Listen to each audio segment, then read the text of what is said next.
there would be another human in my apartment. Because I don't have boobies, so I can't make that happen. Temple fort. With a temple to every god that is worshipped by a dwarf that shows up in the fort.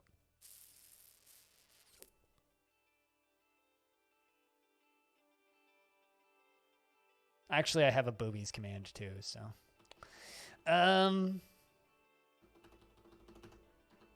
Granite Urn seemed to have some neat gods. They're also very war-torn, so we could end up doing warrior monks or something. That's kind of a bummer that I can't embark here. That I could embark on. What is this?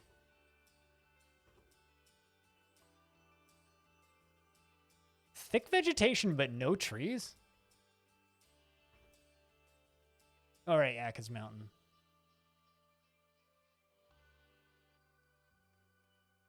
I think that might be one of the fastest embarks I've ever decided to do. Because, like,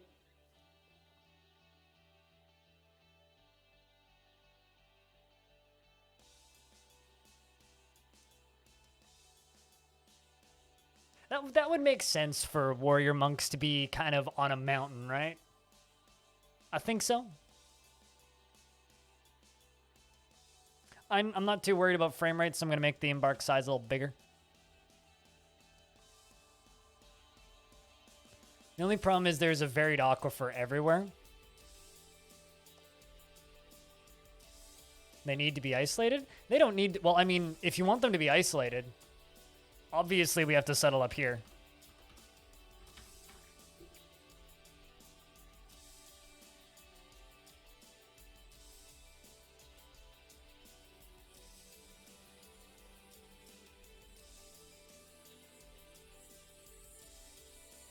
Because that would be isolated. This area is interesting to me. It's temperate shrubland, but it's like in the middle of this glacier. But yeah, this is a volcano in the middle of a tundra. They need to enlighten as many people as possible. Okay, so here's the thing. Are we Mormons or are we reclusive priests? I think we're reclusive priests, where people come to us to worship, not we're assaulting you with our gods! I mean... Okay, maybe you're a Mormon. I ain't no fucking Mormon. Right? And if I was, I'd be building a spaceship and going to another galaxy like they should be, because I'd realize how fucking annoying I am. So, I like more the kind of, like... Batman style of people go to us. I prefer reclusive Mormons. I think we'd all prefer reclusive Mormons, I'm not gonna lie. I do like that embark though. This is a good embark. Also, apologies to anybody who's a Mormon in the chat. If I'm being insensitive, I apologize. I mean, this is still pretty reclusive. God or gun? Basically, do we want to be on a volcano or not? Hey, chimp. What's up, dude?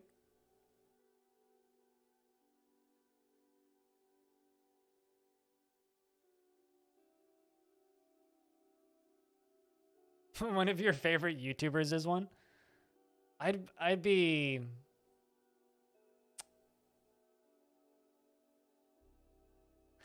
There's a few streamers that I'd be willing to bet are Mormons or Jehovah's Witnesses, one of the two that I know. But I don't know for certain, so I'm not going to go making accusations, but just the way they talk.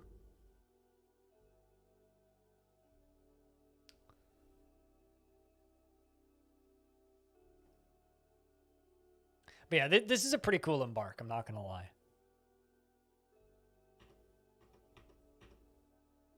Like, that's potentially a waterfall. I don't know. What do you guys think? Should we do...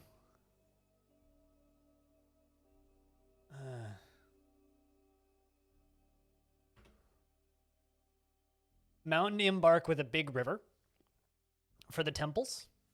Actually, are we in range of things? We're in range of gubbins. So this is the same faction as the Spartan fort. So last week's fort, Warpath. So it's that faction. They had some cool gods and also like some interesting creatures were showing up.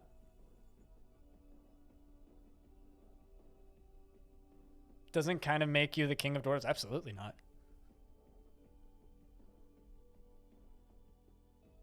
Was it terrifying?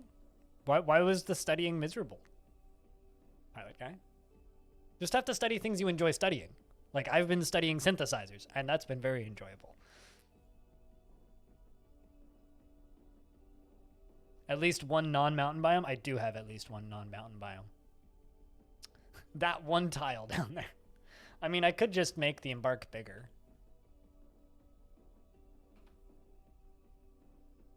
Because I'm not worried. Oopsies. I'm not worried about frame rate, so.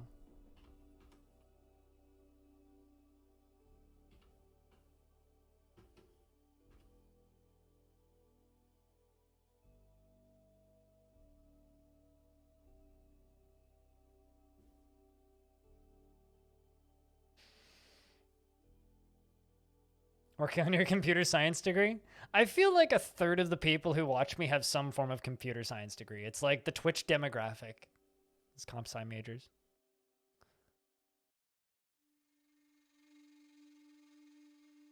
You like the subject you're studying, you just don't like studying. Fair. That's like taxes. I like the fact that I own my own business, and I like the fact that I get to, you know, work from home and have a lot of control and freedom in my life. I don't like the fact that I have to do my own taxes. Fuck doing taxes. If I worked for somebody else, it'd be super easy, but because I work for myself. Used to be super easy. It used to just be like, fill out one page of paperwork and then just press go on the button online. Now it's like...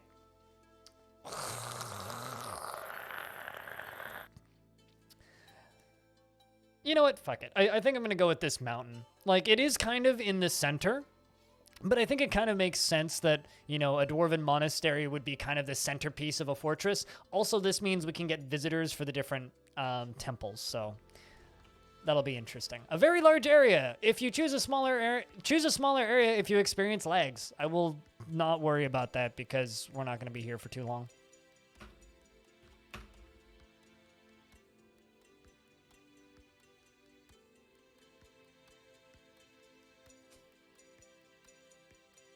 I'm kind of tempted to embark without an anvil.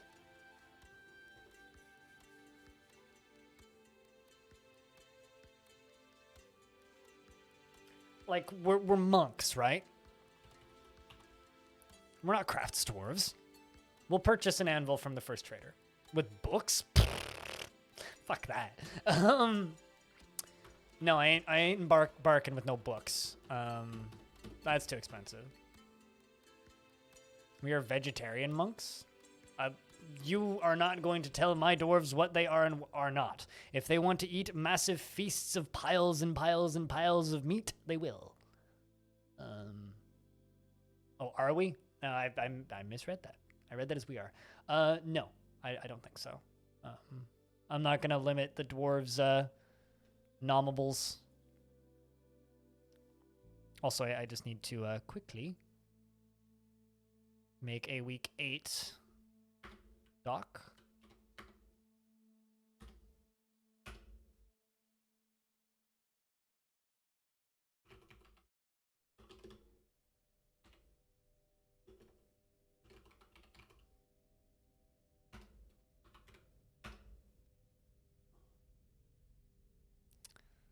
There, I've updated a few things.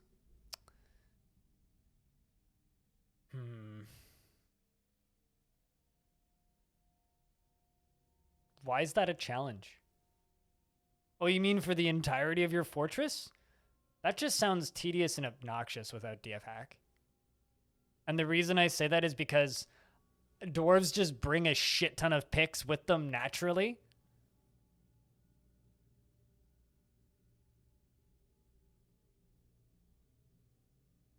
I don't understand how elves work because there's like a lot of like rules about elves, and then they're like, we also have all these lovely cut gems that we have to sell you. It's like, wait, where the fuck do you get those?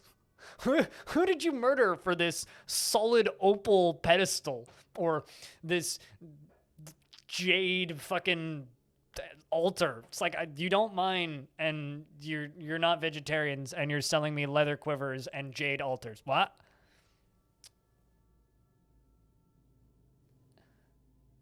Yeah, I have no desire to do that. Monkeys. Need suggestion, but kind of no desire. I'm not going to go in and forbid every single pick that shows up and smelt every single pick that shows up. That just sounds like a pain in the dick. Nah, I'm good. I'm good.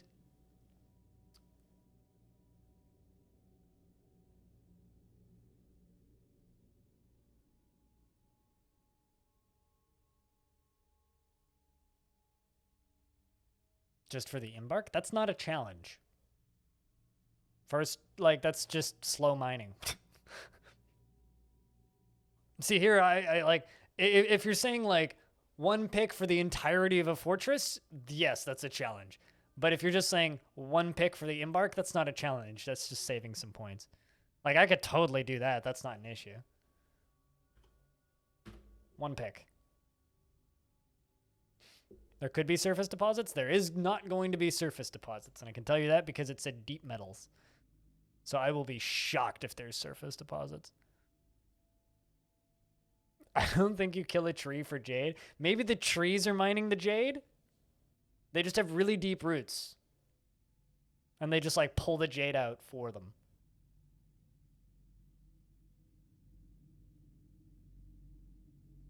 They raid and trade. I always assume that too, but like, who are you trading with to get flaming metal or blazing metal or like singing strings or like all those other god materials that they just have?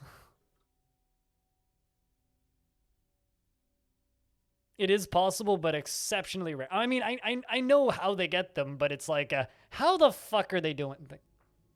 They just have. I think it's actually a bug that they have them in there for trading. I don't want to know. Just Dwarf Fortress things. Sigunzaz. To prepare for the journey to Sigunzaz. Would priests have animals? And if so, what kind of animals would they have? We're not worrying about dwarfing yet, and I do things first come, first serve. So yes, you may be dwarfed, but I will not promise anybody dwarfs. Sheeps? Depends on the religion, probably. Yeah, I can see that. Hindu like cow. That is true. Hindu do like cow.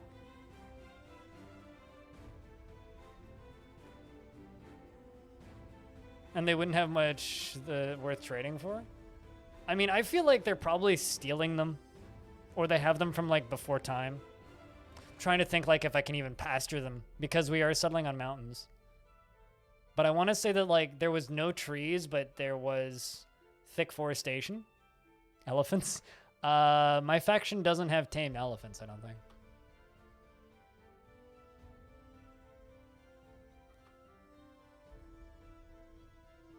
Yeah, no elephants. I'm kind of thinking about alpacas or goats. Maybe actually goats could work. I could buy goats. Where's goats for the win when I need them? Alpacas? Yaks are always best. Yaks always best. I'm gonna alpaca a couple alpacas. Alpaca few. If I make another alpaca pun, I'm gonna lose all of my subscribers mysteriously.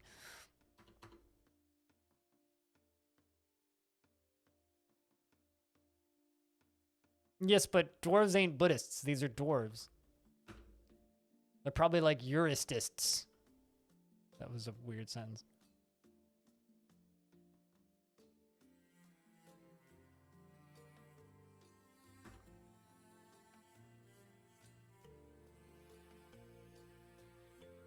Alpaca puns pack a punch.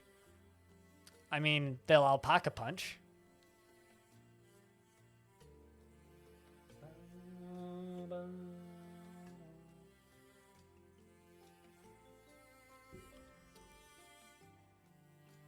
They're camels of the mountains? Wouldn't camels be the camels of the mountains? I mean, alpacas are generally, like, are naturally kind of a higher altitude animal, aren't they? Whereas llamas are like the lower altitude version of alpacas. Am I not mistaken there? I know that they're, like, in the same family, but as camels.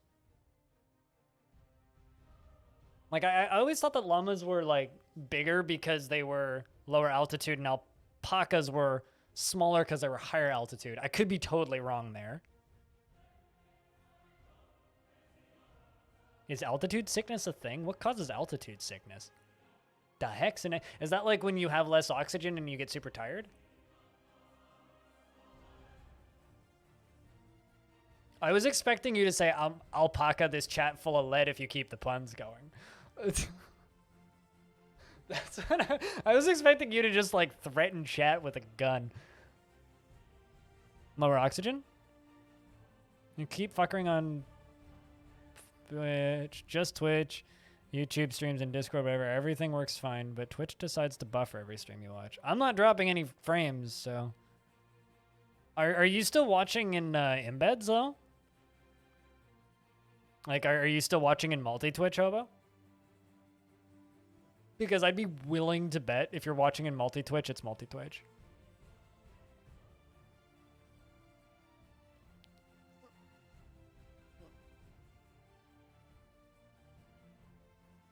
I'll pack up my bags and move out.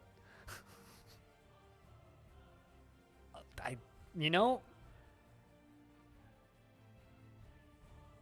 I was trying to make a, like, alpaca pone, like, Al Capone joke. Directly, really. Twitch, fucking get your shit together.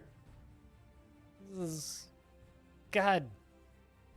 How is streamers supposed to be entertaining and make a living if streamers' site platform ain't stable enough? So the tricky thing with this is we're not religion dependent.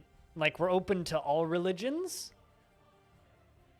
Which is why I kind of like when you guys say Buddhist monks bring this. I'm like, well, we're not necessarily Buddhist monks because we are all of the religions in one fort, right? So we're going to have a temple to every god, and it has to be themed to every god. That's the shtick of this fortress, right?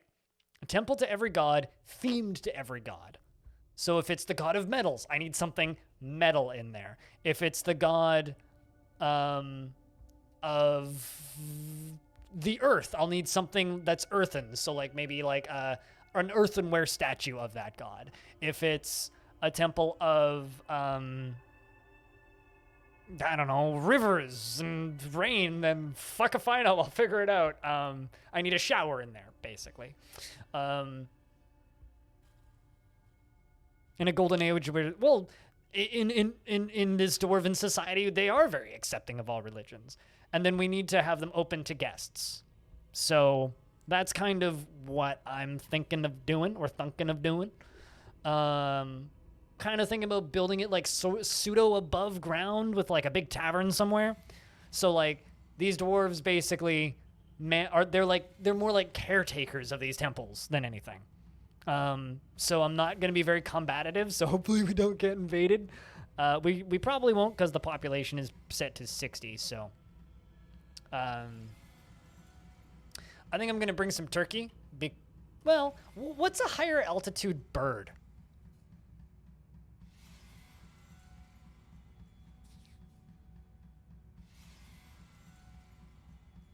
Chickens? Probably just chickens.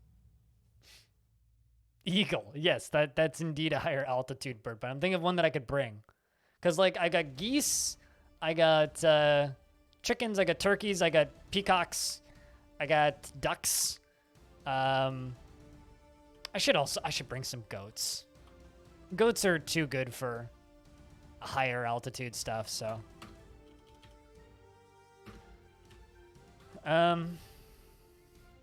Okay, not birds of prey. Like, I'm talking like fowl.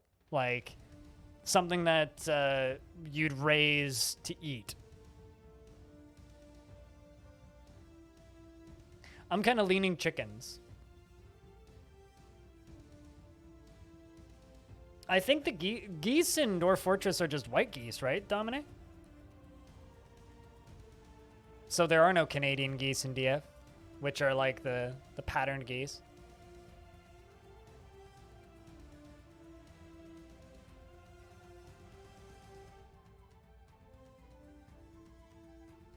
I've read that line twice, Freeways, and I don't quite get the joke.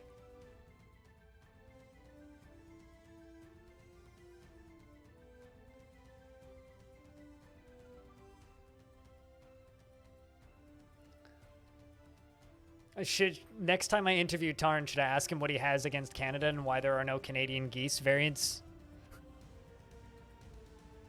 That would be so, like, world-breaking, though. Like, you generate a new world and it's like Canadian goose. It's like, how the fuck did you get Canadian geese specifically from Earth into this world? So I guess I just answered my own question. Because there's no Canada, so how can you have Canadian geese without Canada? Let's call them northern geese.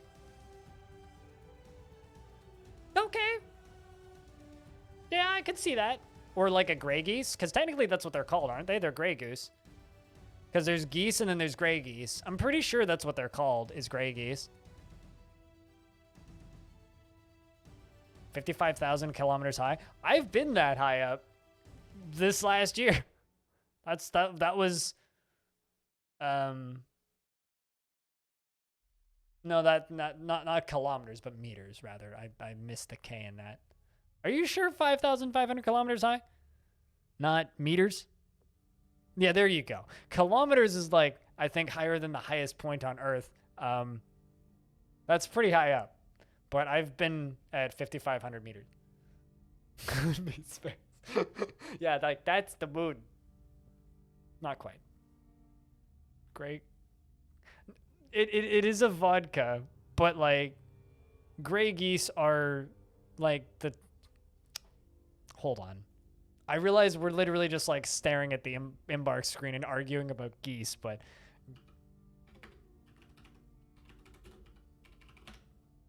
I look up Canadian goose, and the first thing I get is a link to Canadian Tire. Good job.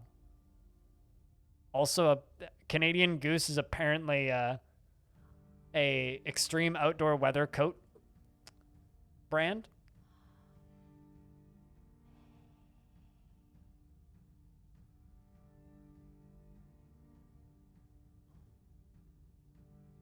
It's one of the many species described. It's largely black plumage, distinguishing them from the gray species.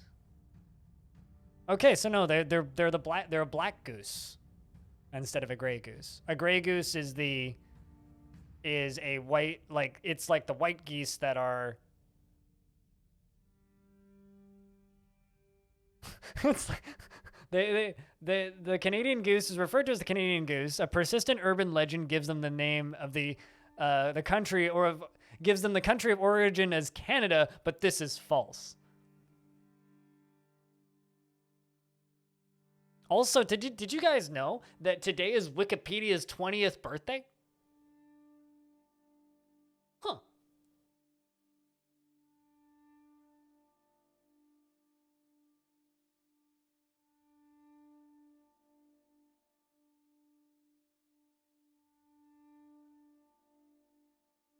I'm like on Wikipedia's 20th birthday website now.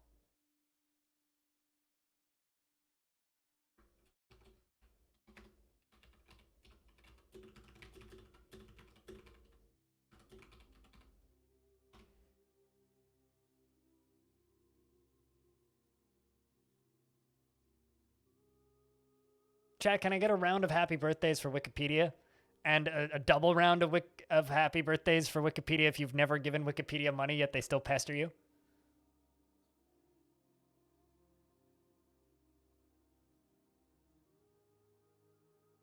I will have to say that and admit here that I am one of those people who's actually given Wikipedia money.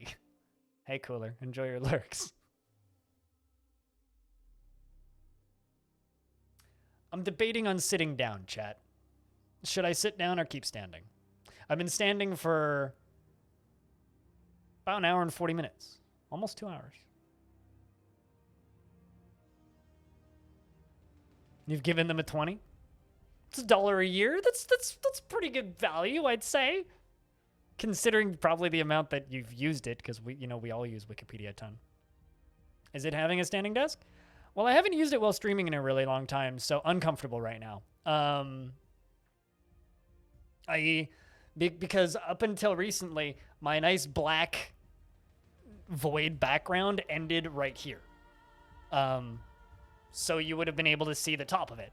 But I bought more sound foam and put it up on the wall.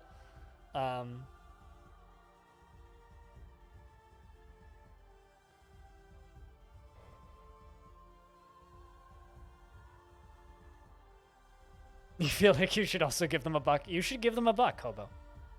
You've given me enough bucks. You can give Wikipedia a couple bucks. If you gave Wikipedia 0.1% of the money that you gave your waifu collector, you'd have given them at least $1. I recommend them. I love my standing desk. I'll just state that. If you want to know which one I have, it's this one. Because people keep asking me, so I made one that makes me money. But anyway, yeah, I love my standing desk. It's fantastic. Maybe even $2.5.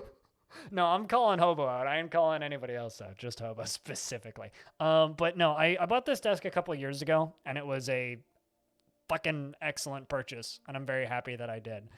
I haven't used it while streaming in the better part of a year due to cabling restraints and the height of this. But I'm now daisy chaining 3 power bars together, which I know is a fire hazard, but I'm not doing it in a way that it's a fire hazard. So that my camera doesn't unplug itself when I stand up. But, I just...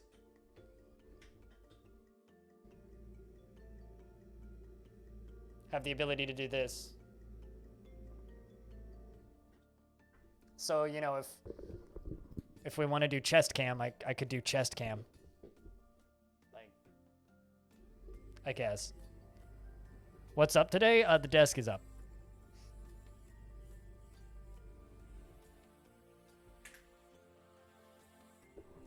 Whom did I bribe? To do what? So I booted up Twitch on my mobile while I was away.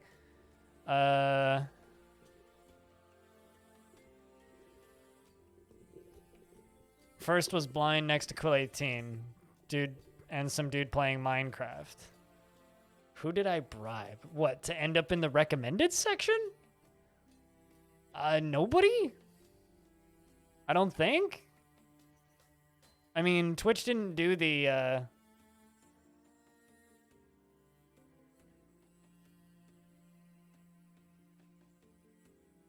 it just takes you to the autonomous website, but the actual desk that I have...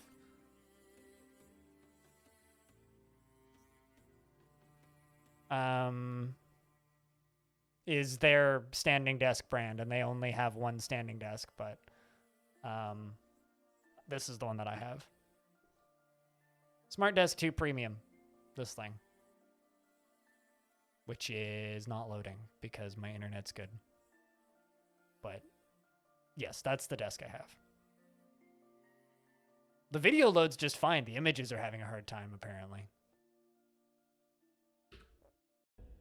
I bought it a couple of years ago.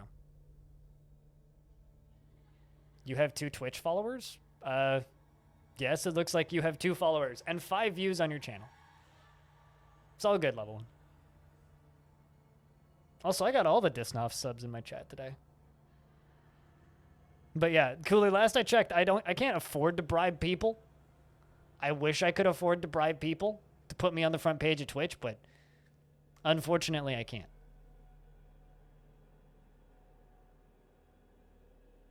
Anyway, I'm bringing chickens. I think. After this long discussion that we've had about geese, I'm bringing chickens.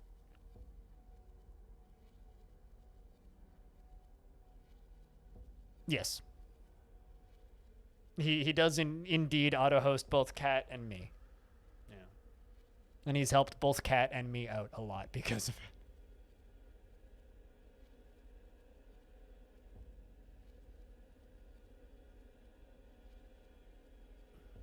Doesn't Twitch send you an email when people follow you? I think by default they do. And I remember there was one time I got a whole bunch of emails that people followed my bot, and I commented on it on stream, and now a bunch of people follow my bot. Or a bunch of people have followed my bot to annoy me because it sends me emails, and then I turned it off. So I no longer get emails. Although every now and again I stream on my bot's account, so like I turned on the stream from my bot's account to test a thing when I got my new internet, and immediately Hobo pops in and goes, so apparently I follow this account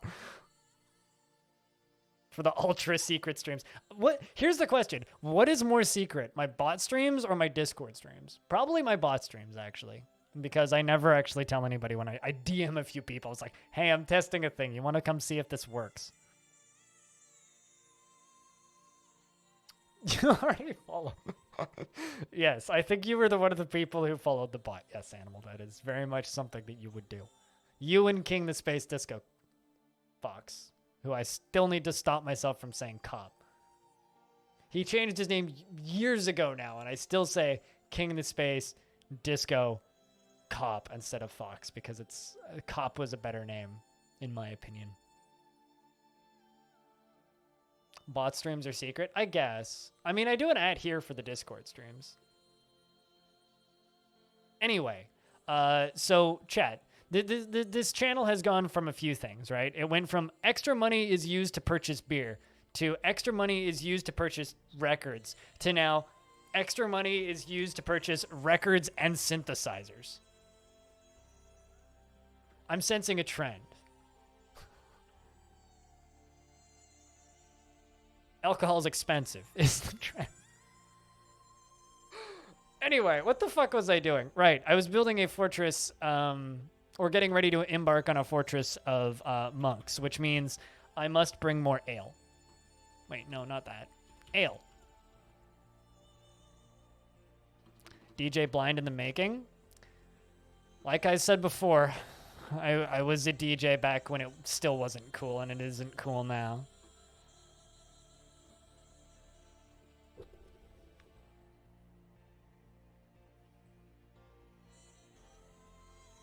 I'm hungry. Beer, records, synthesizers, question mark. Yeah, right? What happens next? Hey, Spitalier, how you doing? It's good to see you.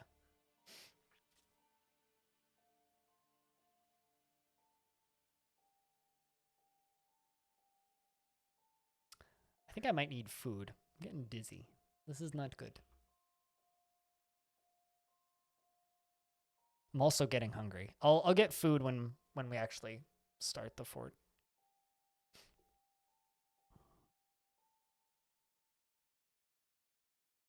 If you want to get a DIY kit, you can save a lot of money. I don't have the tools to do a DIY kit though.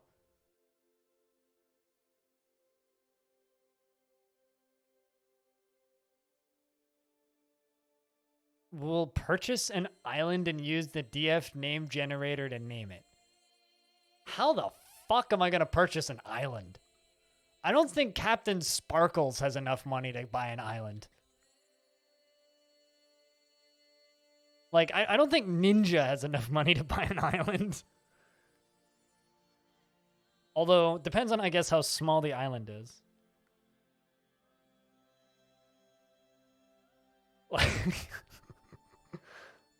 Okay, Mr. Beast maybe has the money to buy an island, but Mr. Beast is also one of the biggest fucking tools on the internet, so I don't want to be anything like Mr. Beast. I'm good.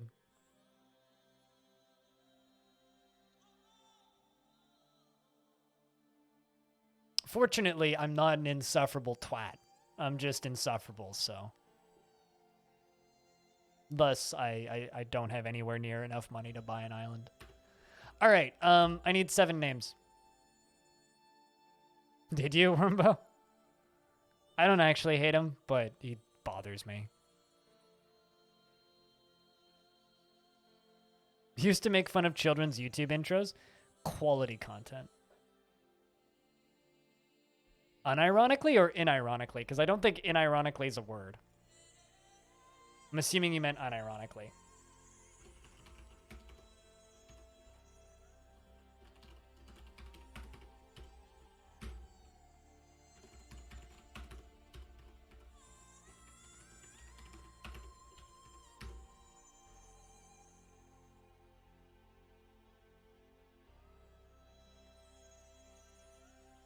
I'm very much questioning your brother's girlfriend. Unironically. Unironically is a word now.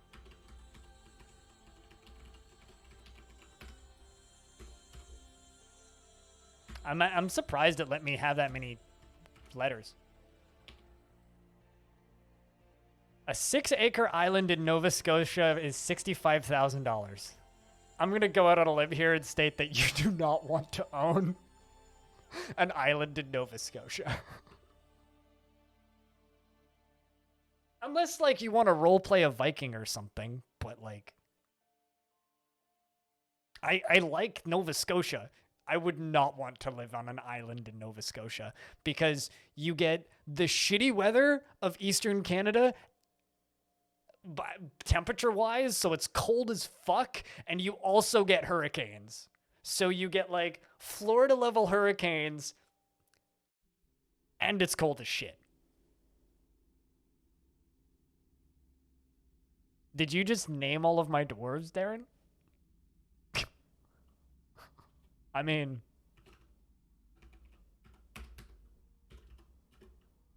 A+ for effort. And, I'm giving the last one to Hobo. Because Hobo hasn't had a name and a day for it in a while. And Wormbo, you can get a dwarf, but unfortunately I named them all.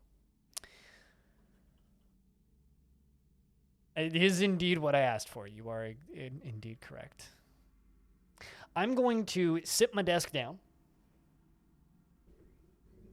and go get my lunch because my tummy's grumbling.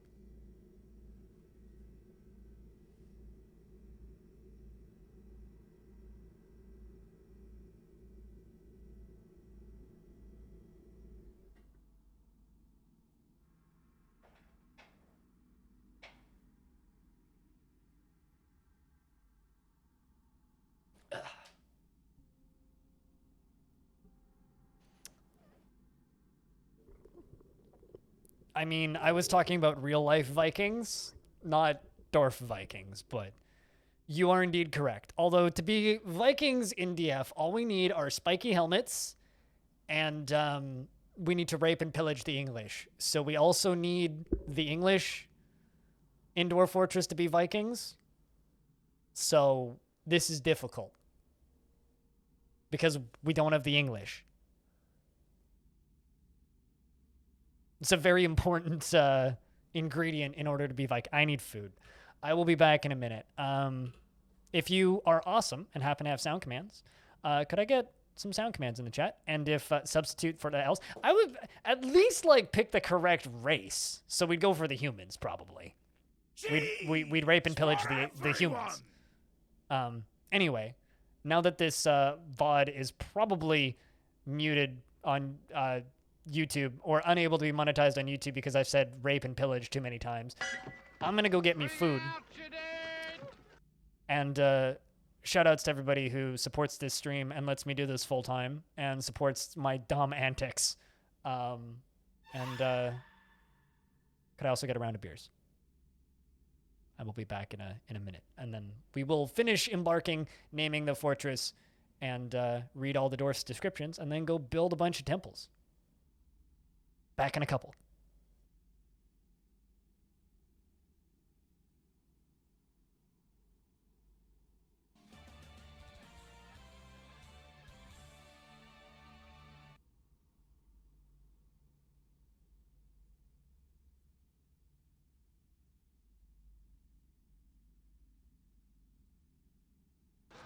Nuclear vessels.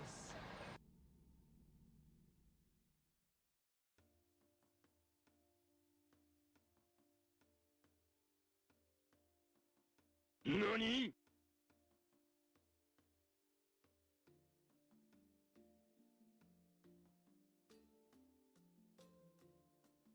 Flobberdobberdoggadoggies?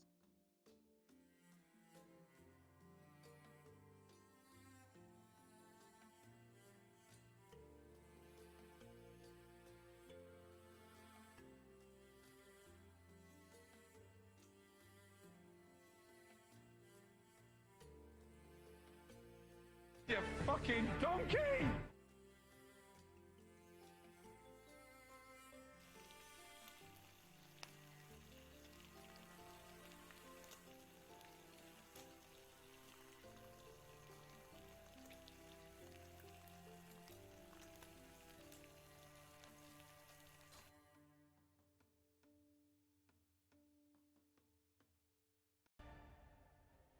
It's a Unix system. I know this.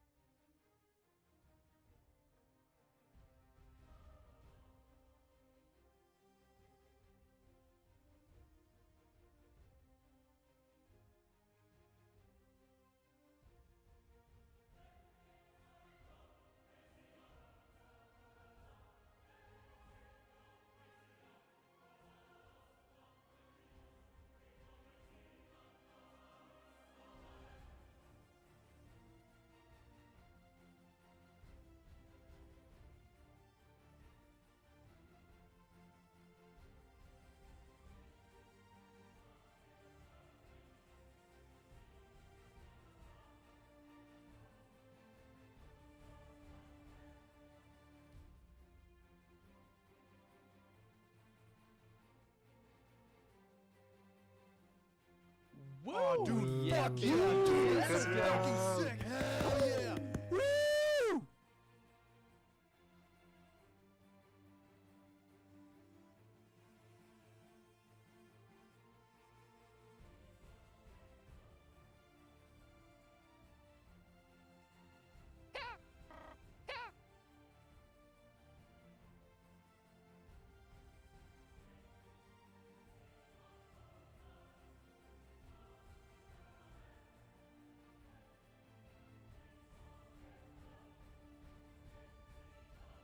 Let's take a lovely fruit, the tomato. Remove everything that's good from it, the seeds, the vitamins, the nutrients, everything that's good about it, and just jam it full of shit garbage shit sugar and put it in a shit bottle that sounds like shit when you put it on your shit. It's shit! Stop eating ketchup!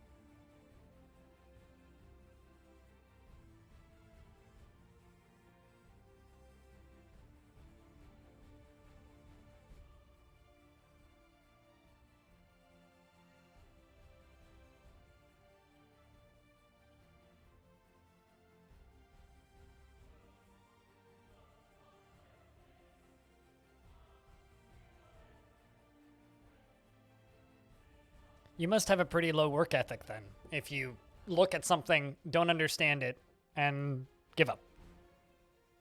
Giggity, giggity, giggity. Thanks for the 69 cents, animal. I haven't heard that sound in a minute. So I was wondering why I was getting a little loopy. Turns out my blood sugar's kind of low, so I got juice. Yay, from medically prescribed juice boxes. I drank the juice box, and now I'm getting ready to eat my food. Gonna do a lurk. Do the lurk. Do the lurk. Is that like do the dinosaur?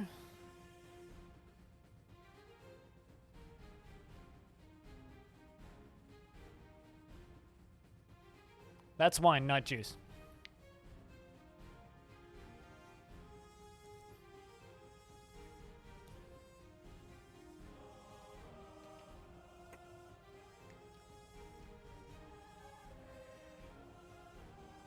That's actually like, you know what's scary? Is there's an apartment in this apartment building that's cheaper than that island.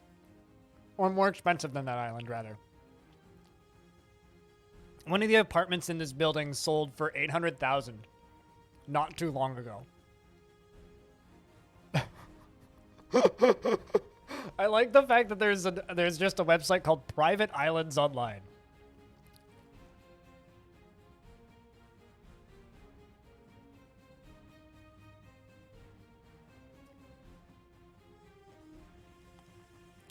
You see, there's an unfortunate detail there, is I'd probably also need to own a boat to get to my island. So are we also going to crowdfund me a boat? You know what would be significantly cheaper? A whole wall of Eurorack synthesizers.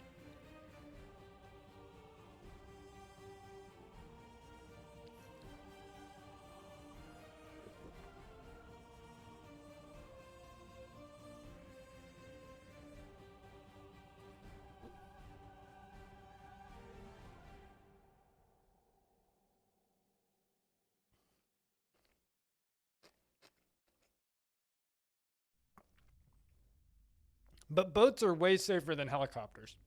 And I know how I have a boating license. I don't have a helicopter's license. True story. I have a tugboat license. I can legally drive a tugboat. I can't legally drive a car.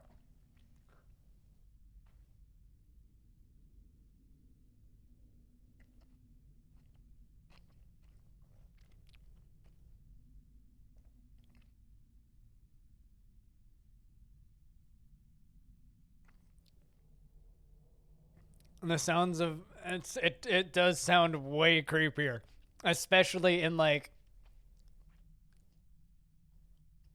Why am I blanking on that dude's name?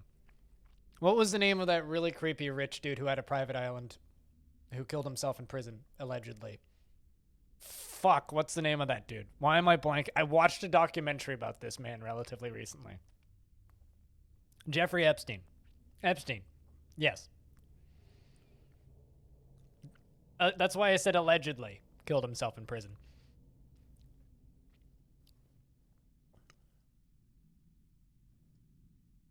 Where he allegedly killed himself in prison. Allegedly. Now drink this juice.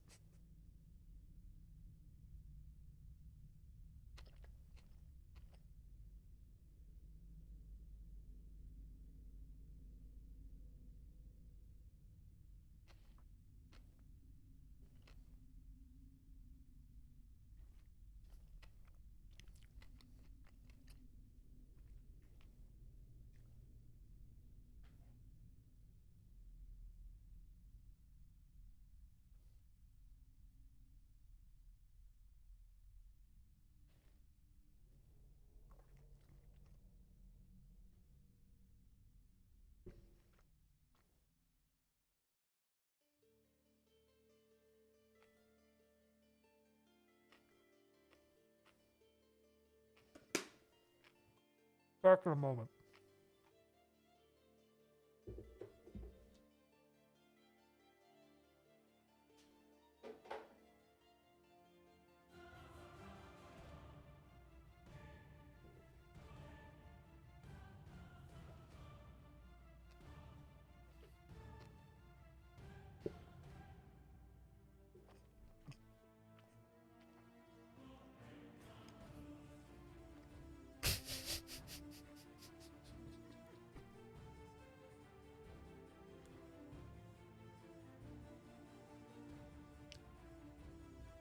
I don't think you can just buy a bridge. I don't think IKEA has a bridge. Although, I have a question for you, chat. If IKEA has sold a bridge, what would they call it? Because we need to start thinking about naming things, because I have to name this temple fort.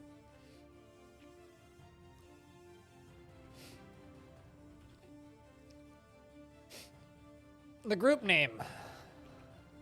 The Impervious Plank. The Pale Anvil. Well, I'm not bringing an anvil, so. The Born Spear.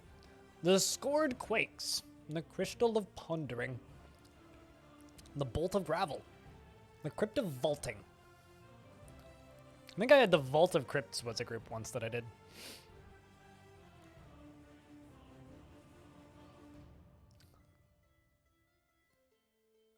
How about this? You know what would be significantly cooler than a helicopter? And I say this just as somebody who lives in the greater Vancouver area and knows what like the foliage is like around Vancouver. A float plane. Abbeys of something? Probably, yeah. Or the Abbey of the Paid? Nah, okay. Wait.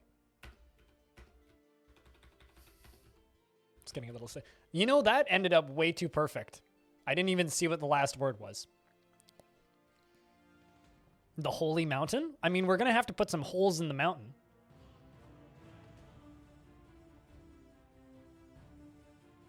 But anyway, yeah, I think that Vater, what does that mean though? I mean, the Abbey of Worshipper is way too perfect. That could be the fort name, the Hollow Hill.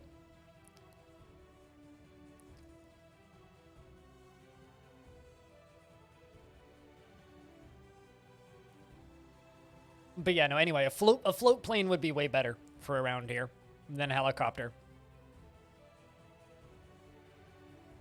Or just like a jet boat.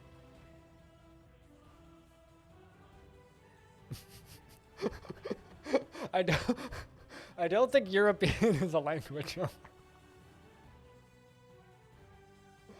I don't think that European is a language. Swamp boat, let's go. No, you'd flip. Too many waves. Not flat enough water. But anyway, our faction is called Culet Artrum, the Abbey of Worshippers. And I'm gonna start screenshotting stuff for our group name.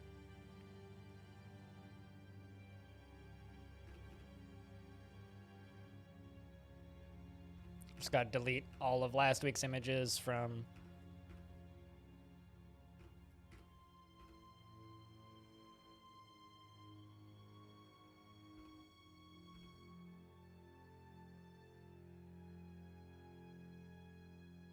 Okay. The Abbey of Worshippers is our group name. And I will finish that. The fort name could be like the Hollow Hill or something. Hi, stupid. I'm streamer.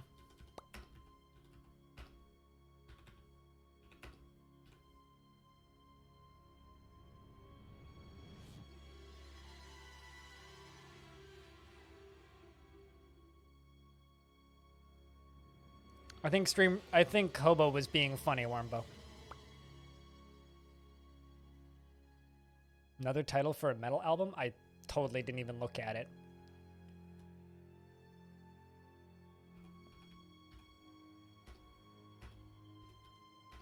The Mountain of Mountains. Mountain of Abbeys. Is that a little bit too on the news? News? Nose. Is that a little bit too on the nose? Or do you think the Mountain of Abbeys could be interesting? Although Hollows could be a good name. Mountain of Hollows.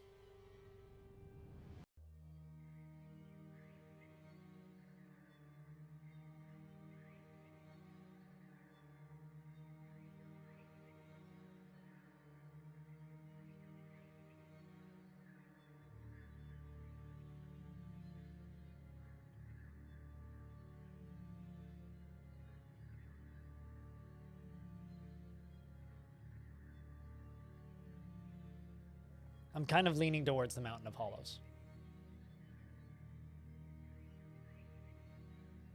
What do you guys think? The Mountain of Abbeys or the Mountain of Hollows as our fortress name?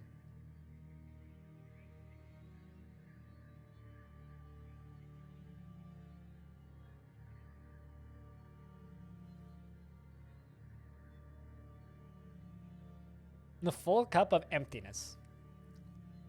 Come on. Hollows? Hollows? You don't really see it? You should try looking at it.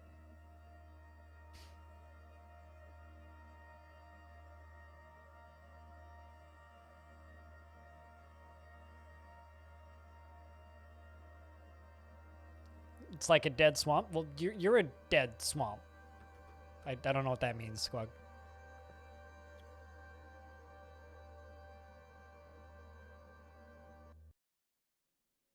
The empty cup of fullness? All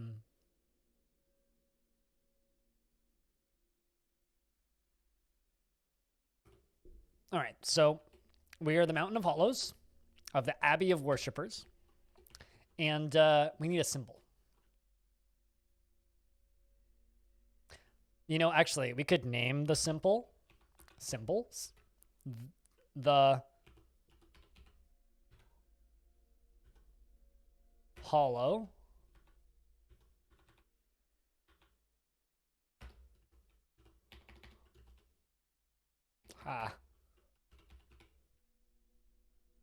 the holy hollow of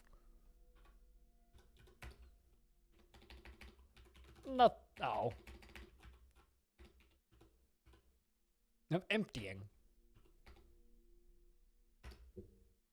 The holy hollow of the holy hollow of emptiness.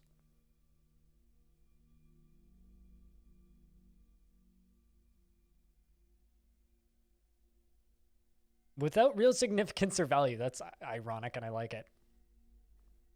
A mountain. The mountain is screaming. Just ah. Hey, Maelstrom. I guess what? Objects? Nope. Shape. A mountain. This is an image of a mountain. The mountain is in a fetal position. If the mountain is cooking, does that mean it's a volcano?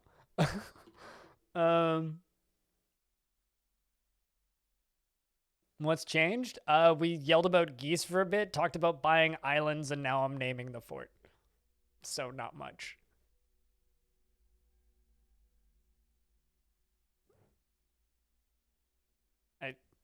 I mean, what Wormbo said.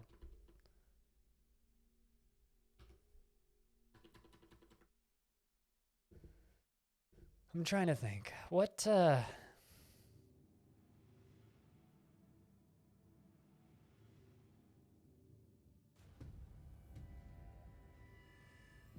Your brother feels that mountain is overused in Dwarven naming? How many times have I used mountains in my names? Like, me personally. Like, literally never. So it's like, there's one or two things in Tolkien named after mountains. And that's about it. So apparently, me naming something the mountain for like the first time maybe ever. I don't have the point allotments to do that because most of my embark is livestock. So no, I'm not bringing any instruments. But I could, in theory, yes. Could also bring bits and pieces of instruments. They're quite expensive, though. I'd rather just bring booze. I'll make instruments. Could do that. And import them. It's not sad. You're sad. Nah. There's an image of a mountain. Need...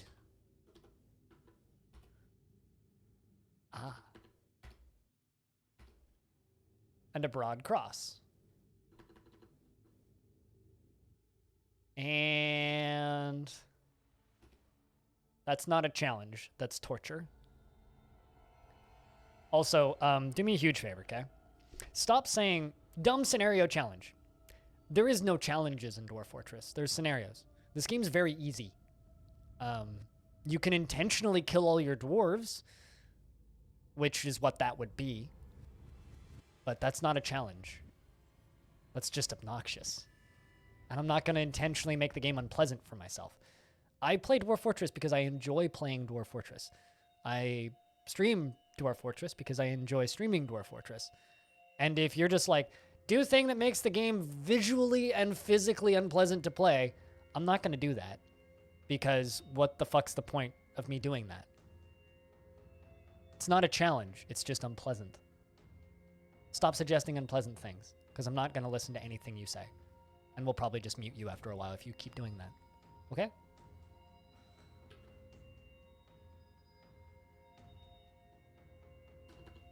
Sheesh. I mean, it's not like I'm going to make them eat without tables.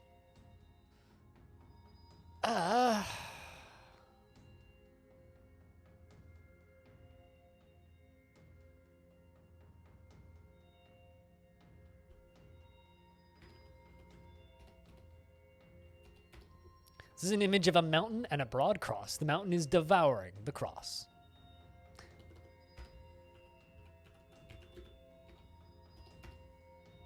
The cross is screaming. Not here, Warmbow.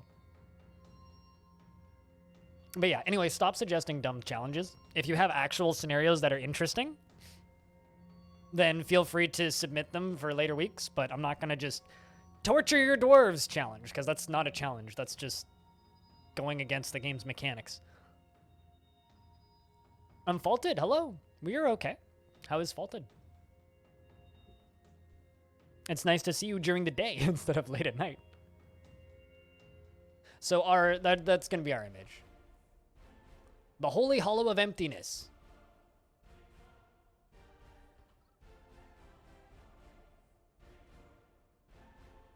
Perfectly angelic sounding music.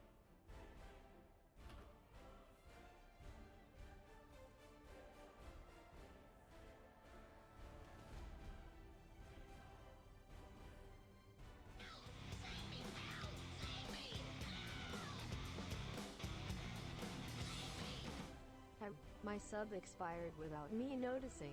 Oh, and I am not doing bad. I have the weekend off for once. Well, that's nice.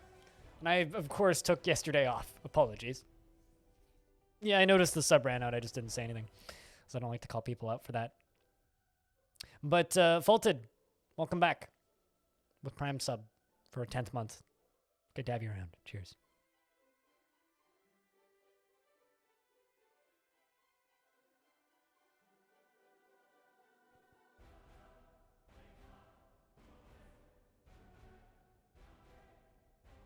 I mean, I guess you're right, manufacturing monkeys, but bleh. I mean, that's just the artist rendition is the cross screaming. In reality, the cross probably didn't scream. In reality, what this is probably an image of is like something that got crushed in a landslide, right? Like that's probably what a mountain devouring something would be a landslide, right?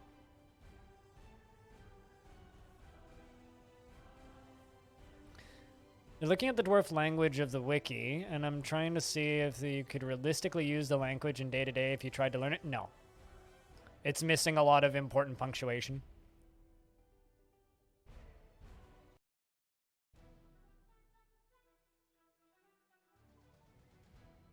Also, thank you, Faulted, for converting the Prime sub to a Tier 1 sub so that it doesn't, like, accidentally drop again. Cheers.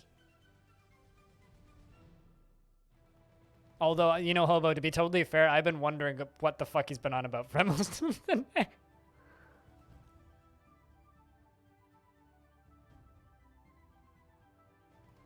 There's a lot of random tangents, but that's okay. Okay. First dwarf on the list is Shadow. She is 79 years old, born on the 3rd of Hematite in the year 251. She has a square chin and a scratchy voice, and her eyebrows are high.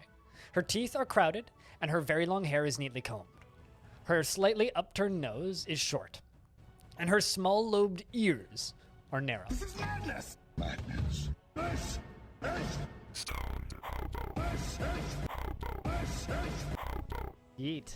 Why do you have to brave outside meat space? Do you not have food inside? Or the ability to make food be summoned to you? Regardless, be safe, man. Have a good time getting food. Her very long hair is neatly combed, and she has a slightly upturned nose, which is short. Her small-lobed ears are narrow, and her head is narrow. Her hair is light brown, and her skin is brown. Her eyes are rust. She personally values loyalty, values romance, and does not care about friendship and dreams of raising a family. You're going to go provide business? Oh, seems like a bad year to open a restaurant. I mean, you do you, man. Please provide full review of food on Discord. Thanks. Also, what kind of restaurant is it, if I can ask, before you run off?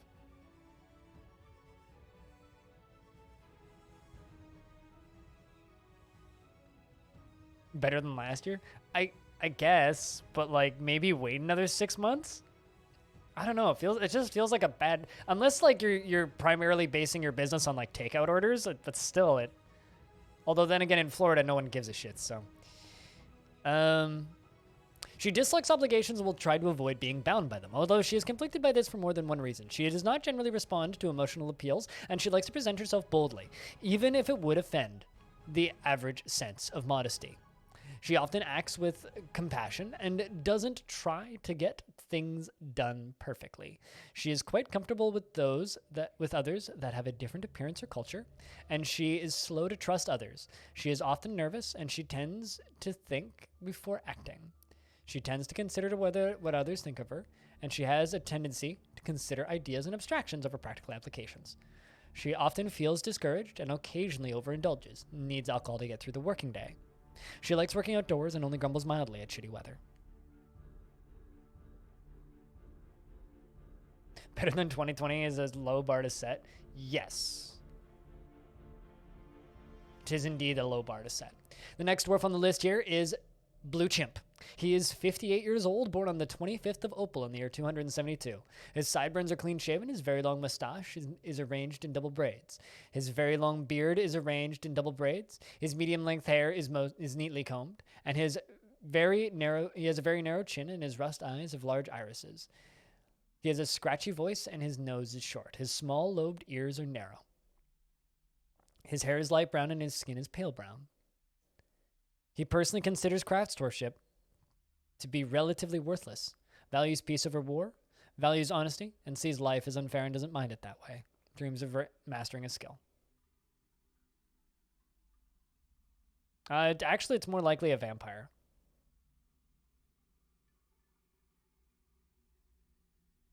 We'll see you when we see you, Spitalier. Thanks for taking the time to swing by, dude. Cheers. But as far as how goes the day fort, Faulted, we so far today have read a bunch of legends, and now we're just starting the fort. We're going to be doing a temple fort. So the whole goal is we have to build a temple to every deity that my dwarves worship. So basically, we're like the custodians and caretakers of the factions' temples, essentially. And they'll all be open to visitors. So it'll be kind of like the tavern fort that we built, where it's just kind of open and cozy, except for temples instead of tavern. He is stingy with resources when working on projects and doesn't expend any extra effort. He accepts favors without developing a sense of obligation, preferring to act what the current situation demands. He can sometimes act without deliberation, and he often acts with a narrow focus on the current activity. He could be considered rude, and he is somewhat quarrelsome. He's bothered by this since he values friendship, and he's not particularly interested in what others think of him. He does not easily hate or develop negative feelings, and he occasionally overindulges. He slouches when he's bored, and he needs alcohol to get through the, working day. Jeez.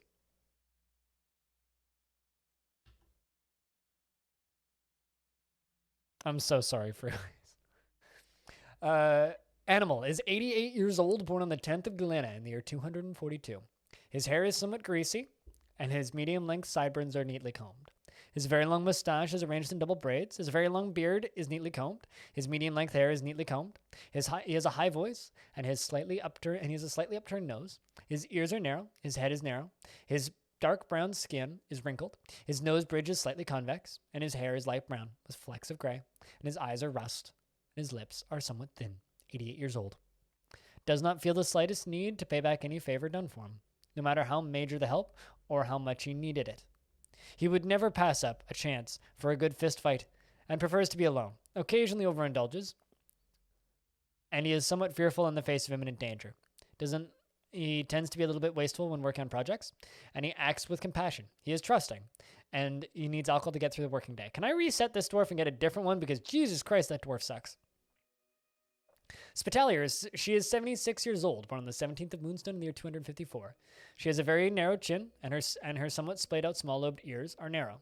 Her nose is short, and her head is narrow. Her short hair is neatly combed, and her hair is light brown. Her skin is dark brown, and her eyes are rust.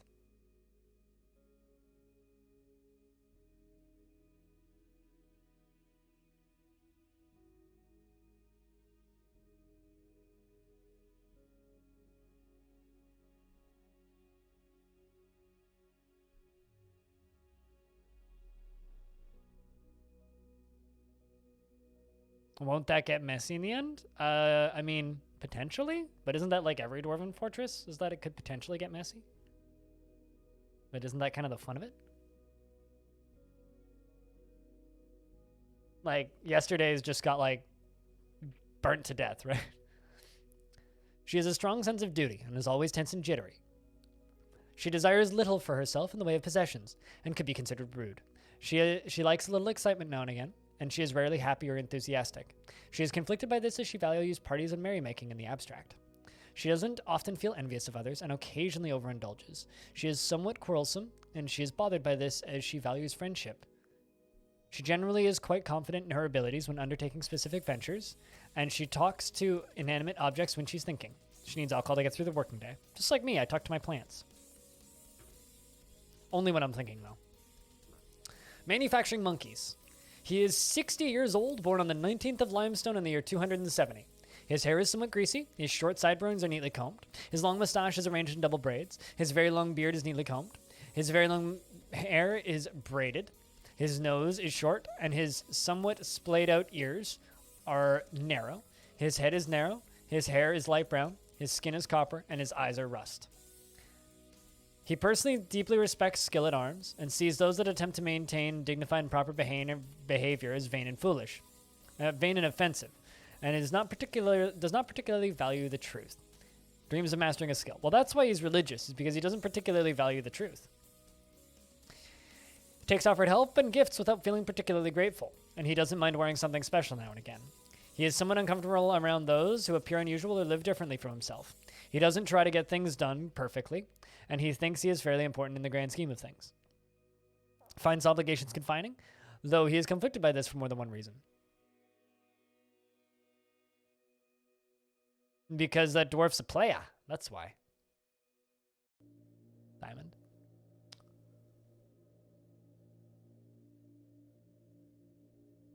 He thinks he's fairly important in the grand scheme of things, and he finds obligations confining, though he is conflicted by this for more than one reason. Can sometimes act without deliberation and tries to keep things orderly. He has an active imagination and doesn't mind a little tumult and discord in day-to-day living. He occasionally can lose focus on the matter at hand, and he doesn't mind a little tumult and discord in the day-to-day living. He sometimes acts with little determination and confidence and talks to himself when he's angry. Needs alcohol to get through the working day.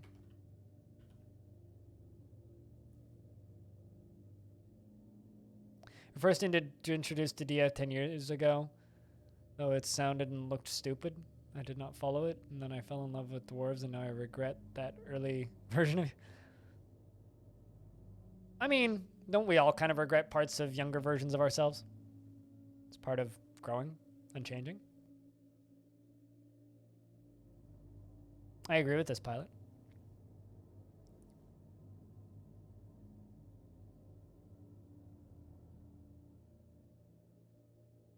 Like this high lust stats, yeah, pretty much. Darren. She is 63 years old, born on the 2nd of Sandstone in the year 267. Her eyebrows are high, and she has very low cheekbones, a high voice, and her teeth are crowded. Her straight hair is somewhat greasy, and her very short hair is neatly combed. Her narrow head is extremely tall, and her somewhat splayed out ears are narrow. Also, another comment on the brother that was commenting that mountains are overdone in dwarves. Cities are an overdone cliche for humans. So humans should stop building cities and naming cities because that's just an overdone cliche. She's incredibly brave in the face of looming danger. Well, we found our military boss. She personally respects perseverance and finds introspection to be a waste of time. Doesn't care if others take the time to master skills and doesn't see cooperation as valuable, but is incredibly brave in the face of looming danger, perhaps a bit foolhardily. She is very curious, and sometimes to her detriment. She is intellectually stubborn, rarely changing her mind during debate, regardless of its merits. She is very scatterbrained and isn't particularly ambitious. Particularly, I like saying that word.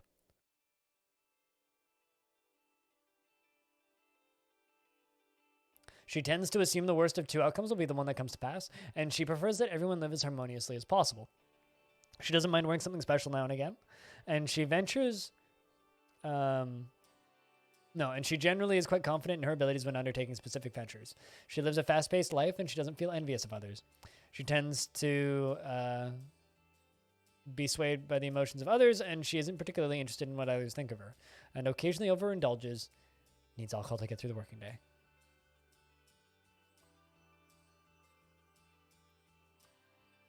You're down for humans building mountain forts? I mean, we should start building mountain forts and stop building cities. That is my platform, Blind 2024. A skilled warrior is a beautiful sight to behold, says Hobo. She is 87 years old, born on the 24th of Limestone in the year 243. Her straight hair is somewhat greasy, and her very long hair is arranged in double braids. Her eyebrows are high, and her ears are narrow. Her nose is short, and her head is narrow. Her lips are very thin, and her brown skin is wrinkled. Her eyelashes are short. Her hair is light brown with flecks of gray, and her eyes are rust. She personally deeply dislikes competition, doesn't respect a society that has settled into harmony without debate and strife, and doesn't care about nature one way or another, and dreams of crafting a masterwork someday. She was a perfect soldier until scatterbrained. Still the best we got, though. She is confident under pressure, and she is a friendly individual. She is conflicted by her nature, since she would ideally prefer strife in her life. I mean... okay. She has a sense of duty and tends to share her own experiences and thoughts with others. She likes to brawl, and she often feels discouraged. She doesn't focus on material goods, and she's trying to remember when she doesn't focus on material goods, and she always takes a deep breath whenever she's surprised. She often bites her nails when she's trying to remember something, and she runs her fingers through her hair when she's bored. She needs alcohol to get through the working day. Big fidgeter, Hobo. All right, well, I was going to screenshot the starting 7 dwarves, so I remember.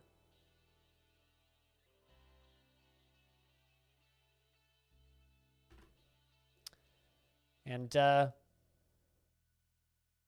4 hours and 30 minutes into the stream, I pressed the go button for us to embark as the Mountain of Hollows into the Mountain of Hollows as the Abbey of Worshippers, carrying the banner of the Holy Hollow of Emptiness, of course, an image of a mountain and a broad cross. The mountain is devouring the broad cross, and the broad cross is screaming, "Strike the earth."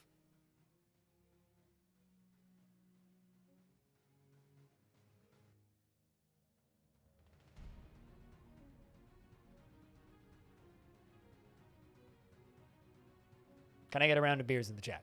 You have arrived after a long journey from the mountain homes into the forbidding wilderness beyond. Your harsh trek has finally ended, and your party of 7 is to make an outpost for the glory of all Lolok Vakar. There is almost no supplies left, but with stout labor comes sustenance. Whether by bolt, plow, or hook provide for your dwarves, you are expecting a supply caravan just before the winter entombs you. But it is Bunger now. Enough time to delve secure lodgings, ere the black bears get hungry. A new chapter of dwarven history begins here, at this place, Onalugosh, the Mountain of Hollows. Strike the earth.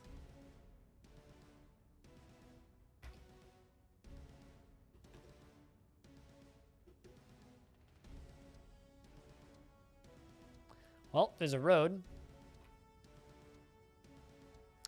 The mouth of a creek.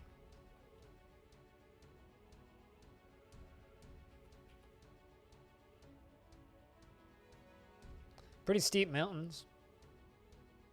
Is that mudstone? Looks like mudstone.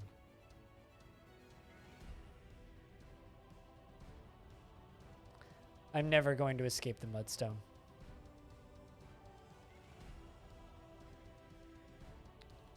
It's very much a plausible possibility.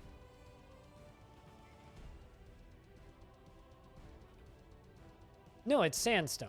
Okay. We've also got gems.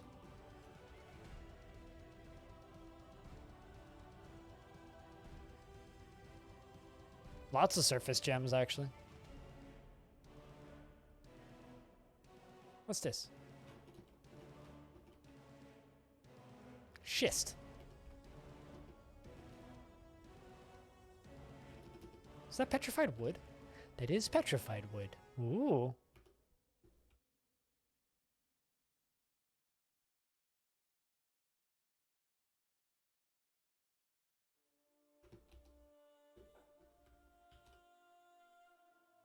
I think we're going to build in this. This is going to be where we build. In this kind of hill here.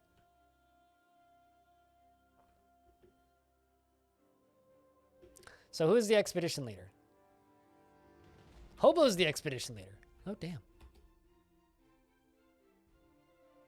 He's a dubious worshiper of Kadal. A deity of the granite urn. Most often takes the form of a female dwarf and is associated with wealth and jewels.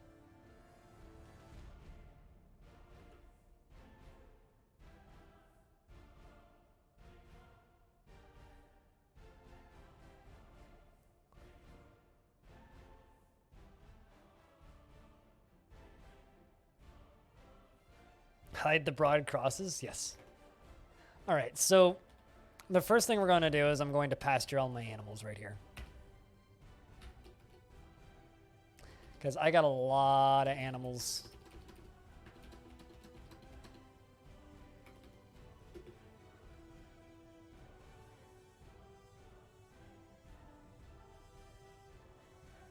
Would the elves be mad? No.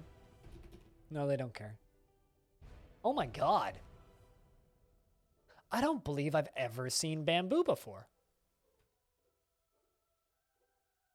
Are we gonna get pandas?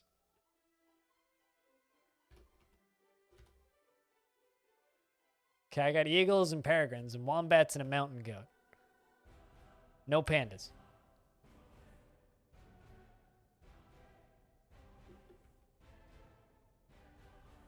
Today's pog is a good pog.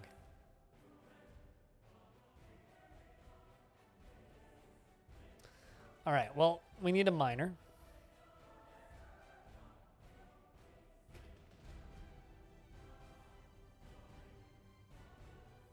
Zim the Mountainous Hole.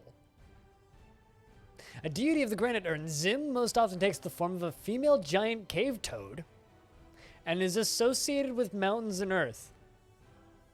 We have a toad god, my friends. A giant cave toad god.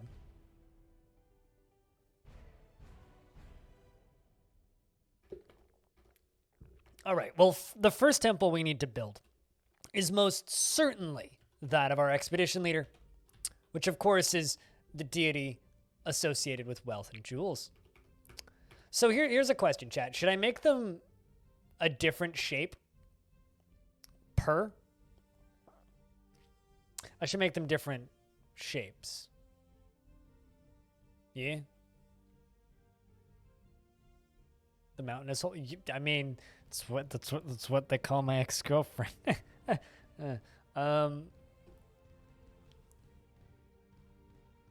That's actually not true. It's more like the opposite. Not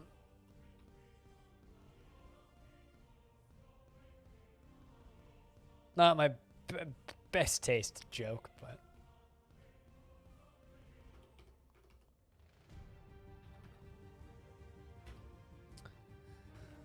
all right. I don't know what was worse, me making that joke or the comment I made afterwards.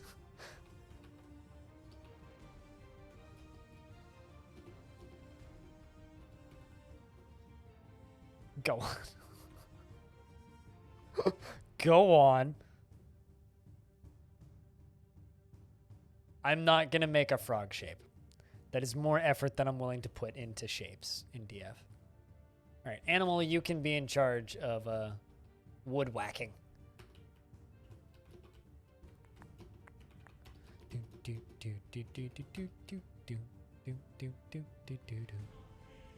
Did your sub literally just run out? Because I think it did.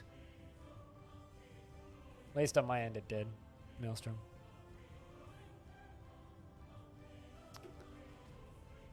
I need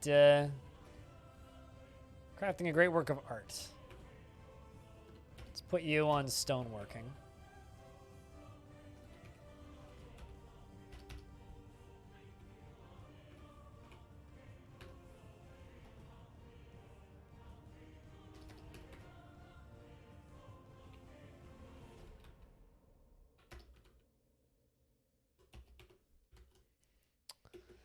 All right, they're gonna fill that up. Bring a ladder to the joke hole. I've just got to, you know, a shovel that I'm digging my own grave with, right? That's usually how that works, right?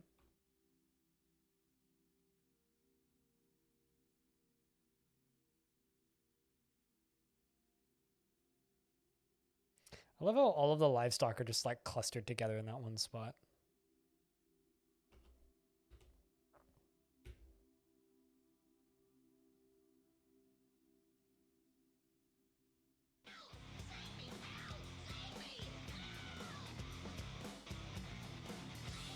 Sirelac, thank you very much for gifting a subscription to Maelstrom.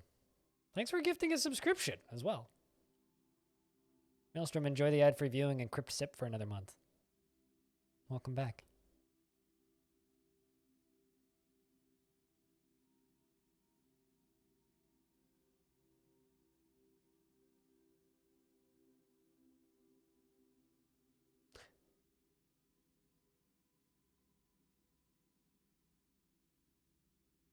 I don't think I've ever seen that wording. The hillocks of Cloister Stern, a short walk to the south, has been conquered and now looks to your thriving economy for its future prosperity. I mean, sure. Did we? I hope we conquered it.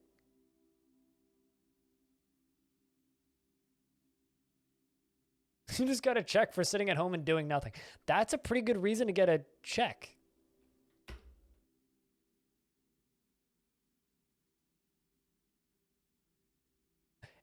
Excuse me? The Goblin Hillocks of Cloister Urn.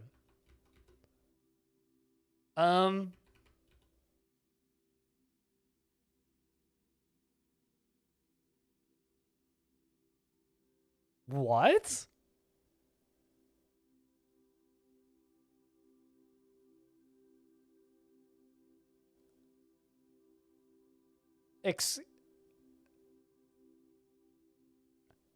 But why are the goblins looking to me for its future prosperity? Why are they economically linked to me?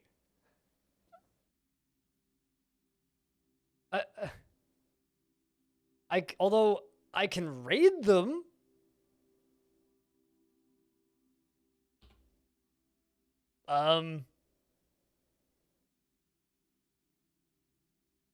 Huh.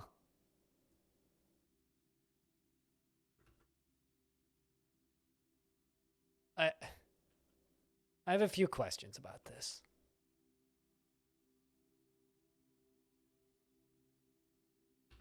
So that's something I've literally never seen before.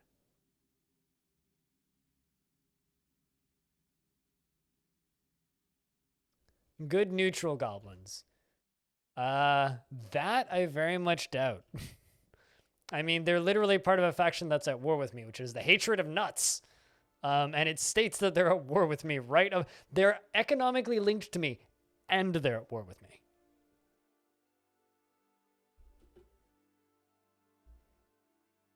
Also, this area is like a war zone, by the way. That's a good name. Udil Canyon Lightings became the holy bone of the fated coven.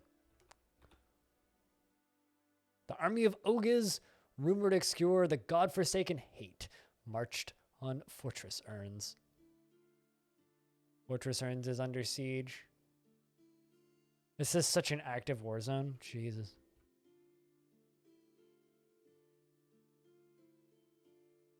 For reference, this was last week's fort right here. They're after my bamboo. I doubt that. All right. I mean, we're peaceful temple builders. Please don't murder us. I've literally never seen that happen before, though.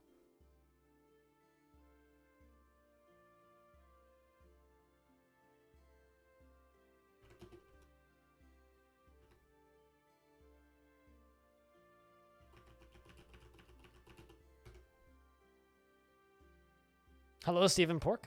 Sup?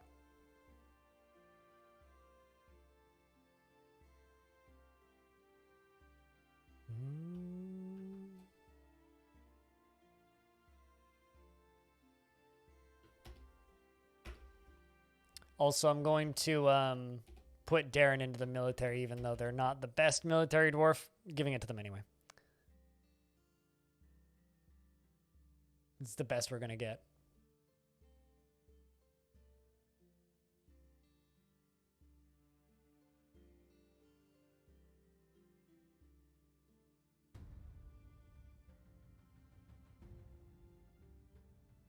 I mean, they don't know I'm here, technically, because I don't have enough dwarves for them to know that I'm here. I'd need more dwarves for them to know that I'm here. So I don't know if we actually have to do that faulted. To the point where I kind of doubt that we have to do that. Man, then we drop below 300 subs. God. Go figure.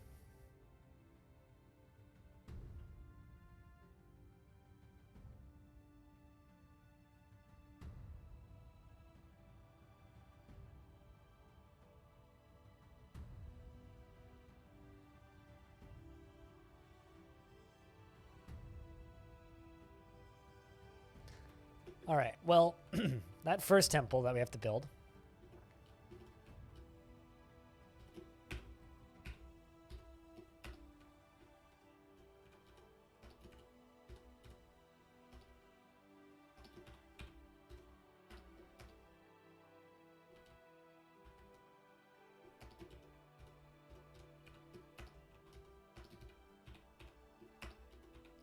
God of Gems.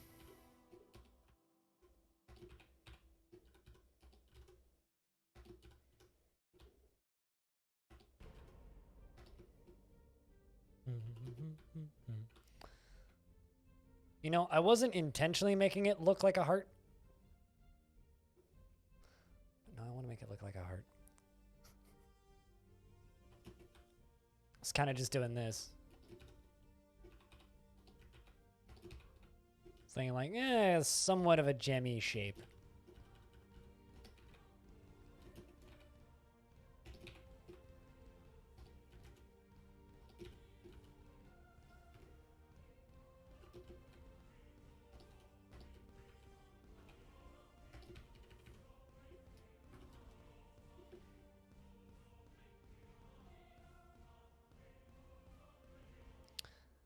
Regardless, though, I think this is going to be an interesting time. That's for sure. Let's make some splints. And some crutches. And some beds.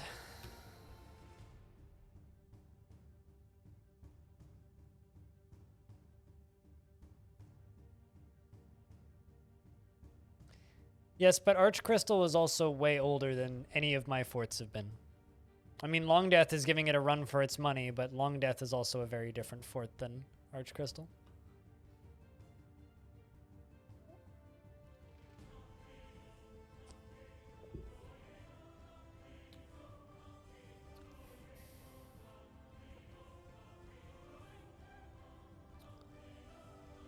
Still doesn't change the fact that I've literally never seen that before. I don't think Arch Crystal's necessarily the best example for things happening. It's like, well, probably most things happen in Arch Crystal.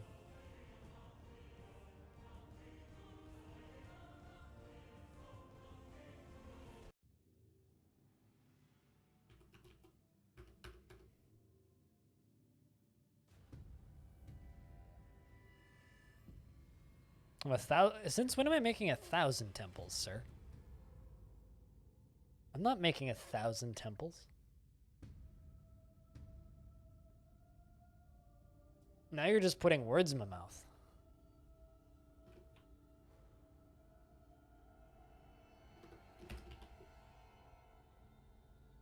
I need you to not haul things. Dwarf, you hauling things is completely useless to me. Just a name for tourism? True. 1 temple. Good start. Yeah, okay.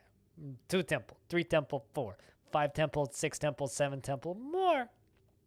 Sup, sloth?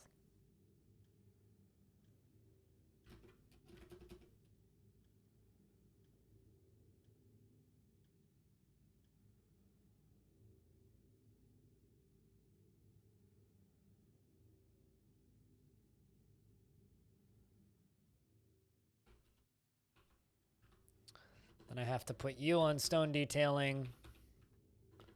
You on stone detailing. And you. No, you're on masonry. And you on stone detailing. And welcome back. For a whole has it been a year? Fuck, it's been a year. Well, welcome back, Safe Sloth. For a whole year. It's good to have you around. We do new forts every Saturday. Well, technically every Saturday, but I took this Saturday off for health reasons, so we're doing it Sunday. We normally do single individual day forts on Saturdays. Also, crawling back over the 300 sub count. Cheers, man.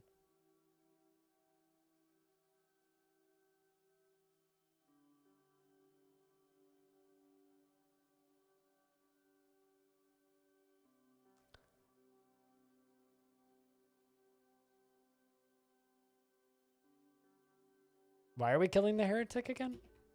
I missed that through bit.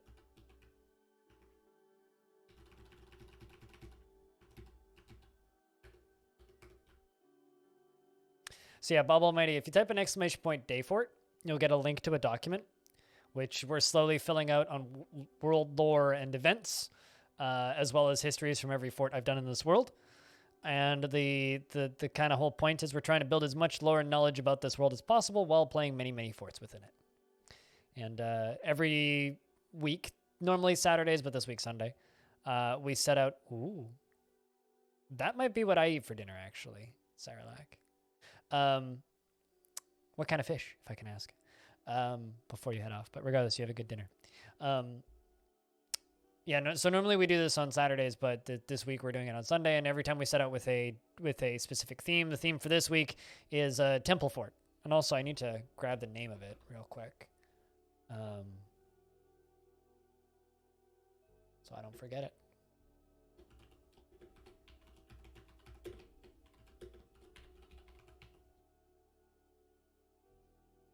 Temple Fort. And then next week, we're going to reclaim one of my old forts.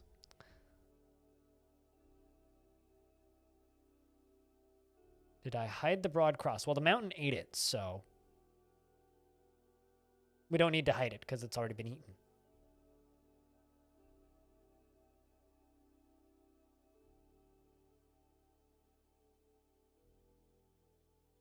I'm not sure why I would need to hide it.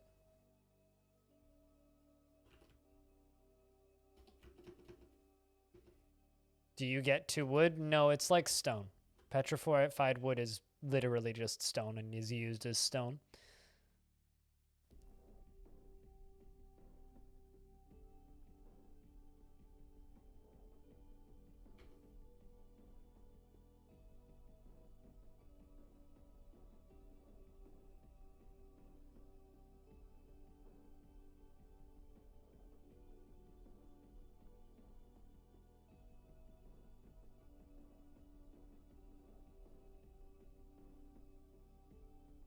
But yeah, no, you don't get any wood from petrified wood.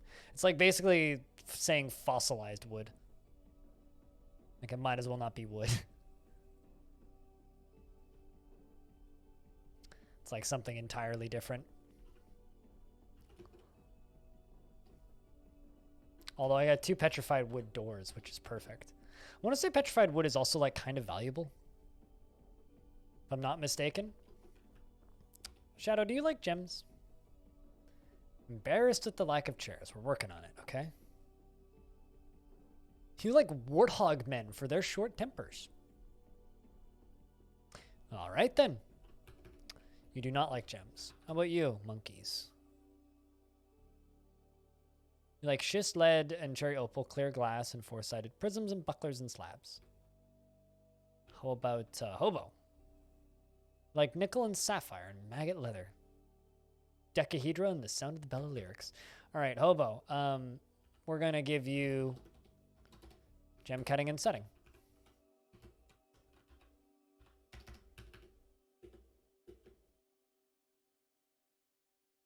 Let's finish. Prefers to consume reindeer. Check out those nice red doors. And I want it painted black. Those are petrified wood.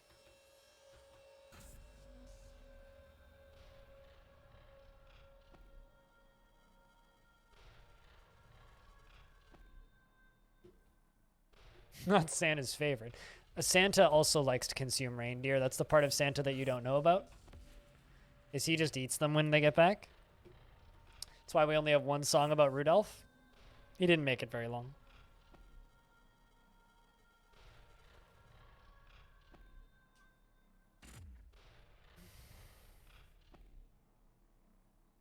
I mean, they're both Krampus. Didn't you know this?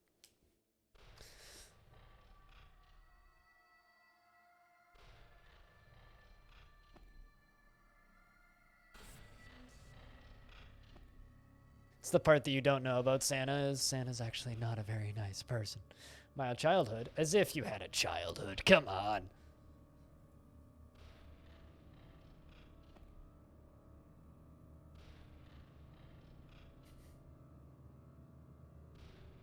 I mean, come on. Heavy metal Santa Claus is so much cooler than normal Santa Claus. Like, heavy metal Krampus is so cool.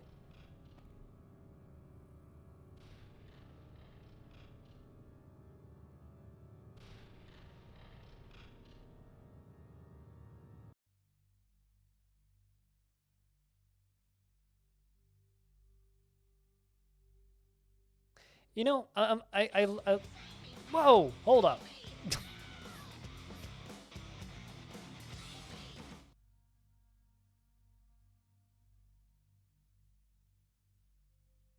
That's 10 subscriptions. It's not too terribly many subs, but it is 10. That's not nothing.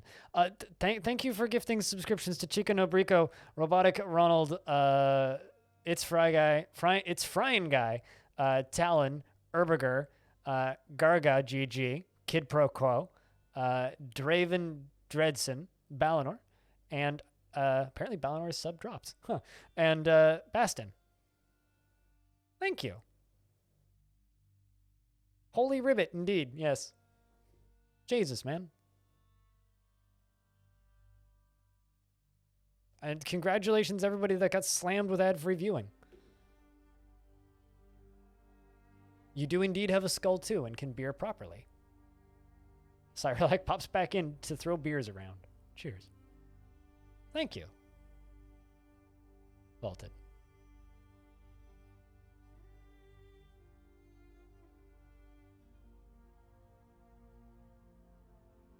So cheers. Thanks. But what I was about to say was, I looked over at YouTube, and there's someone asking if there's a simple UI mod for Dwarf Fortress with mouse controls, or is that horribly too complicated at the moment? It's like, I'm sitting here and I'm just like, what's so complicated about using the arrow keys to move around?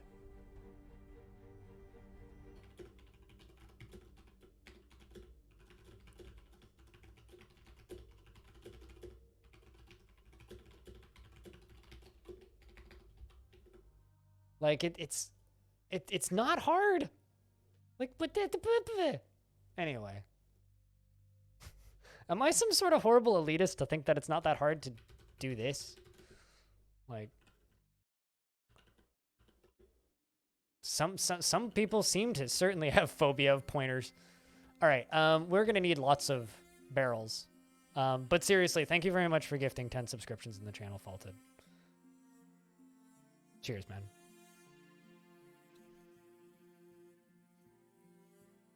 Part of a miniature. Okay.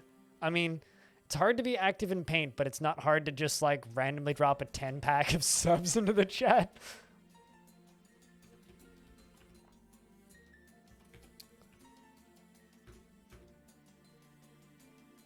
We're gonna cut those few opals that we have while our dwarf mines.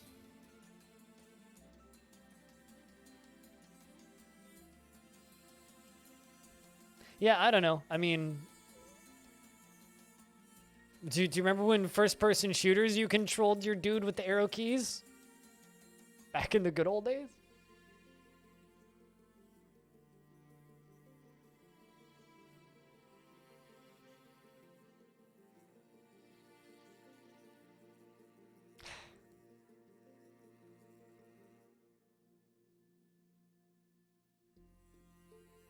What people don't realize is adding in mouse support for Dwarf Fortress makes it significantly more complicated.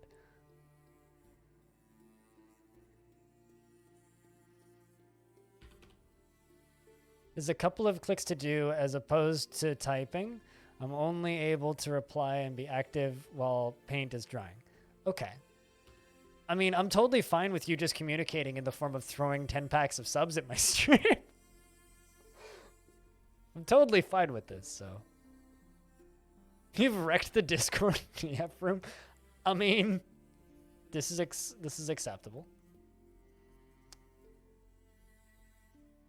Holy shit. Are you going to transfer that into a Google Doc form so I can link it in the document?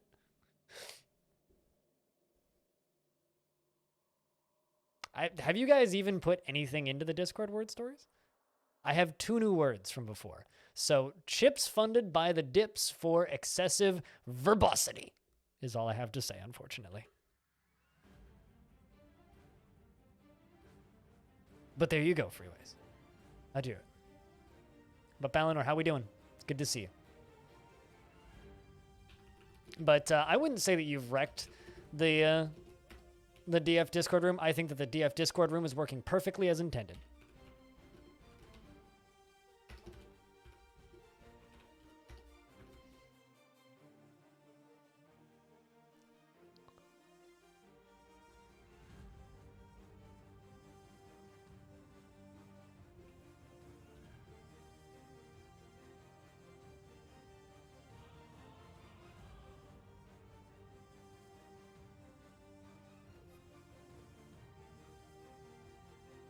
I mean, no, it's not wrong, but like, DF has mouse control too. Like, that's the thing.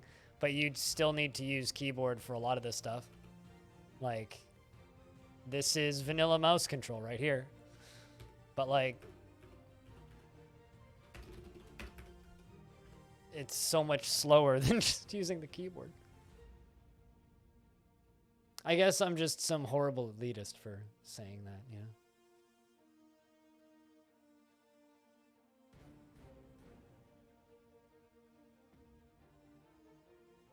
I mean, a lot of menus in DF just straight up have vanilla mouse control. You just need to change the resolution for vanilla, I think. There's a few settings you need to tweak, but you can totally do it.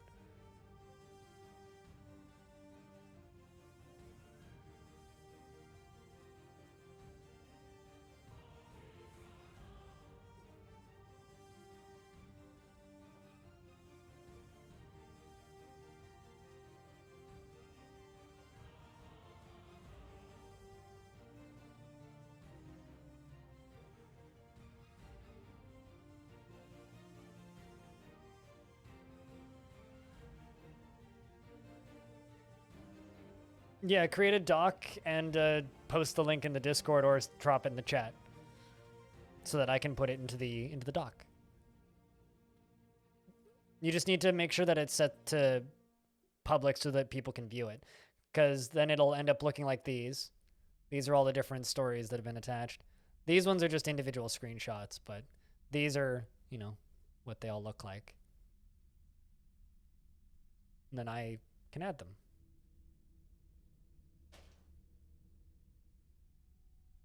Something just fell over next to me. What fell over?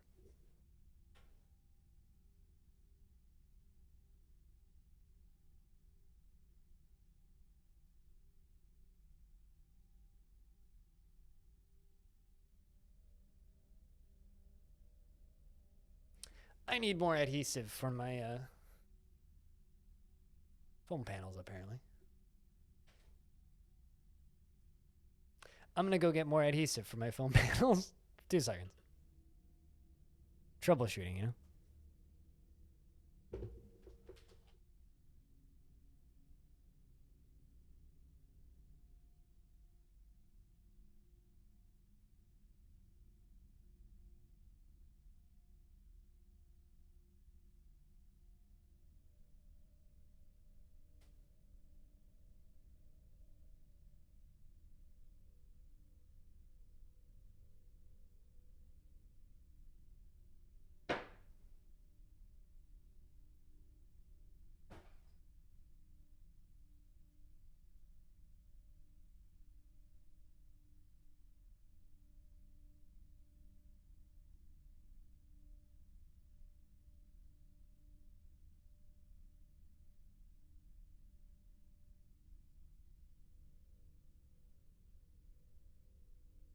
All right, adhesive acquired.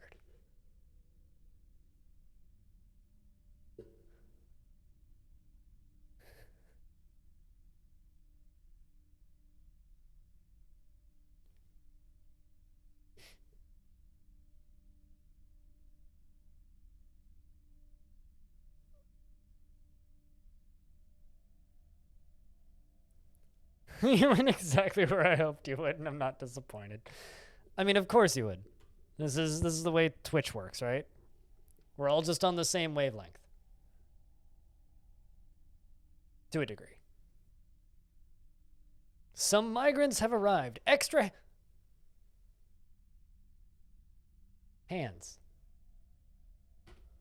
I was hoping this would happen. Redbeard. Wilhel, the farmer. 72 years old.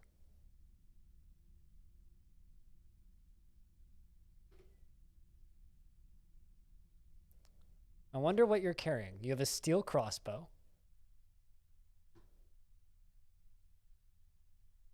I have a red bio.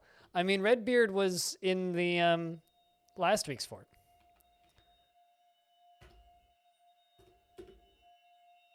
And who's the other dwarf? Melville, the Gelder. All right. This is just a farmer. Is married to Dromus Craftcloths.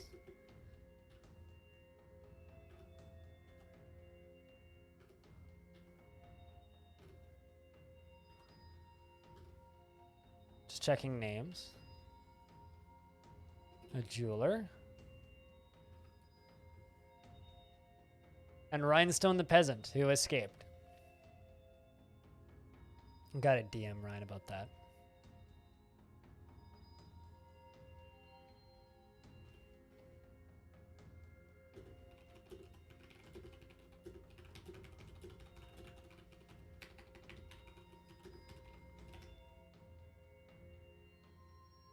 Have no fear.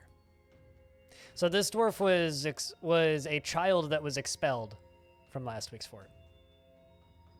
Who made it out? Hey, Lump. What's up? How's things? Oh, and you have a pick. Perfect. You can go help mining. Because he used that pick to escape from the fortress last week. So if anybody would like a dwarf, we have some new dwarves that need to be named now. Although 2 of them are gelders. I have to give them more helpful jobs. Give them farming. butchering, and plant gathering. And I will just give you brewing and plant gathering. Are you in this fort? Well, I started it today, and no dwarf named after you has showed up, so no. Because this is a day fort, so we do a unique fort every Saturday normally, but because I took yesterday off for health reasons, an ancient dwarf, you have zero choice as far as age goes, and I'm not going to go digging through them all. So I won't be that specific. So instead, I will give you the child.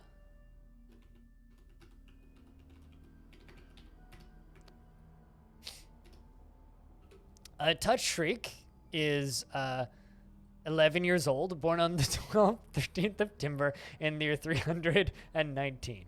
Some people are so wrapped up in themselves, she says. She personally sees power as something to strive for and values self-control. She dreams of ruling the world. Well, I mean, actually, she is very comfortable around those that appear different from herself. No, she's no necromancer. She's just a child, but maybe in the future. She is an optimist, and she has a tendency to consider ideas and abstractions over practical applications. She is a greedy streak, and she tends to form any tenuous emotional bonds with others. She is a friendly individual, and she prefers that everyone live as harmoniously as possible. Isn't a childmancer just a mom, like, willing children into existence? Isn't that a childmancer? Or am I, like, mistaking this? She's not particularly troubled by what others think of her, and she occasionally overindulges. She is troubled by this since she values self-control, and she often feels envious of others. She does not often feel lustful, and she's not inherently proud of her talents and accomplishments, and she's very humble, and she needs alcohol to get through the working day.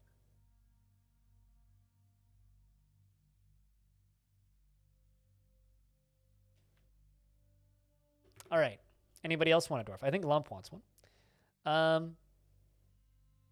Lump, you can be the D-Lumper. I'll make you a Gelder. He is married to Doma's Craftclods, and he is a worshipper of Dur the Squeezing. The animal dissector is your wife. Dur the Squeezing is a deity of the granite urn, most often takes the form of a female dwarf and is associated with valor.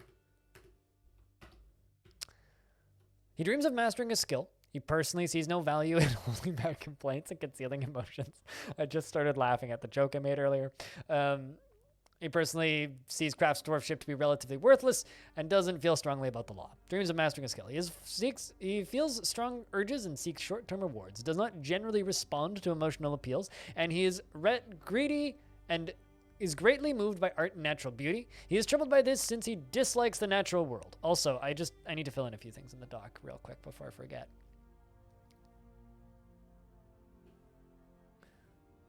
Before I forget.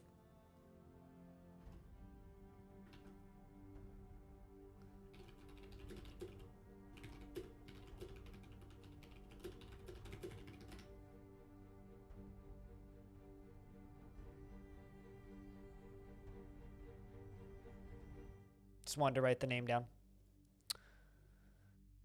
He has a tendency to consider ideas and abstractions over practical applications, and he's a friendly individual. He can handle stress, and he joins the military.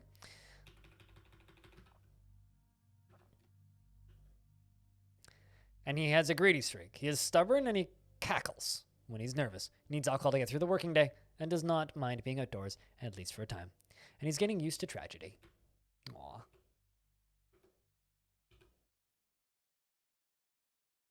Game just seized.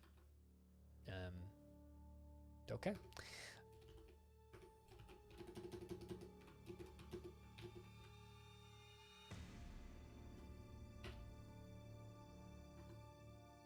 I'm gonna make a petrified wood block trading depot.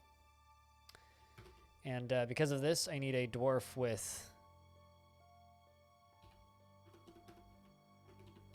architecture. A child is doomed. Aren't most eventually doomed?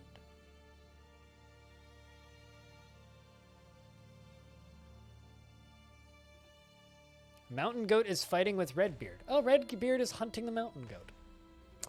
I should make a butcher shop. Let's make 2 butcher shops, 2 tanner shops, a kitchen, and a still.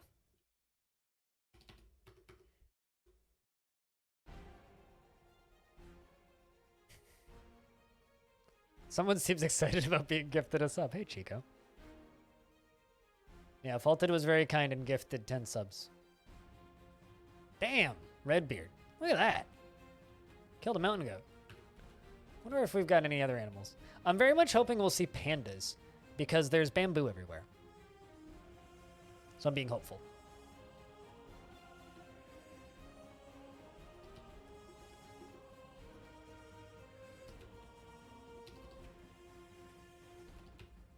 What's up, Chico? And Brahms gifted a subscription to Wormbo. Wormbo. Enjoy the ad-free viewing and the ability to use dwarfs and stuff.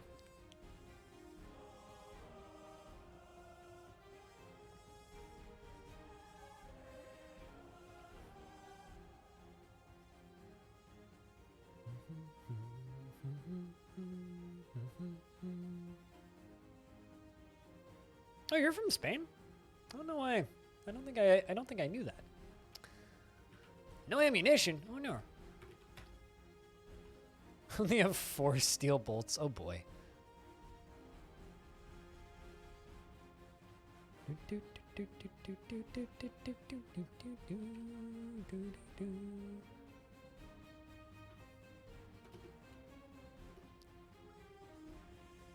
I think my mason is currently asleep in the mason shop. There's also a very injured goat running around.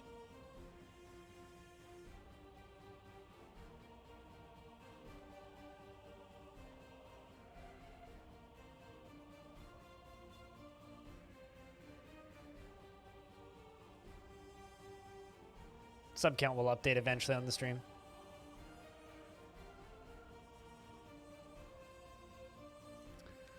He must, yeah. That or we just haven't built beds yet. One of the two. I'm not sure which.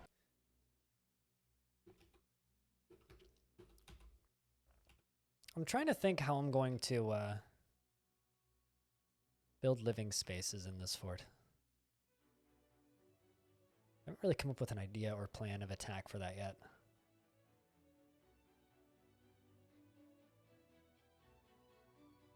Then you cry until traders show up that sell you pickaxes. It's quite simple, really.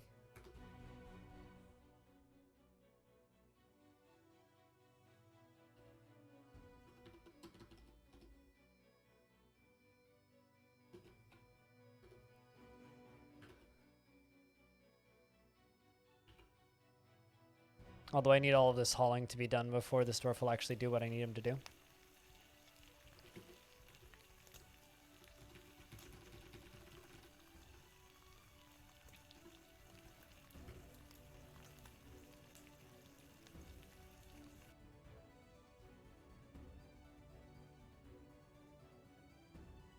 Taking a break from painting progressively lighter shades of gold on top of one another to eat some lunch. I'm assuming that you mean lunch, not looch, because I don't know what a looch is or how one would eat that. But I hope it's a good lunch.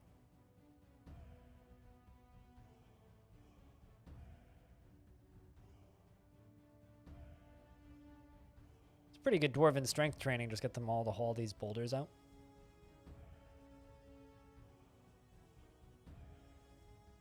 Is bacon for lunch or is something else for lunch?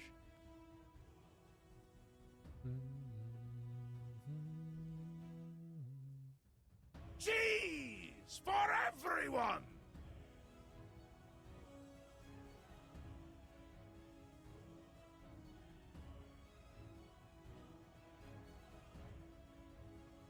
Bacon and cheese. Very healthy meal.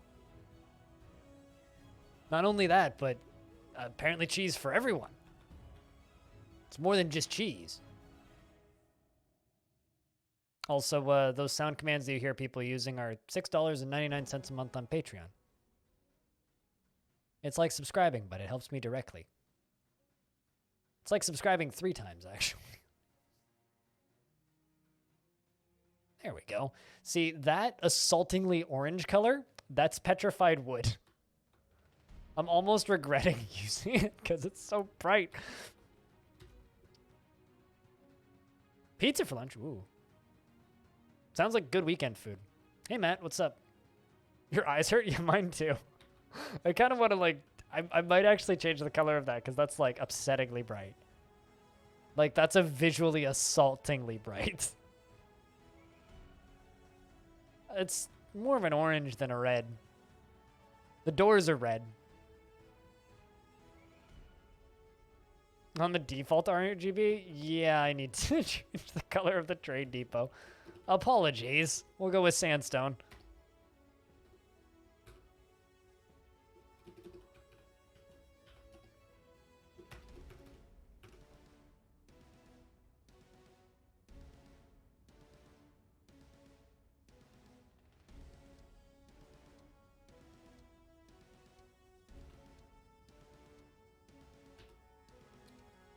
There we go. We got the building being destroyed, so we won't need to stare at that anymore. Phew. We're safe now, chat.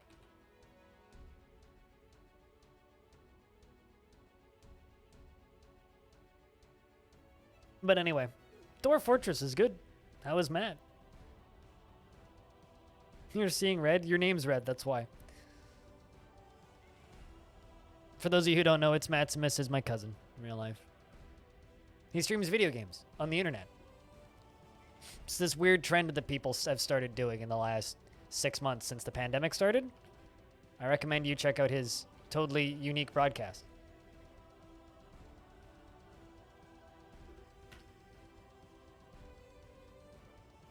Streamers, you're right. Runs in the family. Apparently. Hey, at least he's not doing what the younger cousins really wanted to do a couple Christmases ago, which is stream Fortnite. So, he's going about that the right way. You yell? Huh. I don't believe I've ever even seen you upset on your stream.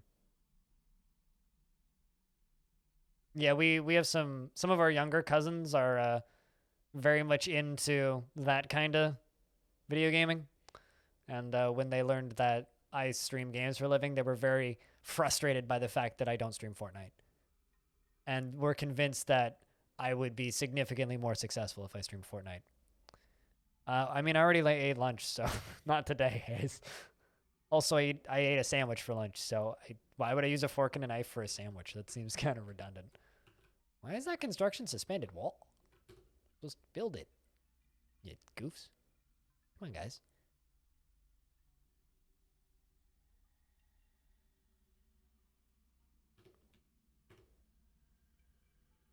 Stream Fortnite to prove them wrong.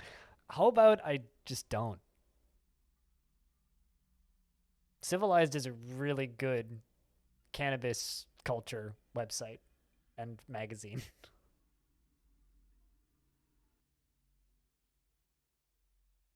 So sure.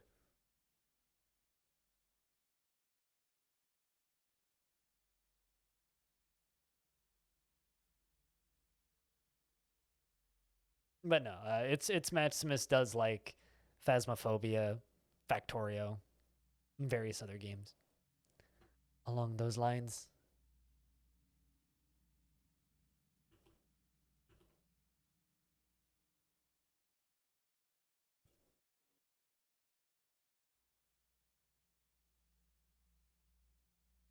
What, that I've played Fortnite or that I've gone to a weed website?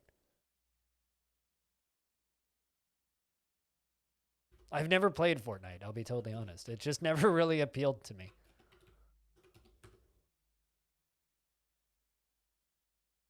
Oh, that's where the anger's hiding. Oh, yeah, that would do it.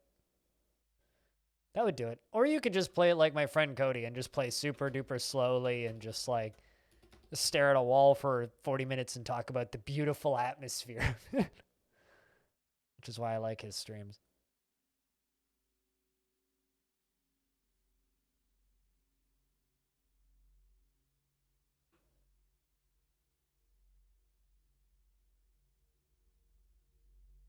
Yeah, the only anger I really get out of video games, I would say, is probably when I lose a really long, hard roguelike run. That's always kind of brutal, but it's fine when it happens. We'll make a food stockpile out here. I'm just kind of banking on the fact that I'm not going to get invaded because the whole shtick of this fort's kind of like, well, we are priests, so please don't kill us.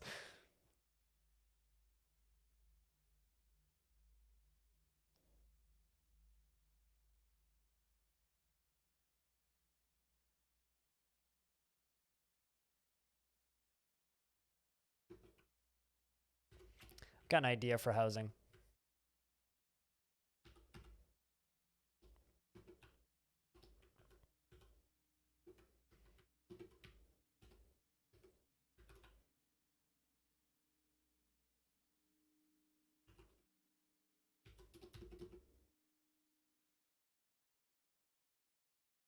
What, the defense plan for this fort? Lock the doors and wait? Nah, not even that, man. Like, not even that. If we get attacked, we're just dead, I think.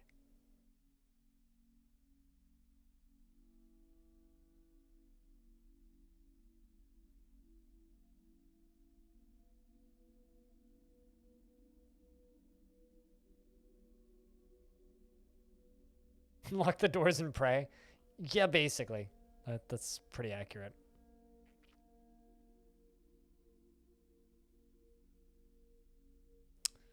I mean, yeah. I mean, I died due to fall damage in CUD the other day, which was kind of amazing.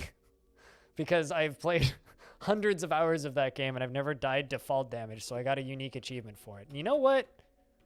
I'm kind of proud of that. I died to fall damage in CUD. Autumn has come.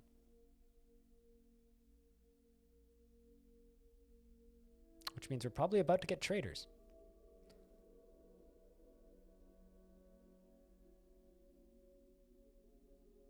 I'm curious if we're going to get snow. We might actually.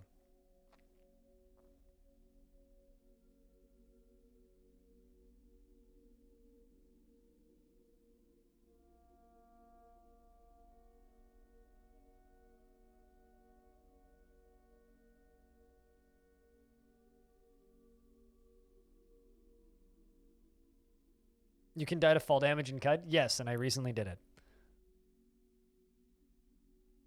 I got an achievement to prove it. It's a pretty rare achievement too. Like apparently that's like a hard thing to do is well what's funny is I was cursed, so I was gonna die anyway, but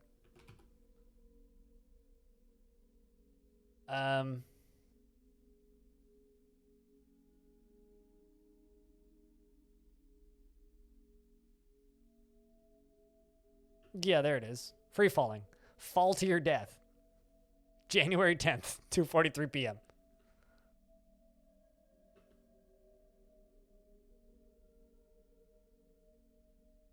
But then again, like the easiest achievement to that game is just to go die.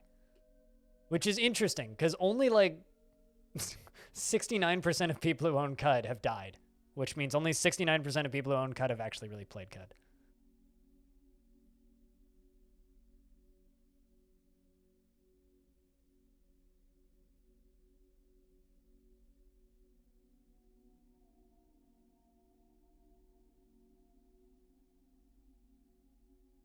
Yeah, only 3% of people who play CUD have fell to their death.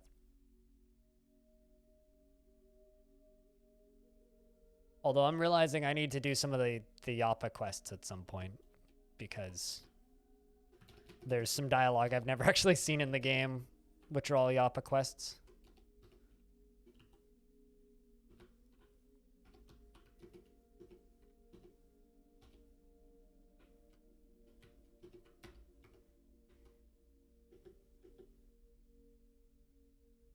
And how did I pull it off? I jumped into a pit. And I cracked my ankles and I died. They're just good players. They're just so good they've never died in CUD. I wonder if anybody's ever beaten CUD without dying. Like, first run beaten CUD. I know people who've beaten Brogue first run without dying. Which is equally impressive, probably. Well, no, probably. Cut is significantly more bullshit. Yeah, I don't know. That's a good question to myself.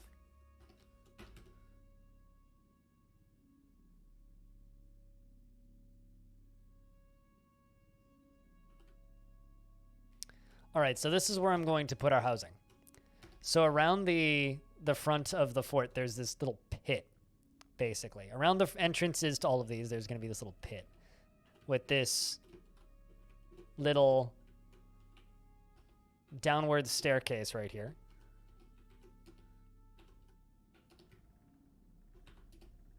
Whoopsies, that's not what I wanted.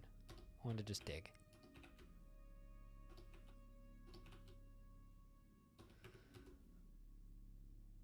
And that's going to be our way up and down. You can beat Cud? Yes. There is a win state for Cud. You can see credits in Cud, basically.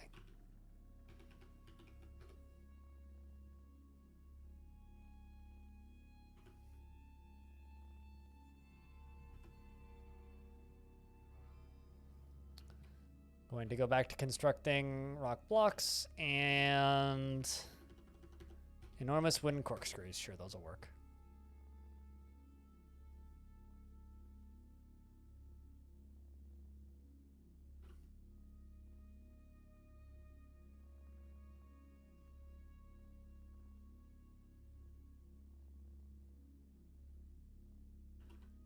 All right, so currently we have 15 dwarves, and a few of them are married, so 1, 2, 3, 4, 5, 6, 7, 8, 9,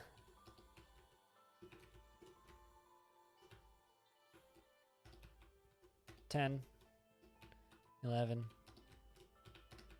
12,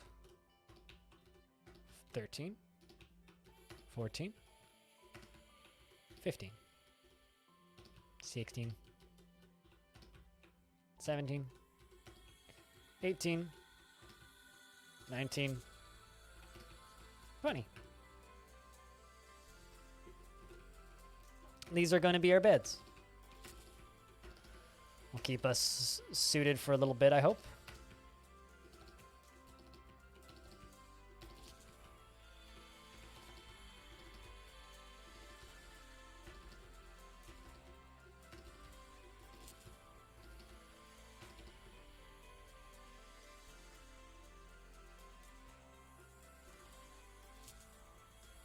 Do I have any free dwarves? Yep.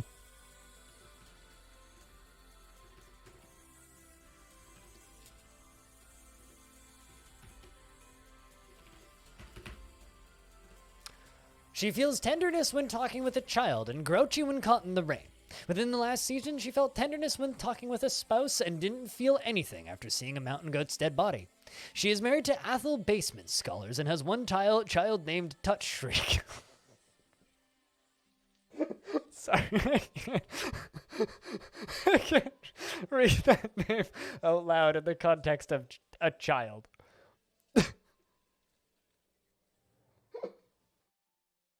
Without cracking up.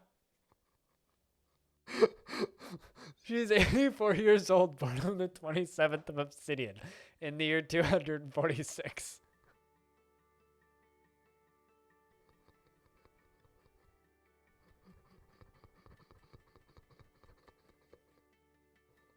Who are we bullying, though? The child or the parent? Because the parent is all like, goes to hug child, and the child just shrieks.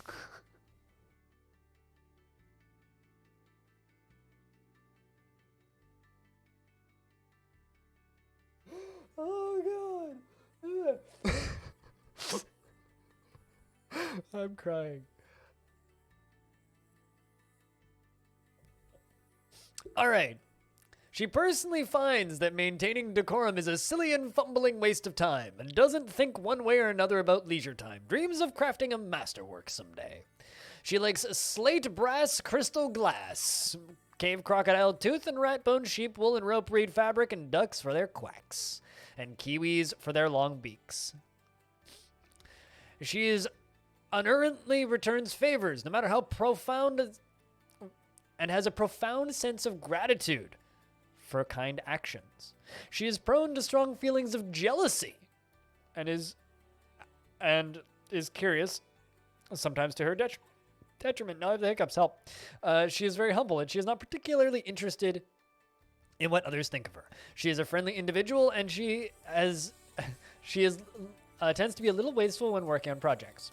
She is given to flights of fancy, and she has a narrow focus on the current activity. Her high voice trails off whenever she tries to remember something. She needs alcohol to get through the working day.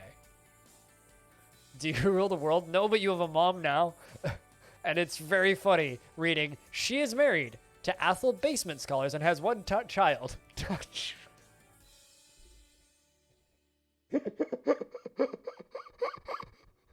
Also, Laura, for reference, Touch Shriek is 11 years old and she dreams of ruling the world.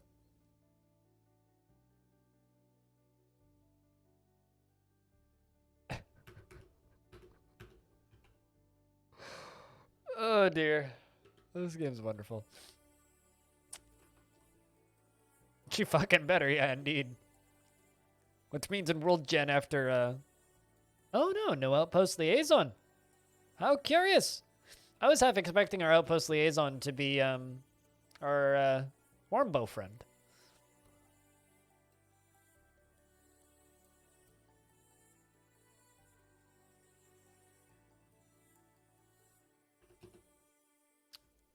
God, that's too fucking funny.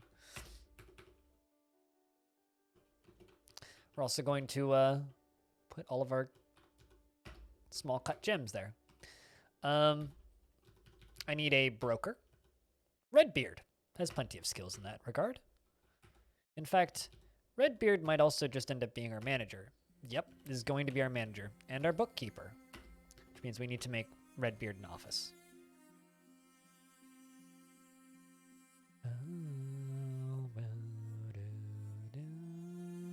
For a giant cave toad? Oh yeah, you're not wrong. Maybe if the elves show up to trade, but I see that as kind of unlikely. God, that's way too fucking funny. Little lag spike. I think we're getting lag spikes because of the size of the map, which is fine. I don't normally do embarks this big, but for these one-shot forts, I don't really care if they get framey, so. Site. Oh god, that's way too fucking funny.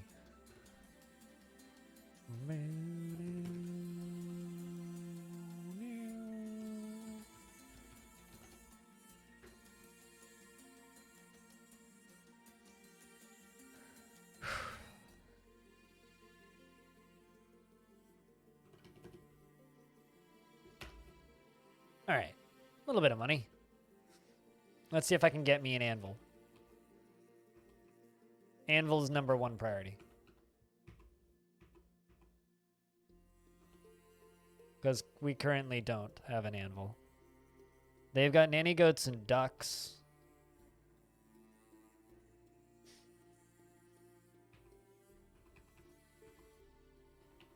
I don't... oh, nope, they did bring me anvils. They're all made of steel, though, which is fine. Buy a few anvils. Buy some pigtail cloth. Some leather.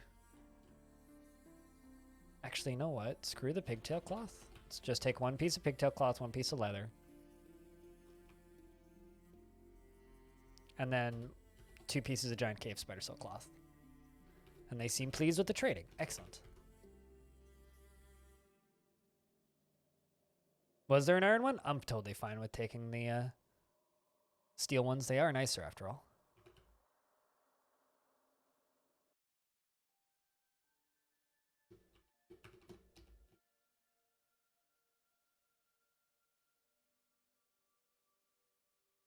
This is way too square for me.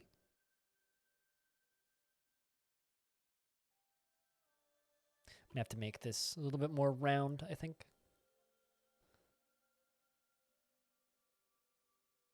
I'm also making a new one. I like how that's a threat.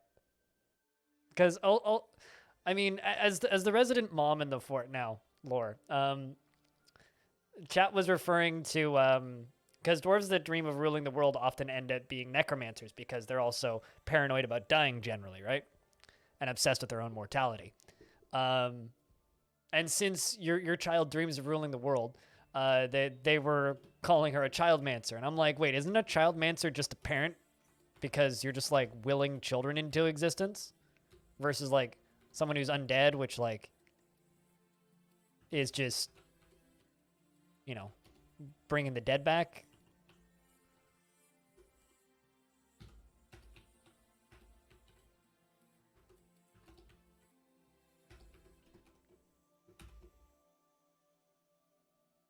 Just figured I'd get your 2 cents.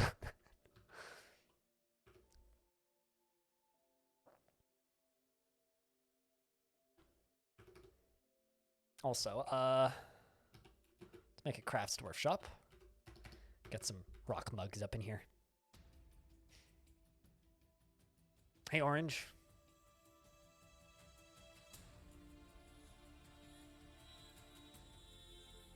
Unfortunately, once you're dead inside, you maintain a dead state for all eternity.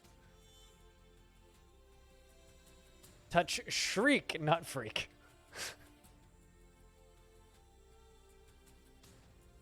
I'm just like imagining like a sequence in like a sitcom now where it's just like, yeah, this is my daughter Sally. We call her Touch Shriek. And then like neighbor goes, "Oh, that's cute. Why do you call her that?" Well, you see, you poke squawk.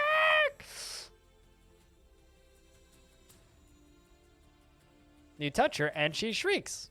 It's like a squeaky toy, but 10,000 times louder. Redbeard, I don't know if you were here for it, but your dwarf from last week showed up.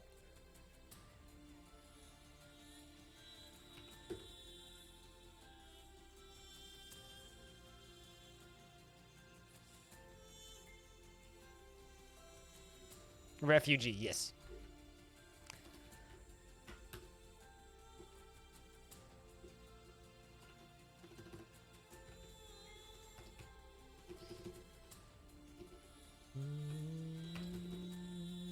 From the military fort where everybody was fighting.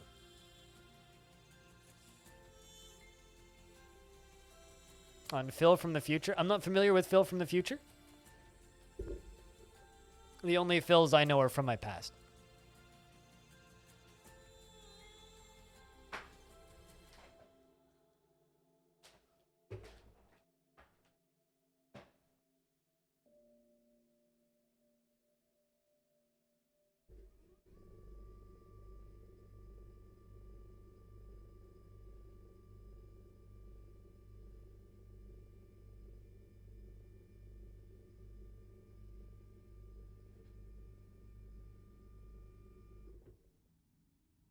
All right. Oh, that would be why I don't know it. I was never a Nickelodeon kid.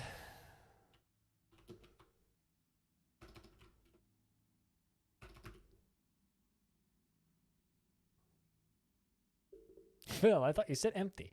Yeah.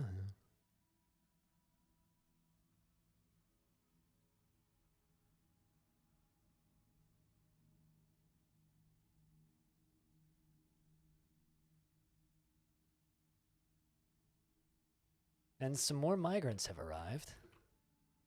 Kodal, Cybrick, Stray Goose, Baby Alpaca, a farmer, a lie maker. Well, I mean, we are a religious fort, so it's fitting that we're all lie makers. You dream of raising a family? Do you like silver, plumogate? I need to give this dwarf a real job, so... you like a lot of different types of leather. So I'm going to give you leather working. Can you get a dwarf, please? Do you have preference of anything? We have some variety now.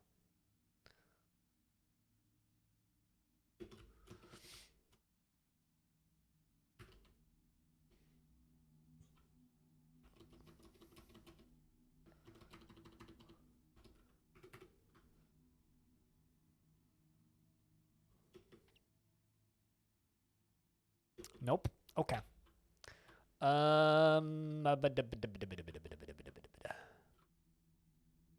Let's give you Stukos. Well, actually, how about this?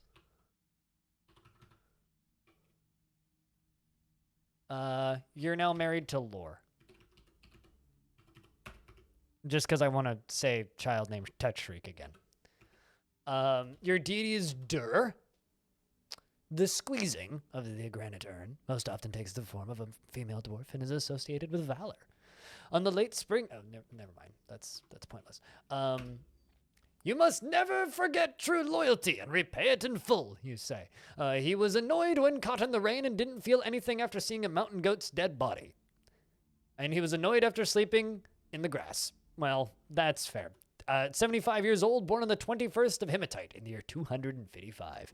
He has low cheekbones and his straight hair is somewhat greasy. His medium-length sideburns are neatly combed and his very long mustache is very short. And his hair is neatly combed. His slightly upturned nose is short and his somewhat tall ears are neatly combed. Wait, what? And his somewhat tall ears... His somewhat tall ears are narrow, and his head is narrow. That's what I wanted to say, not neatly combed. And his eyelashes are short, and his hair is light brown, and his skin is dark brown. He is a perfectionist, and he has a strong tendency towards privacy, though he dreams of raising a family, so that's working. Though he is conflicted by this, as he dislikes this sort of concealment in the abstract. He doesn't often generally think before acting, and he's given to flights of fancy. He is often cheerful, and he tends to avoid crowds. He tends to make a small mess with his own possessions, and he tends to form only tenuous emotional bonds with others. He tends to avoid any physical confrontations, and he works to square this natural tendency with his respect and martial prowess. He prefers to present himself modestly, and he occasionally overindulges. When he's bored, he constantly rolls his eyes. Oh, you're one of those. And he chews his lips when he's angry. He needs alcohol to get through the working day.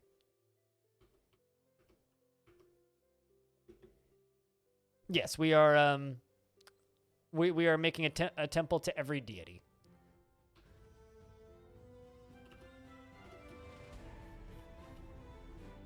Although I need to give more dwarves stone detailing, so.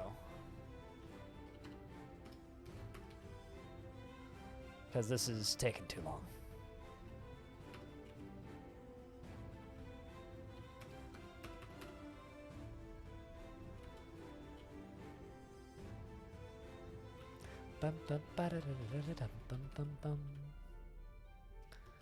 Besides, it's nice to get stone detailing done real quick.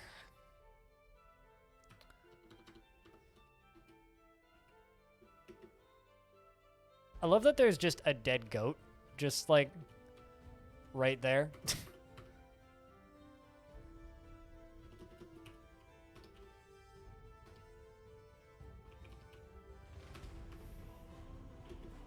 Someone remove that dead goat, please.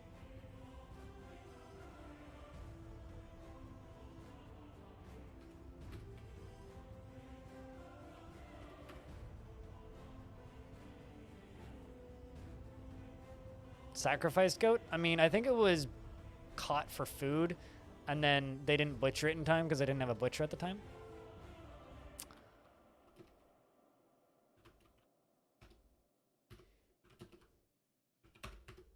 All right, I'm just going to let them do this. I need to take a quick toilet break. I will be back in a moment. Don't go anywhere too fast. Also, can I get a round of beers while I'm gone? Thanks, everybody, for hanging out today.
All right, we return. It's funny because like we're building a temple fort. Ow! And I just smacked my hand against the desk. We're building a temple fort, and I'm, you know, wearing my morning coat. So I'm wearing the robe too. I wish I slept more. Also, we have discovered the mortal enemy of dwarves, Kias. See, everybody thinks it's goblins and elves. It's like, nah. The only true chaotic evil enemy of all are, you know, Kias. The car brand. True evil. Giant cave spiders? Nah. Definitely Kias. Chat, what are more evil? Giant cave spiders or Kias? What do you think? See, cave spiders will just show up, kill one dwarf, and then get a name and leave. They just want a name. Whereas Kias will just steal shit forever. They won't even get named for it. They will just steal shit. And that's all that they truly care about is stealing shit.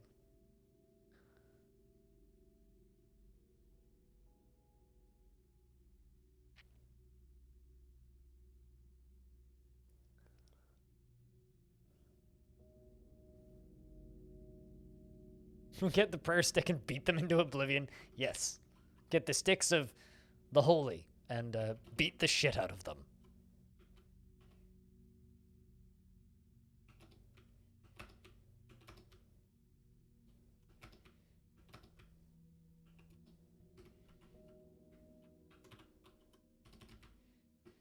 Is the prayer stick like the talking stick? But you get to talk when you hold it?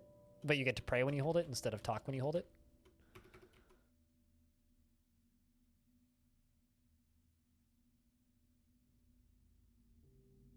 The most evil thing ever? Yeah.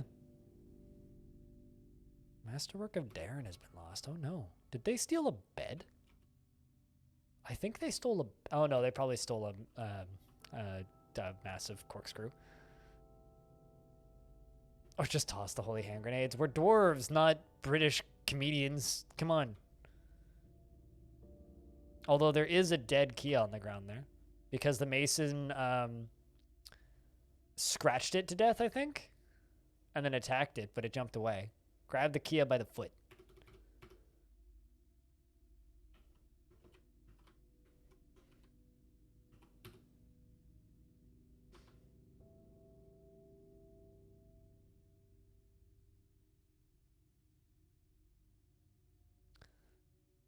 There's so many Kias. Holy shit. And here I was hoping we'd get pandas. Why can't we just get pandas? Pandas would be so much nicer.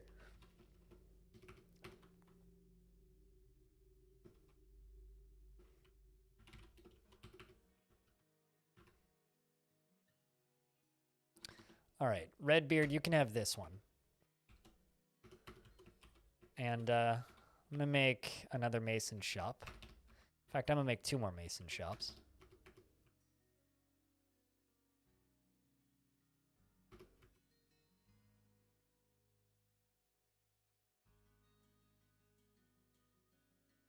Well, welcome back, Bastet.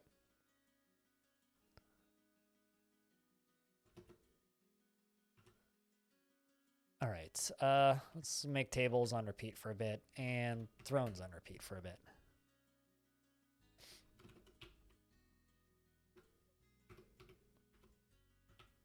We're into late autumn. I'm very curious as to if we're going to get snow in this fort. Very, very curious. All right. That can be suspended.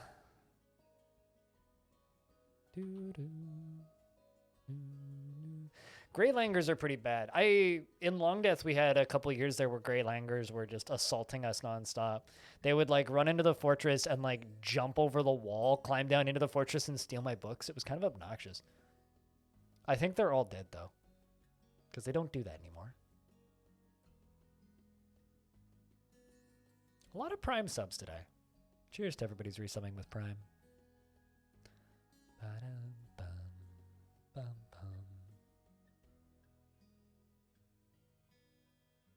A large corkscrew. I have a feeling we're going to see kids stealing a lot of shit for a little bit.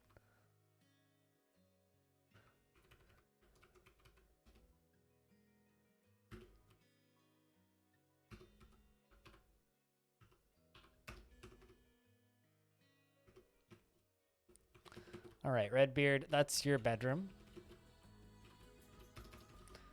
So I'm going to give him a chair and a table in his bedroom.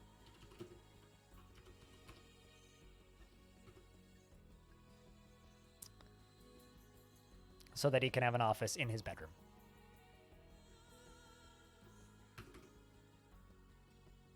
This fortress is all about practicality. Because we're going to be making these gaudy temples, right?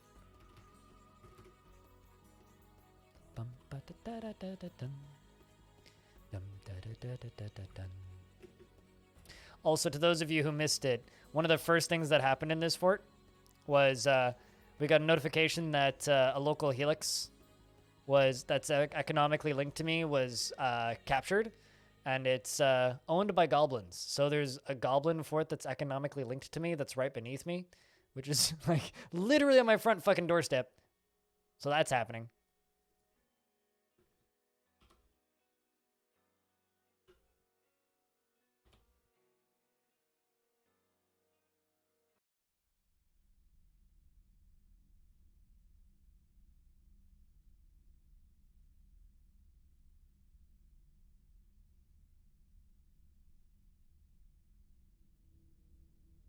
I don't think that's possible.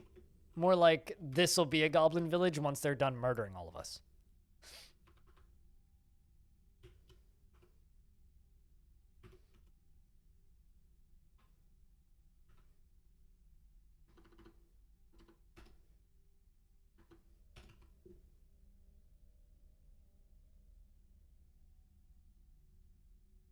So I'm sure this will go fine. Just fine. I mean, after all, absolutely nothing could possibly go wrong in a situation like this, right?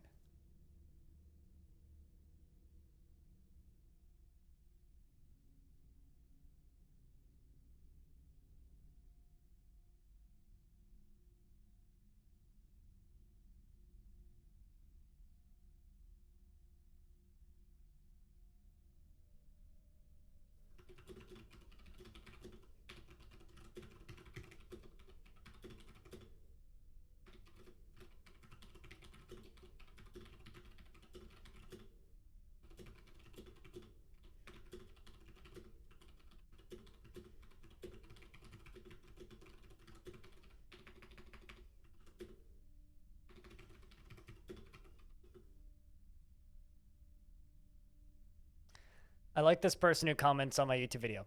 Considering the recent changes in Twitch, as if you were a Twitch streamer, would your name get banned? I'm like, considering I am a full-time Twitch streamer, no. You're dumb. People on YouTube are very smart.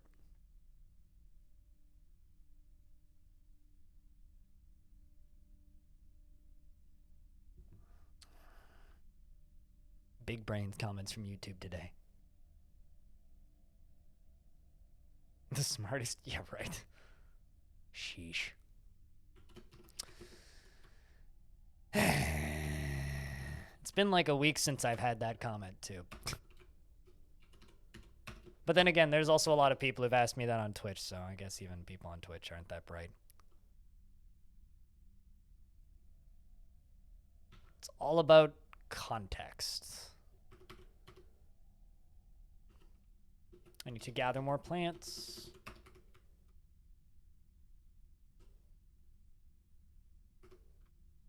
I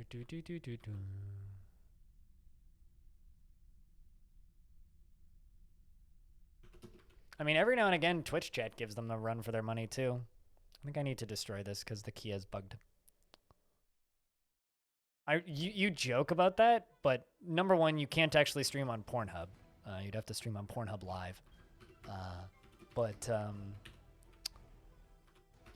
I know somebody who reviews that's a word, reviews hentai games on Pornhub and does quite well financially. He did YouTube stuff previously, and eventually gave up, and then like tried reviewing porn games as a joke, and then realized that the ad revenue was amazing. So, which it is. over there. You just have to be willing to make that kind of content. This is madness. Madness. This is Patrick. You got back way faster than I expected. Yeet. Welcome back, Hobo. How was FUD? I wonder if it's gonna snow. We're into winter.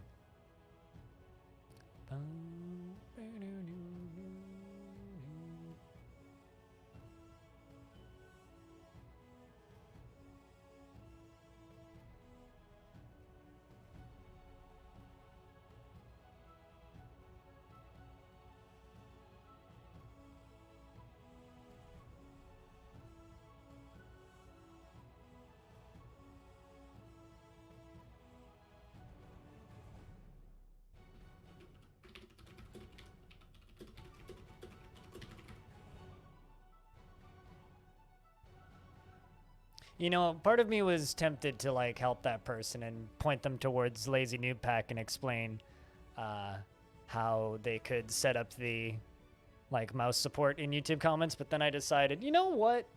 You can just wait for the Steam version without me helping you at all because of your dumb fucking comment. How is the Ninja Monk fort? Well, apparently there's a fortress of goblins next door to us. And some forts from last week have shown up. Or some dwarfs from last week have shown up. So fantastic. We're not drinking while underage. No one drinks underage here because everybody's legal drinking age. Because in my chat, the drinking age is, well, actually, I probably shouldn't say that. In my chat, the drinking age is whatever day you got the beer emote. There you go. Are born sauced. Born sauced, eh? That's a sentence.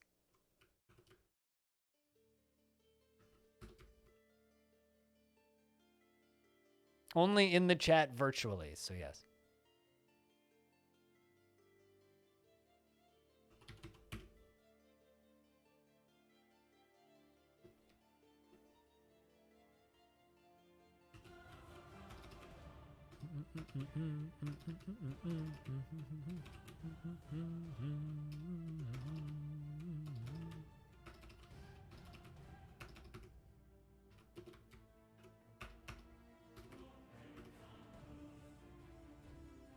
Also, Hobo, I need to repeat this because I think it's really funny, and I commented on it a minute ago.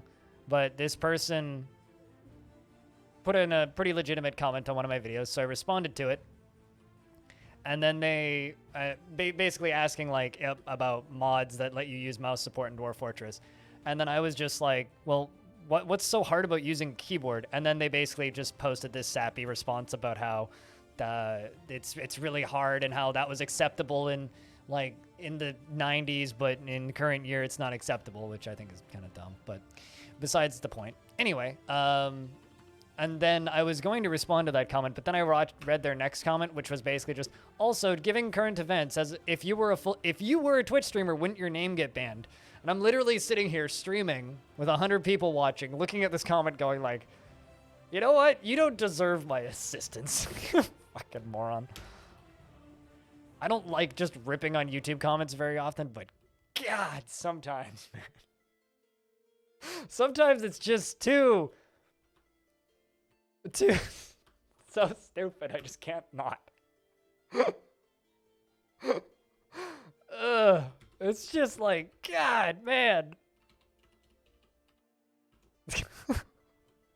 Are you actually that dumb? If you were a streamer. Well, if I was a streamer, yes, I'd definitely get back. I've only been streaming on Twitch for 7 years.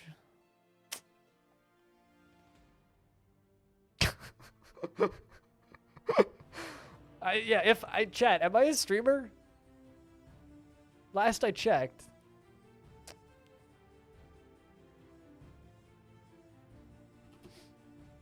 Considering there is a partner Twitch streamer literally named Cunt, I think I can have the name Blind IRL and be totally fine.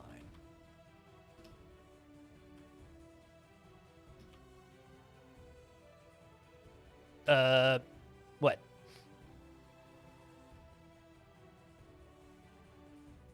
Who's getting impaled on a fire hydrant? Who's getting impaled on a fire hydrant? I'm getting the popcorn. Just someone in the YouTube comments. If you want to dig and find it, you can. I'm not going to bother.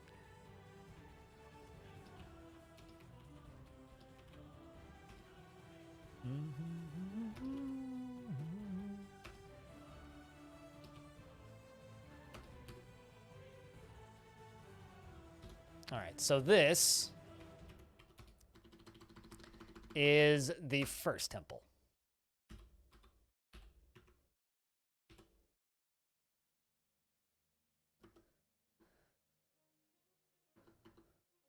Who is the god that our expedition leader worships? Which is obviously Hobo, the extravagantly wonderful, the amazing Dwarf.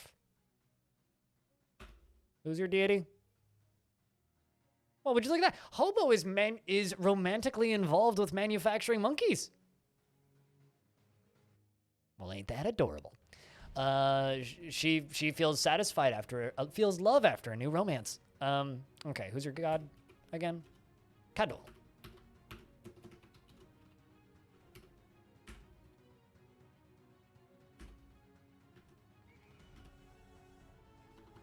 I don't know. I think the thing that like never stops impressing me is just how stupid that question is. Shouldn't you be banned for your username? Are you actually that moronic? I mean, like, I guess so, but like, that's not how that works. That's not even what they removed.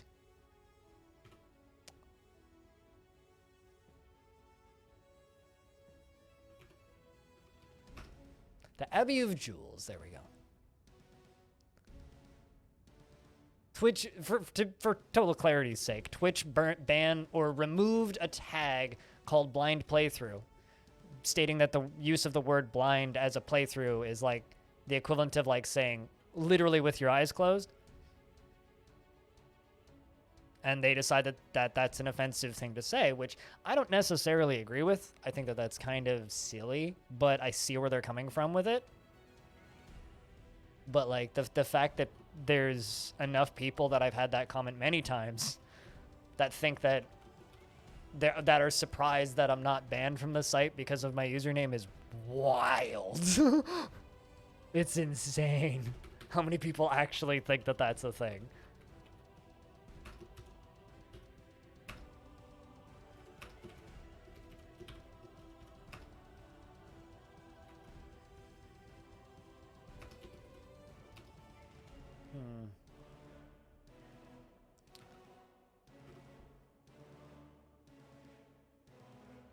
Legally blind playthrough of my life, yeah.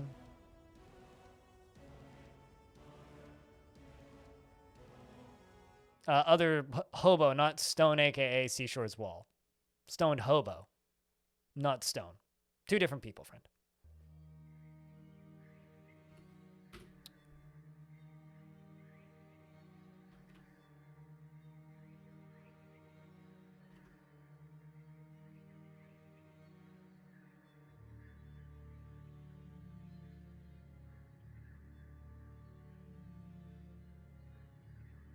At least they can sort of socialize over there in that temple now. I should really build them a tavern. Oh, shit. The creek mouth is frozen.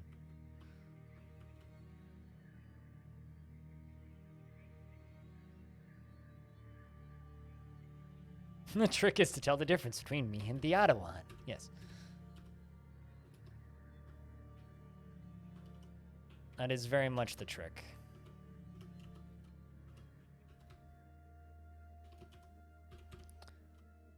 And every now and again, Stone Pants comes by, and that just confuses everyone.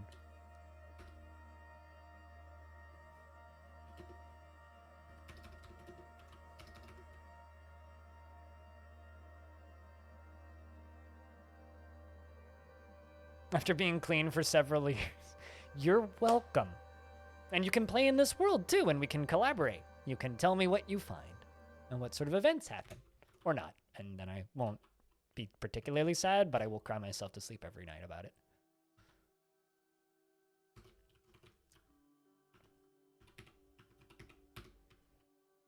Considering I'm doing this without farming whatsoever, I'm literally just like going over here and gathering, whoops, gathering all of the plants.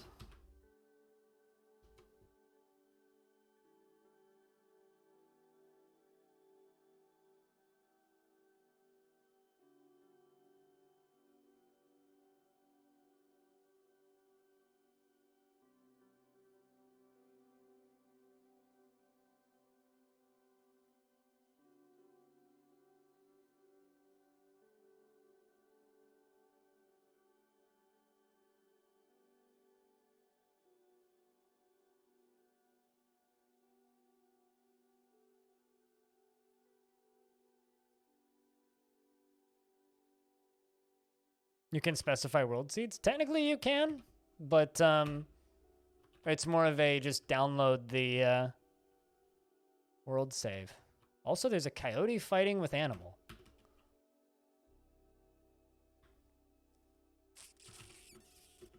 I think animal won.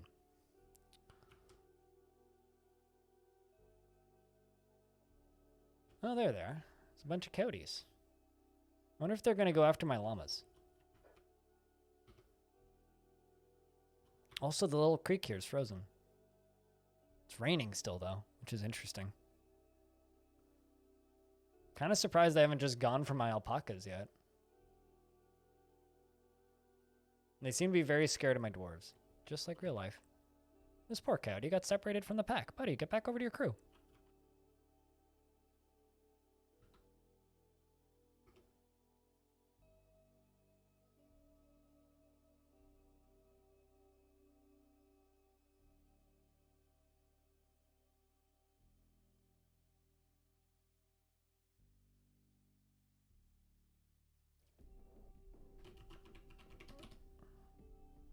If you go into that Google Doc that I just linked, this is the first page. It's in this drive link right here. The world is the enchanted planets, and it's that drive link. These are all of the forts that I've done in the fort. These are all the names of the forts I've done in this world. Although the most recent one doesn't have this one. It only has up to warpaths. So I need to add this one in, which I'll add in tonight. Which is the one we're currently doing.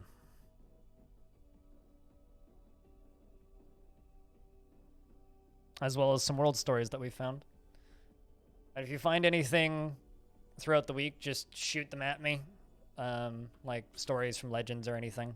And I will chuck them into there. Look at that, it's snowing.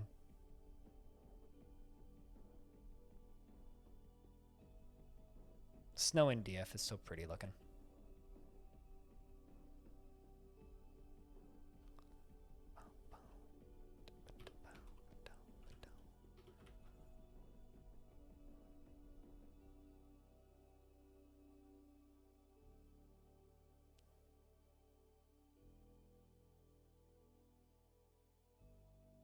They're deciding if they should join the animal farm or take it over. You know, you're probably right.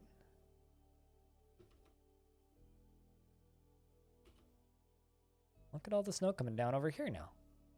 I love being on multi-biomes where it's like one biome's full of snow and then the other one hasn't started snowing yet. Hasn't even started down here yet. It's very light snow, very thick snow up there. Look at that. All the differences in the areas.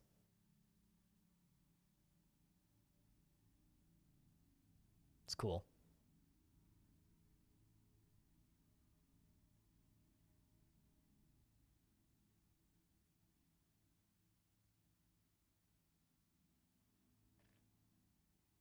That seems well designed. Wait, did you got Battlefront for free from Epic, right? I mean, I have a solution for you. Just don't play Battlefront Online. It's a very good solution. I don't know if you've tried it yet, but I'd recommend it.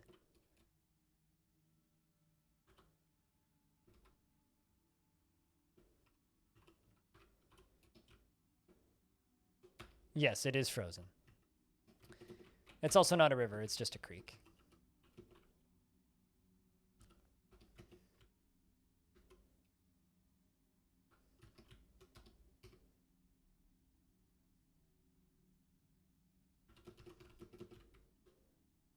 A lot of this fort is literally just like banking on not getting attacked. If we get attacked, we're kind of just fucked.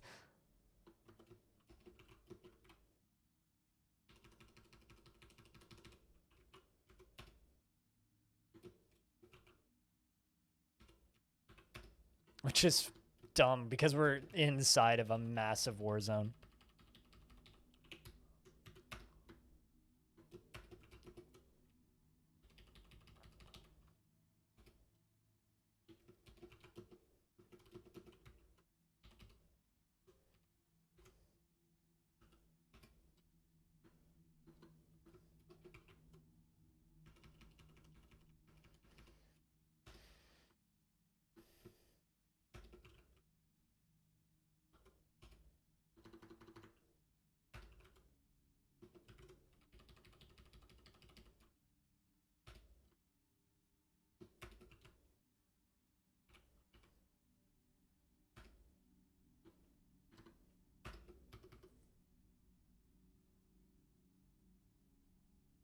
Oh, you bought it.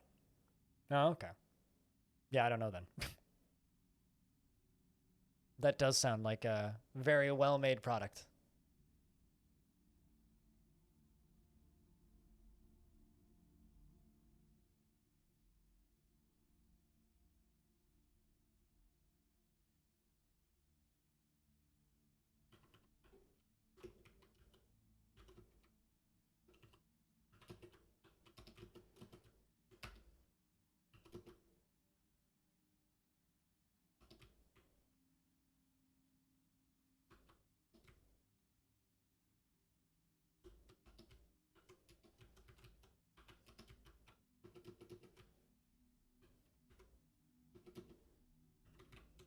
You know, I was gonna kind of do a thing, but not gonna worry about it.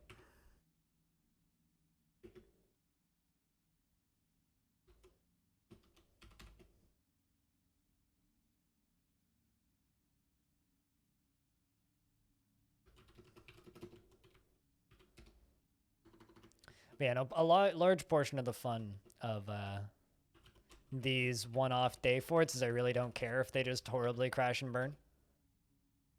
So I leave all kinds of possible holes open for baddies to get in and murder us all. Like last week's fort, where, you know, spoilers, it kind of ended with us all just getting stabbed to death with a few dwarves escaping.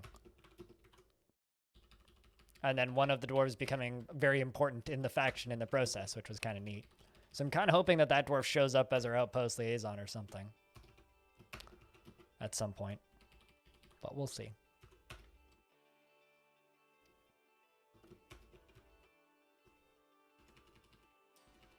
This is going to end up being my tavern, by the way. If you're wondering what I'm doing. Party parrot? Why are we party parroting?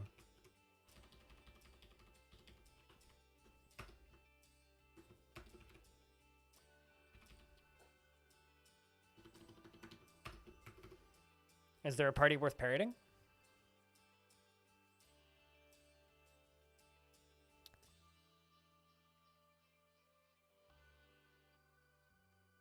My feet are gonna hurt tonight. But that's okay.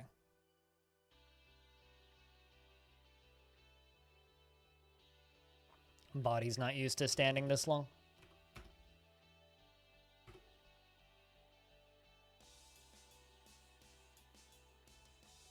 Party Parrot is one of the ones that I find absurdly distracting. No, better Twitch TV emotes are not global. You can, if you pay them, you can make them global for yourself. But no, I don't have Party Parrot because it's one of the ones that I find very annoying. Like, I find it visually distracting. Like, if you notice, all the animated emotes in this chat are very passive. They're not super busy. Try and keep them that way.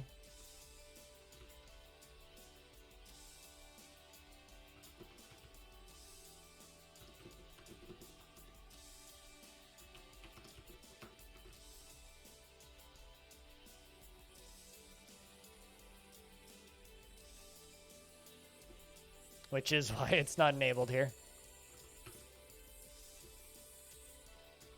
We do, however, have, you know, Dance Mech Or mech dance.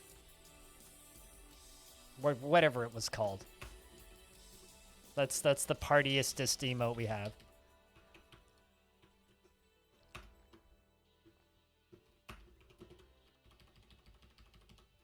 The partiestest is also now a word officially.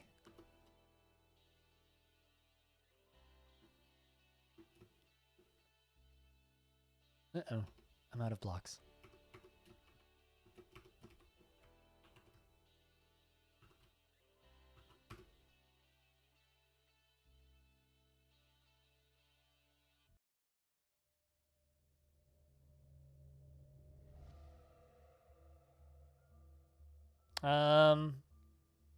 I'm building a tavern now. We got attacked by coyotes. There's still coyotes hanging around. Aside from that, not too much. We have plenty of booze, plenty of plants. It started snowing.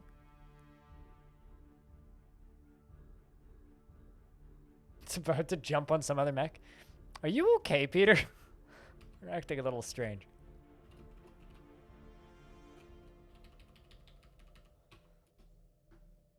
Oh, that's a new one.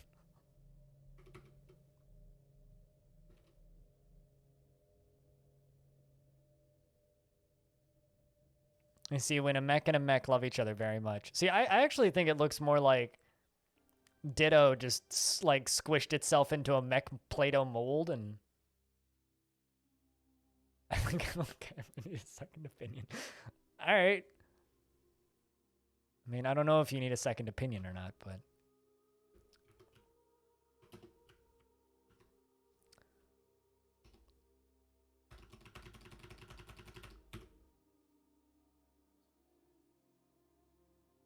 Missed the tavern thing? I mean, I'm just kind of building a building. I haven't really stated what it is.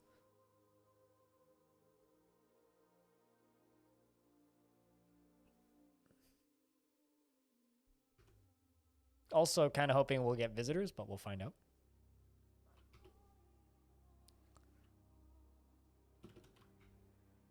There we go. And a dwarf making mugs for us.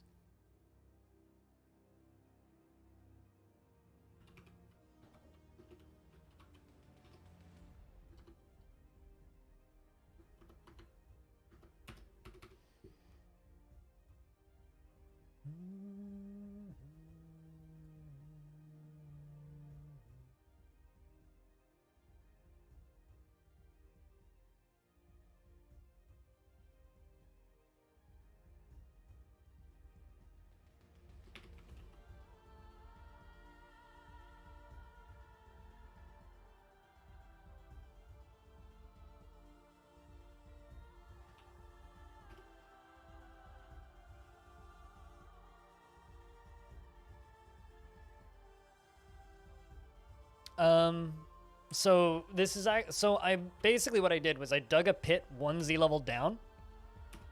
And then I'm building technically 2 up around it, and this is going to be where the roof is on this layer. So it's sort of like a partially underground, yeah, if that's what you're asking. Yes. The floor is going to be etched stone and below ground level, and then everything else will be above ground. So yes, that's what it's going to end up being. I'll just use boulders. Just need this done. Hello, Freskins. It's good to see you.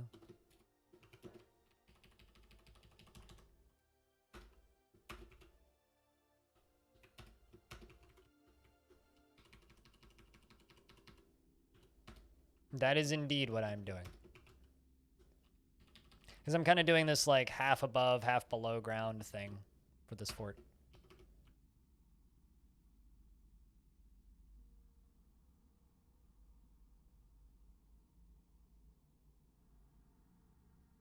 So you know what you got to do? You got to play DF while playing another game.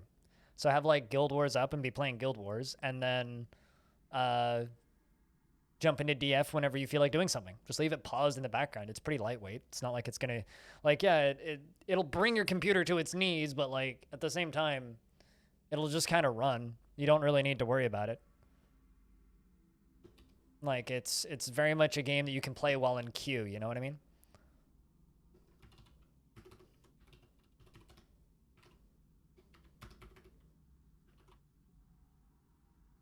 RuneScape, that too. RuneScape, Genshin Impact, Guild Wars, World of Warcraft, League of Legends. I don't know. What else do kids play these days? Roblox. Whatever you gotta do.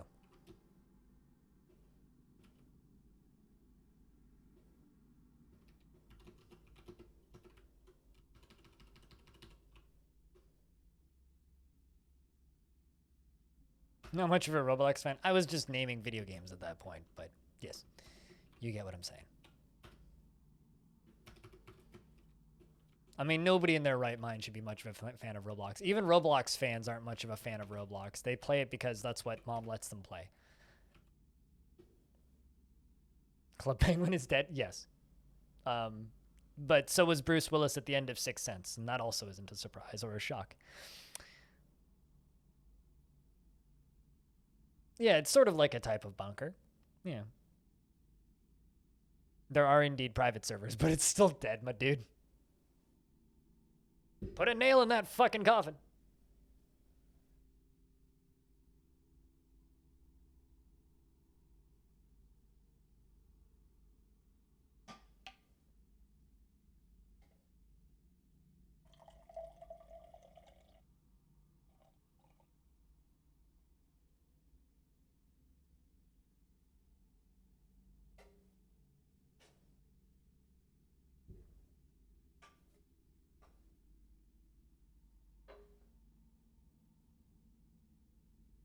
Bellinair, thank you very much for the raid.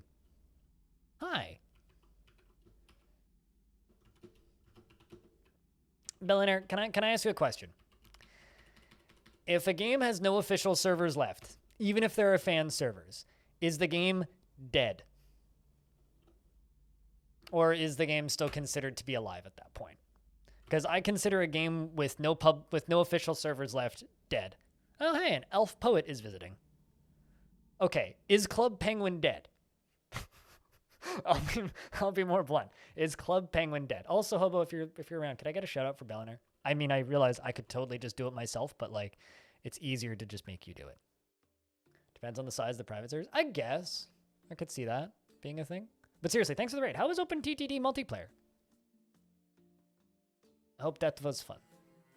I've been standing most of the day and my back hurts.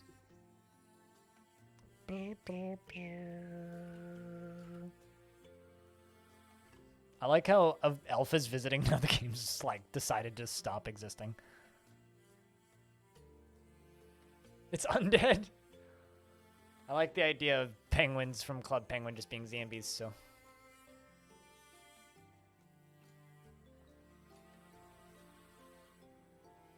Oh yeah, no, I mean, WildStar was dead before it launched.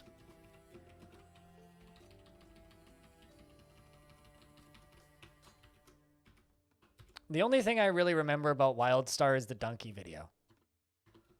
Basically mocking its existence.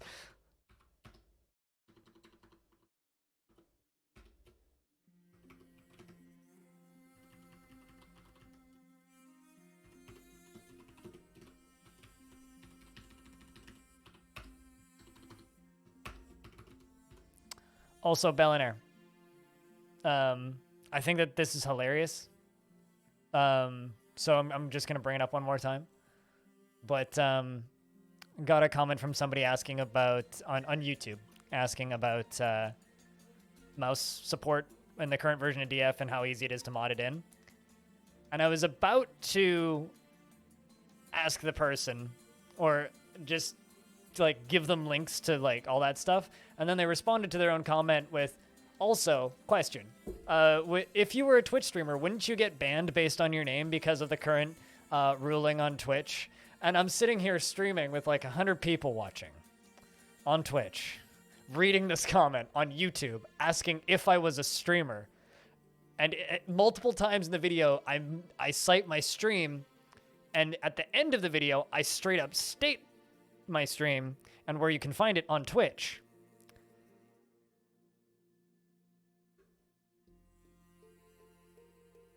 Just, what the fuck do you want from me?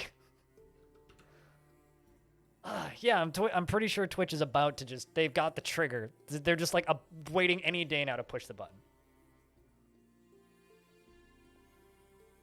Yeah, clearly the takeaway is I need to advertise my stream better on my YouTube channel. Yet, I got fucking 30 followers between yesterday and today just from YouTube. And like, they all came in from the most recent. It's obviously being advertised pretty well. Maybe I should just like. Also, there's the fact that like 90% of my YouTube channel is literally stream VODs with links to my Twitch channel and every single one. Anyway, what's up, Dad? How's things? Twitch is gonna ban me when I hit 999 years of long death. I mean, if anything, they would just simply say, "Hey, we need you to change your name." They would do what they did to Glitchbutt, where they basically reached out to her and were like, "Hey, your name no longer fits our guidelines, so, change it." That's what they would do. And they haven't done that yet. So, what am I building? I am building a temple to every deity and a tavern. We just started the fort. It is here, I'll give you kind of an overview. So normally Saturdays, but I took Saturday off this week for health reasons. We build a one-shot fort, so it's just a fortress with a theme, and we finish it by the end of the stream, because my main fortress, which is Long Death, I'm trying to keep alive for 1,000 years, so it's a lot of just, like, sustaining and just kind of, like, basically watching the anthill do its thing. So I do weird one-off forts on Saturdays, generally, but the theme of this one is we're trying to build a temple to every deity, and we're basically on a highway. So there's like a road kind of going through here, which is like a world gen road. So I decided to kind of go with like this trench/surface style, like semi-underground. So it's still dwarfy, but like slightly above ground. We're also like in the side of a mountain. So we're basically like not reclusive monks necessarily, but like custodians of these temples. And yeah, so we're building. We've got 2 temples so far, and I'm gonna need more. And this elf just showed up who's hanging out. And yeah, it's pretty great because the literal second I started this fort, the first thing I got was a notification from this fortress down here that a local Helix has been taken over by the local goblin civilization. So I have a Helix who's economically linked to me, owned by goblins who are at war with me. I don't know what the fuck that means, but it can't be good. So, you know, things are fine. Also, considering I have no military and no real plans to have military. Yeah, this is fine. What economically linked means? It means that they look to your thriving economy for their future prosperity. I realize that's no help at all, but I had to say the line. It means that you can request workers from them. But because it's technically a warring faction with me, I can't. So, you can request workers from them if you have a messenger assigned. Faulted! The Stonecrafter has gone into a Fey mood. All right. And the game's saving, so we won't know what it is for a minute because it's a large world. It's like Quibi? You mean like the 10-minute video app that launched and shut down in a year? Am I used to surface settlements? I do everything. Deep settlements, high settlements, low settlements, and I have thousands of hours in this game. So if anything, I could probably give you tips.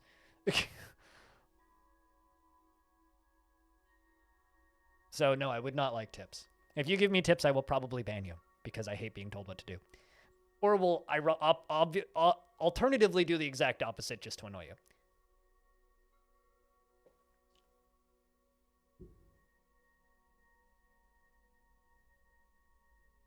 I hate it when people tell me what to do. Claim to craft store shop, right? Grabs a boulder. Well, you're a stone crafter. So you're probably going to make a rock scepter. Or something. Hopefully you don't want metal, because I don't have any.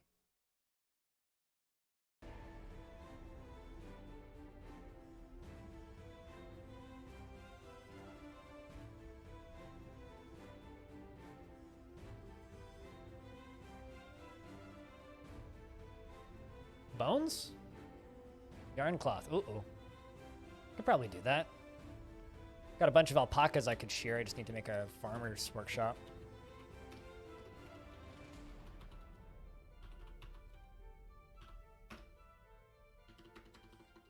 Let's make that out of petrified wood so it's bright, obnoxious, and red.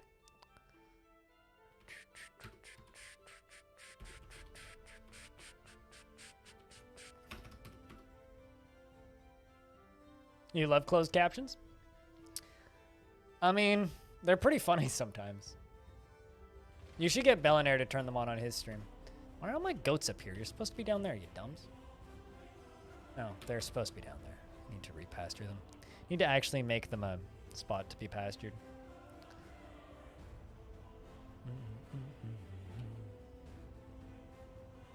What did you just go grab? You just went and grabbed something. No, you didn't. Okay. I'm just seeing things. This is nothing out of the ordinary.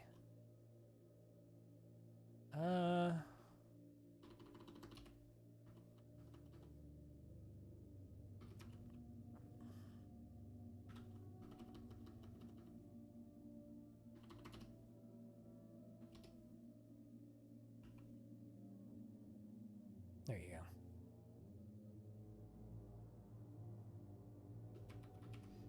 I'm just using boulders to finish this roof off because I don't care about the resources. I just want the damn roof done.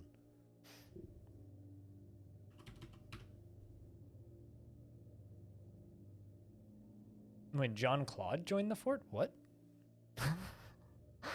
Is that what my closed captions? Learn Dwarf Fortress with nothing but closed captions. AKA, you don't learn anything about DF.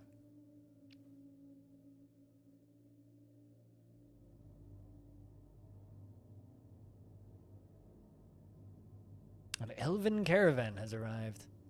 Unfortunately, friends, I got nothing to trade you except for wood, so I'm gonna have to wait until next year. I guess I could, like, cut some stone gems to trade them.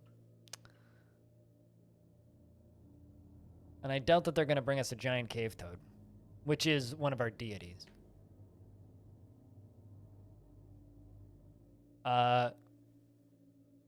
Urist. There you go. Hold on, I need some dwarf names. Cybrek Olundabal.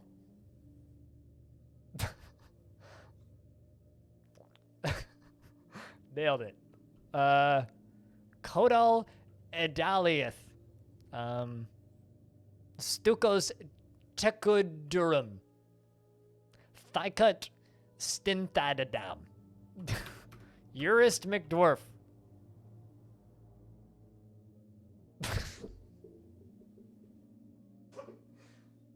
It managed to fuck up Urist McDwarf. Wow. Sorry, Ernest McWarf is pretty good. That's pretty good. All right. Shear some animals for me, please.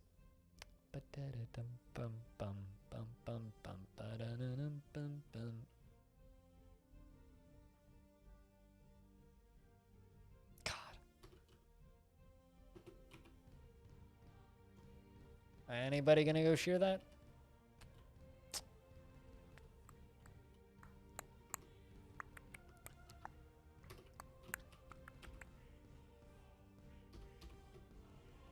Can't wait till it's done. Then we can work on down here. That'll be nice.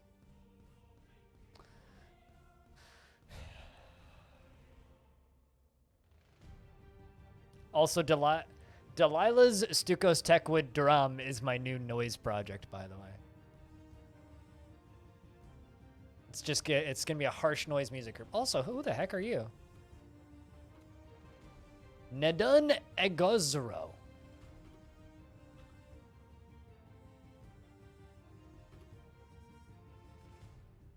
I can't read that.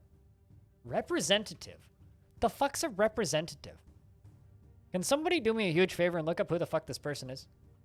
If anybody's got the world save open. or has it downloaded, I'd love to know who this person is. I mean, it's a human of legendary skill variety, but I've never seen anybody listed as a representative before, at least not that I recall. Some more migrants have arrived. Excellent.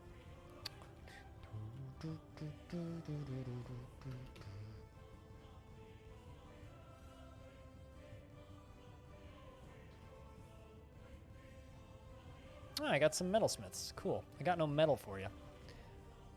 Bum, bum, bum, bum, bum, bum. This person.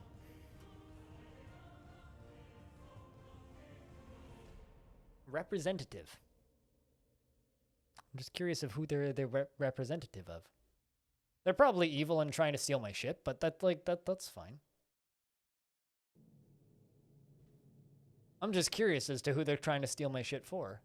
And they're welcome to steal my shit.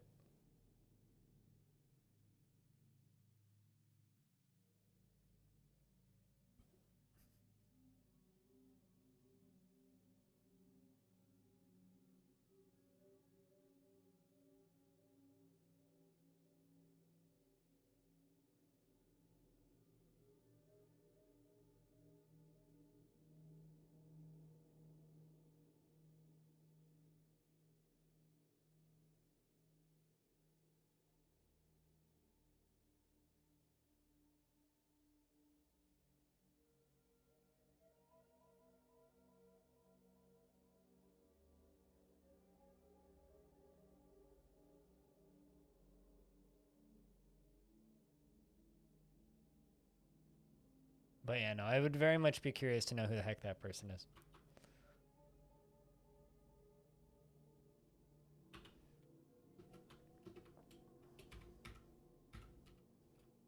The Abbey of Jewels. Well, it depends on what god you end up being.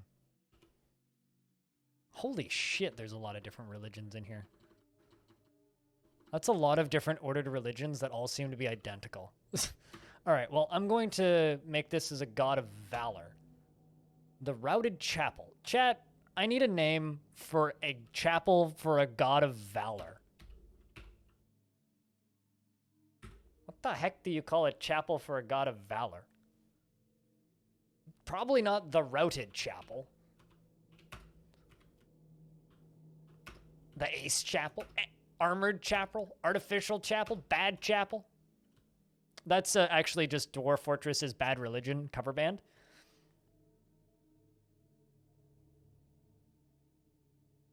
Hearth Chapel. The Fat Chapel. That would be the god of food, right?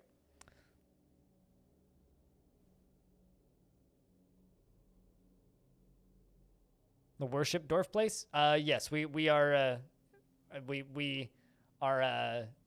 making one temple to every dwarven god.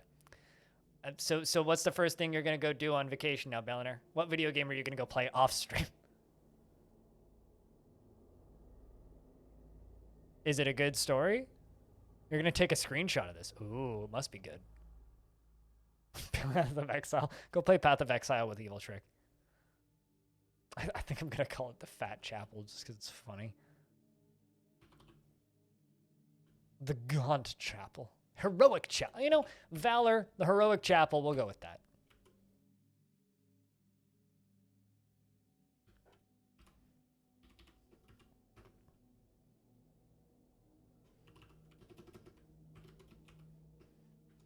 Also, Belliner, don't forget to review Cyberpunk.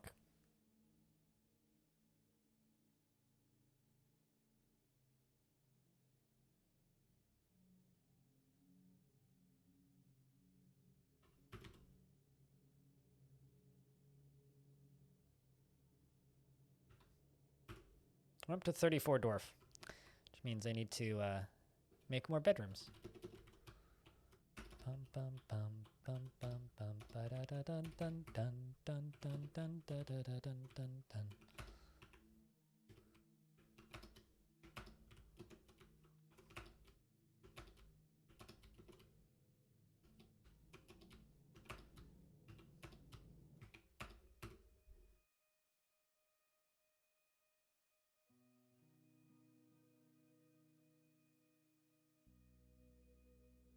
Cringer is off for 4 days as well. Oh man, well I guess I'll just sit here and reap the benefits of all the people who everybody else who also watches me isn't streaming.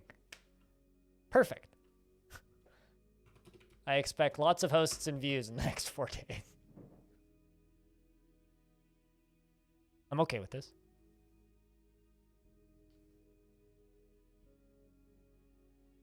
What the fuck is max force?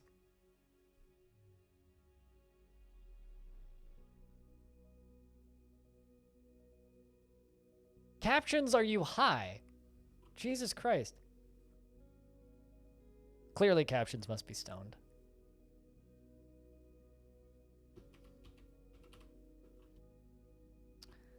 All right. Were you able to get any of that yarn yet?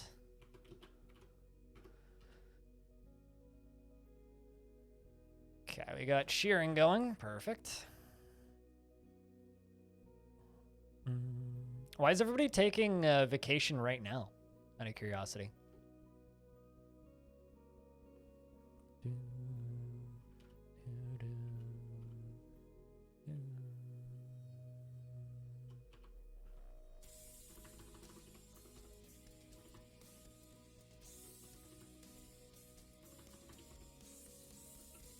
There you go. Go weave some of that thread into cloth. What are you weaving? Oh, you're weaving the pigtail thread. Durr. Not what I need, but...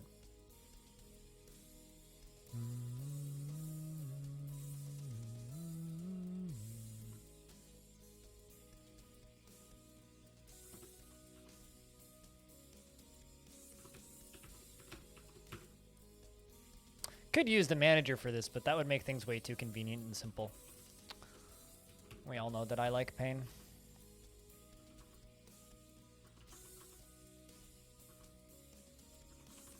Oh, a bunch of baby alpacas. Yay.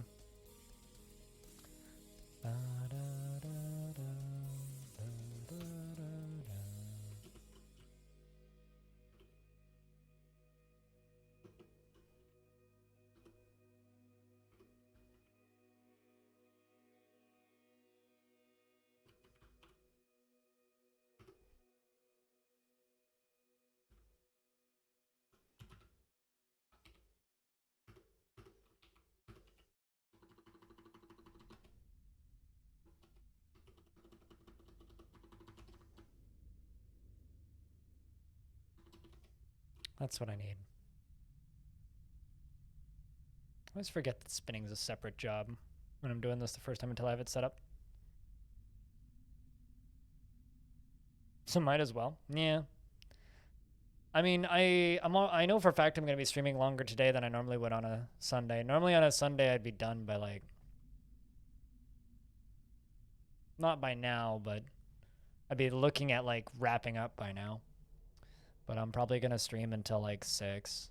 I do have a phone call scheduled with my grandmother. But that's not till 7. So. Interesting things is the gang he's a representative was incorporated into the League of Funerals in 311. 311. It's that band that wrote that one song that some people have heard.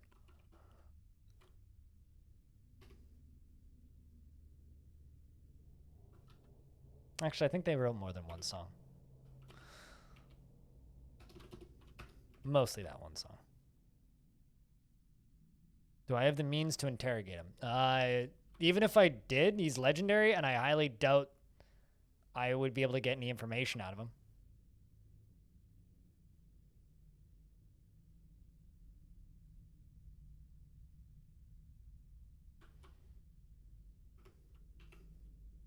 Let's make another loom.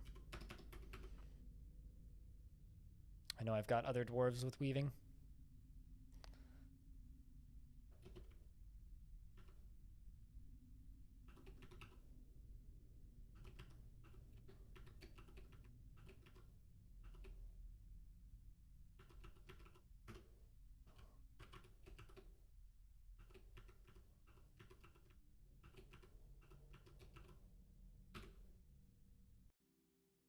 But no, I do not have the means to interrogate him. I would have actually I would need someone to have committed a crime to have a cold case to be able to interrogate him, which I don't think I have. Because no one has committed a crime yet. No one's even upset yet, which is kind of impressive, actually.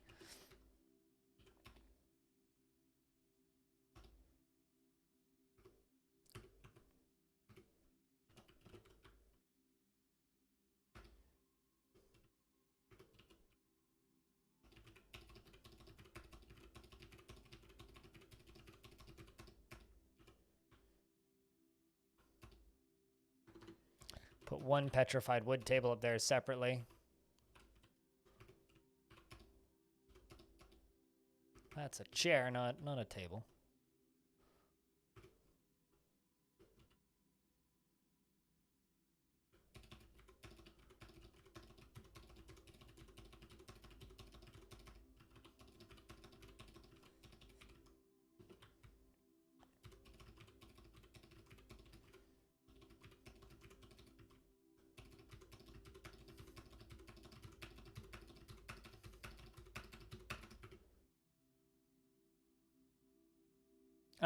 Well, I'm about to make a mysterious construction, so maybe there's word that there's an artifact happening. Although it's not going to be particularly valuable. It's just a bunch of sandstone and alpaca cloth.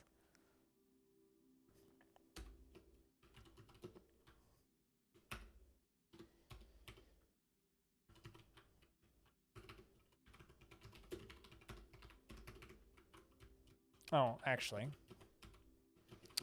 I need to start up the next temple in order to actually have rocks.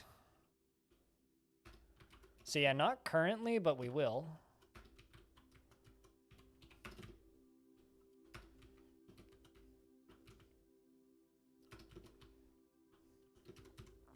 Watch him just like take the artifact in peace.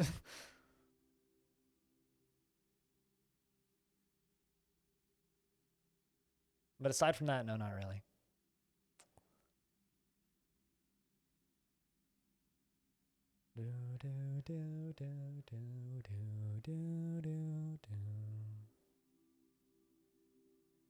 No creature, that's totally acceptable. We have what we need now.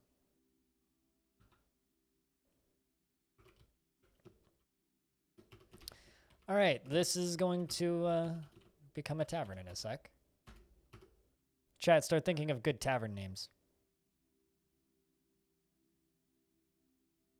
I have itchy wool robes. I mean, I'm starting to think of them more as like custodians and less as mugs. Wool is itchy. Doesn't matter what it's made of. Faulted! The Stonecrafter has created Ostath Limar, a sandstone earring, and claims it has a family heirloom. It's worth 6,000 Dwarf bucks. On the item, this is a sandstone earring. All craftsdwarfship is of the highest quality. It is encircled with round sandstone cabochons and decorated with alpaca wool. On the item is an image of Faulted, basement scholars, the dwarf in sandstone. Faulted basement scholars is laughing. The artwork relates to the fey mood of Faulted basement scholars in the Mountain of Hollows in the late winter of 330. On the item is an image of buckets in sandstone. So it's an artifact with an image of him making an artifact.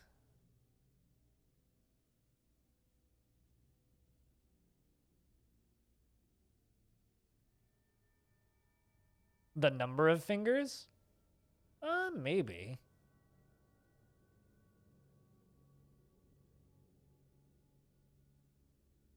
So basically what you're saying is this representative in my fortress is a necromancer servant? He literally made an alibi for himself. That's funny. Neat. All right. This is going to become our tavern.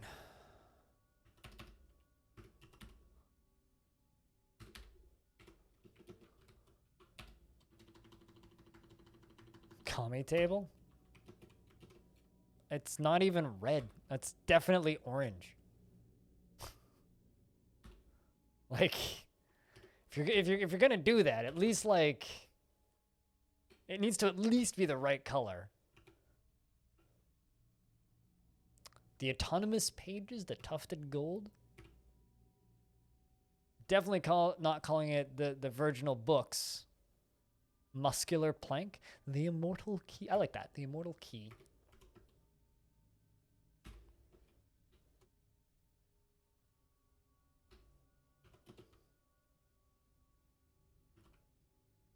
There we go. Need to make some wood wheelbarrow 3. Need to make some of those. An unread book. I guess so. The doctrine of Jaws now has many worshippers in the mountain of hollows. And now requires a temple and a priest. How fitting! We shall honor this. I mean, that's what I'm building right now, so that'll become that.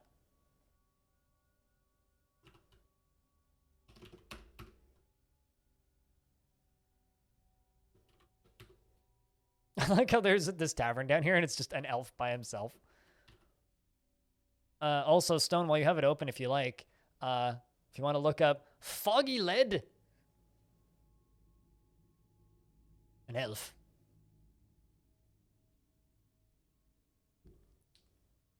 Also, if anybody's wondering what I'm asking Fog to do, if you type an exclamation point Dayfort, you'll get a link to this Google Doc. This Google Doc is a selection of stories that we've mined out of the world's history, as well as the history of all the different forts I've done in it, along with screenshots and kind of like the abbreviated stories. If you want to download the world saves are listed there. The YouTube playlist is listed there.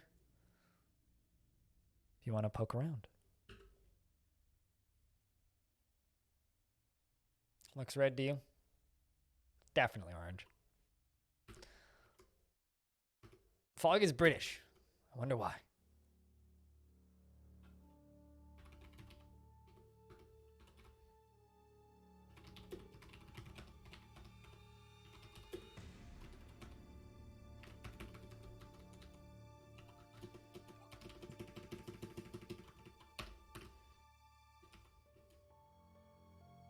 Did I just see an upset dwarf? There's an upset dwarf!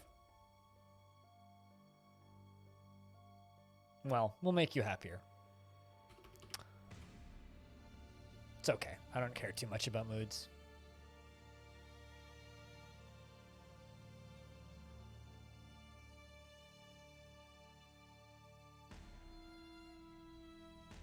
That sucks, Sarlacc.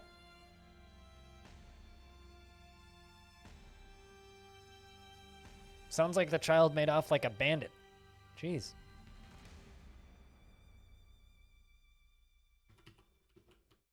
Hope you got good takeout, though.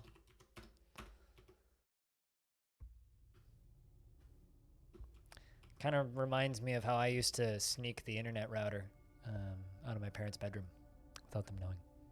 One of these days, I need to tell them that I used to do that. One of these days.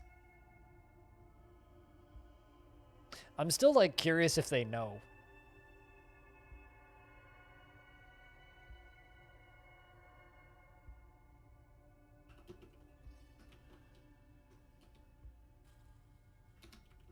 Here's the thing. I never got caught. So I don't know if they know.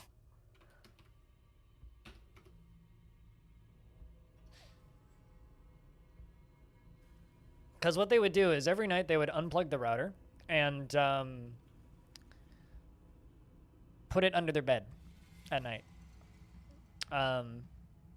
So if I wanted to go on the internet at night and do, you know, things like play Halo with my friends on private servers, then what I had to do was I had to wait for them to go to sleep and then go up to their bedroom, quietly open the door, which could be opened very quietly. They had a very large bedroom. And then they had this very thick carpet in their bedroom, so it was incredibly easy to be quiet. My parents are both very heavy sleepers. So I would literally just, like, very quietly walk in, take the thing out from under their bed, and go plug it in. Never got caught. Did it for about 2 years.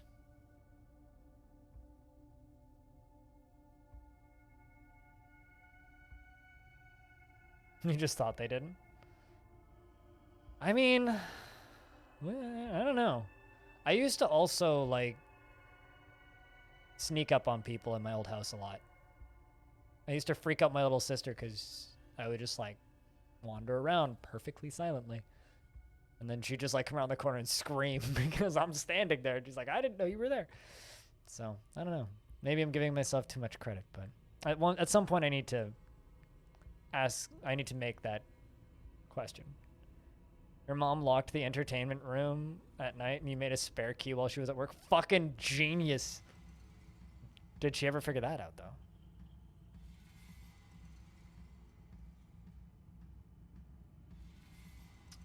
Is a Diamond Furnace veteran, author and poet, and spy and criminal.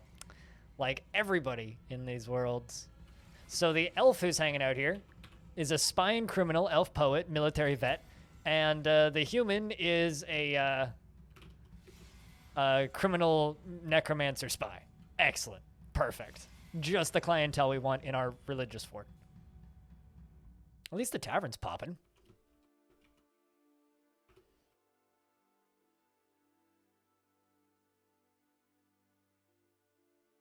Right before you moved house.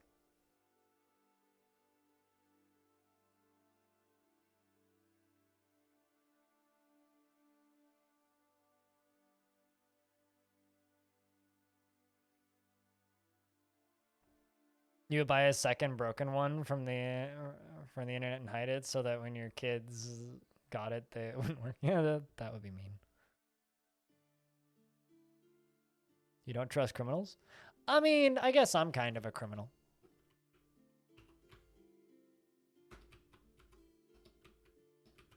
Aren't we all just kind of criminals? I mean, or at the very least, many people in the States would like me to be a criminal, more or less, because of the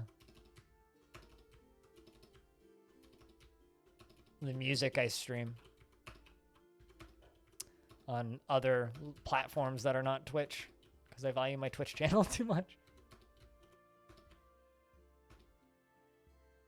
So by that logic, I'm kind of a criminal. Feels good to be a felon. Speaking of being a felon, after I'm done my phone call with my grandma tonight, probably gonna go be a felon on Discord if anybody wants to hang out and listen to some music.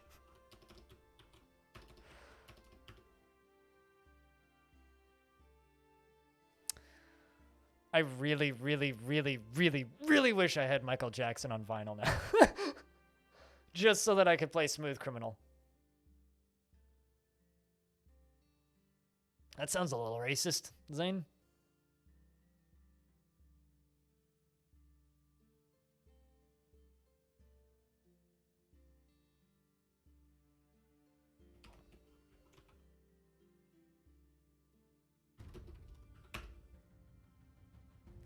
This Dwarf will be okay. Satisfied at work within the last season, felt pleasure after remembering his own fine door. Don't you just feel pleasure remembering your own door? Your own door to your own bedroom? Because I don't have a door on my bedroom. It's been 7 years since I've had a door on my bedroom. It's been a long time. Elves can be cool, certainly.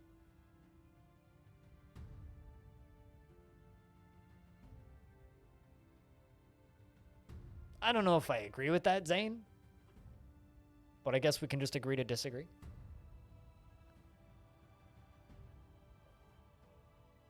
Being alive isn't a crime. No, they're definitely greener, though. And Cooler does my art, and he's definitely not a goblin. As a Cooler, are you a goblin? I know that you're lurking. Because according to Novi, goblins are cooler.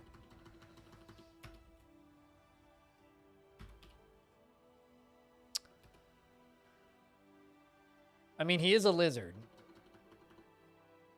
The doctrine of Jaws, worshipping the So, chat, I've got a question, right? The doctrine of Jaws worships the deity of valor.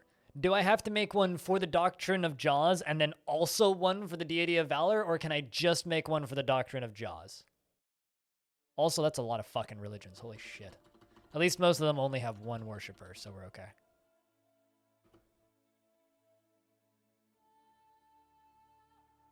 Oh, really? Mr. Friend button. Do you push the friend button to make friends appear? Because that would be nice in real life.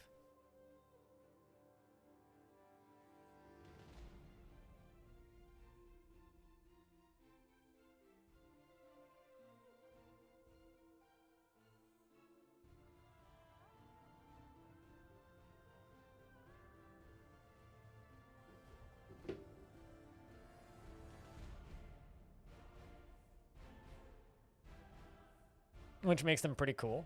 Not eating is pretty cool.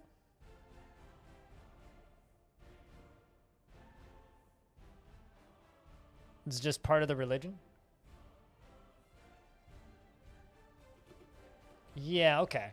So then I will actually just make this the Abbey of Jewels. Remove assignment.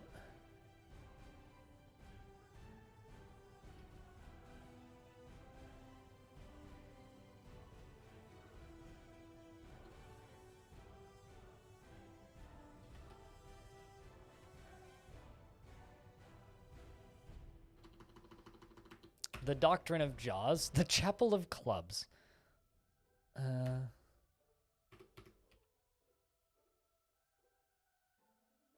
Let's recognize priesthood.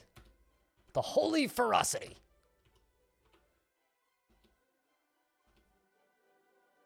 It can be Shadow, Darren, Lump, or Faulted. Anyone want to call the Holy Ferocity? Anyone calling dibs? Anybody? Out of Shadow, Darren, Lump, or Faulted.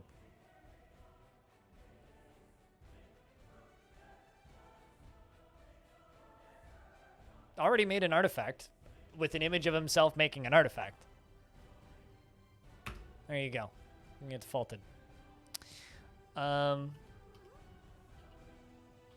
He did indeed make a kick-ass Zerg dedicated to himself. All right, so then this can be a temple.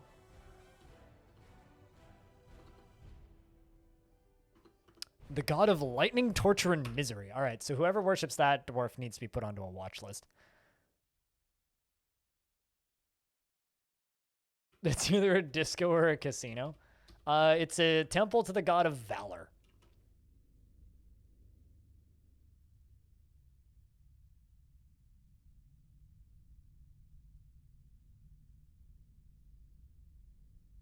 And there we go. Faulted is now the Holy Ferocity. Is jubilant after the establishment of a temple to the doctrine of Jaws. Military town casino? Sure.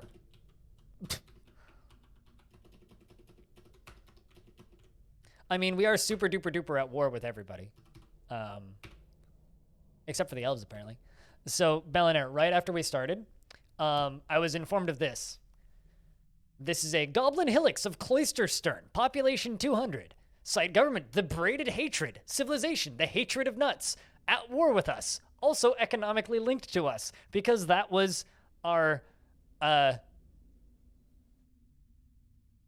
hillocks. No, we're not a militant fort. We are peaceful, mountain-dwelling surface monks that are building a temple to every deity worshipped by our faction. The hatred of nuts, yes. You should read the name of the Hatred of Nuts commander-in-chief. The Eggplant Demon. I wish I was making that up. But I am not.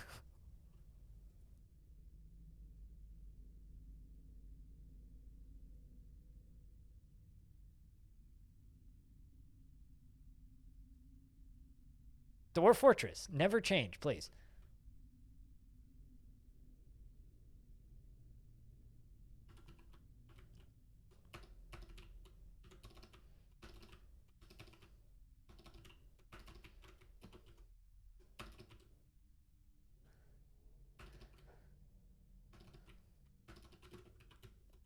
Also, eggplant is a strange color for that to have hair color of.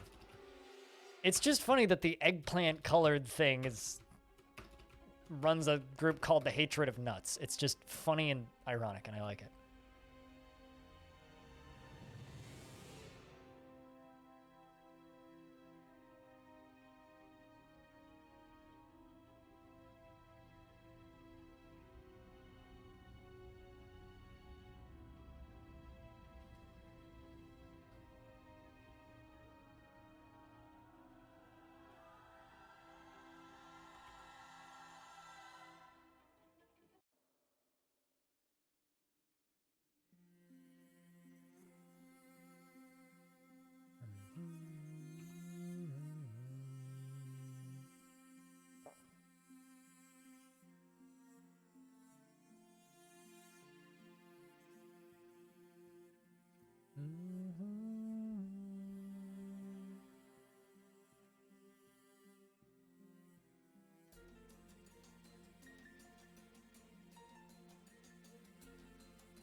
I'm starting to wonder if this person on YouTube has a brain.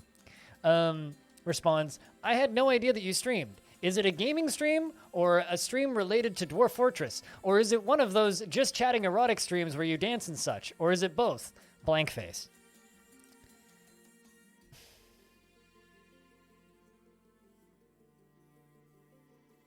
Obviously both. You fucking moron. Some people. Definitely only the erotic dance, yes. I mean, furries are just half my mods. Well, one of my mods, specifically.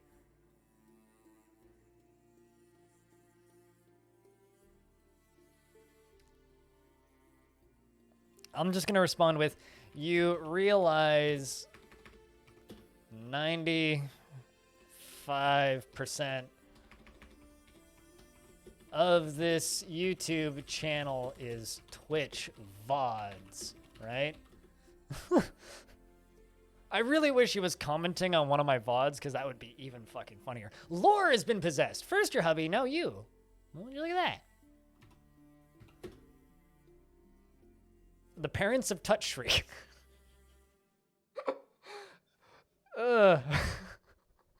Yes, your mom, indeed. Also, Bellinair, earlier today we decided that parents are actually just childmancers because they make children appear. Man, that's gonna be a simple artifact. 2 rocks.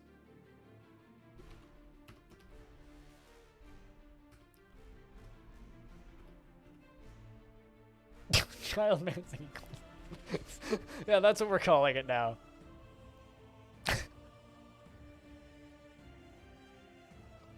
Oh dear. This stream today.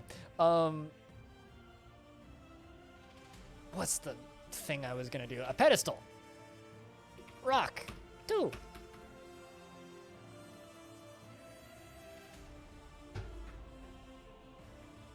Ugh.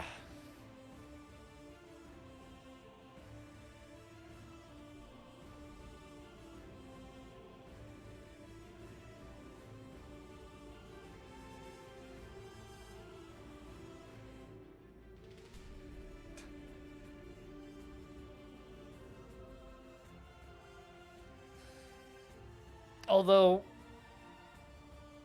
you know, instead of commenting about 95% of this YouTube channel is Twitch VODs, right? You know what I really should have done? I really should have just been like,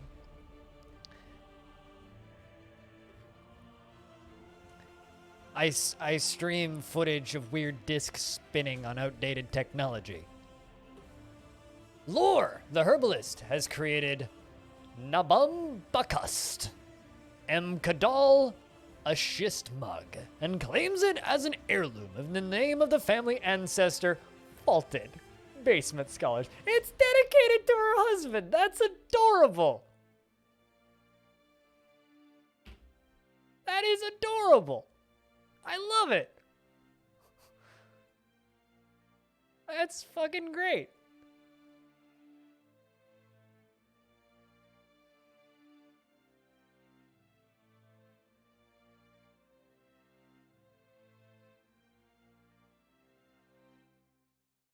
That's adorable.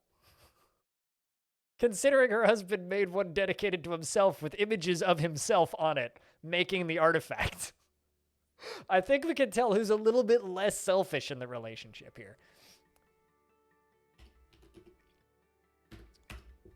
It's worth $36,000. This is a schist mug. All craft store ship is of the highest quality. It is encrusted with round schist cabochons and round sandstone cabochons. Teal urges the East Gem. Duh.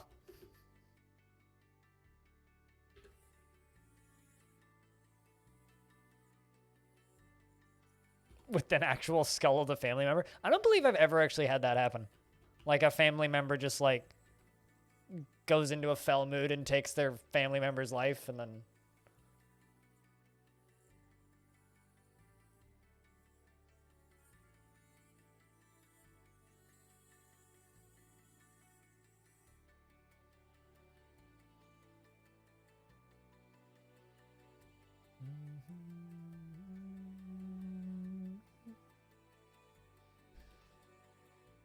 Also, at what point should I tell this guy I keep responding to in YouTube comments that I'm, like, quietly mocking him? I mean, loudly mocking him. While streaming. Thanks for all the free content, nerd.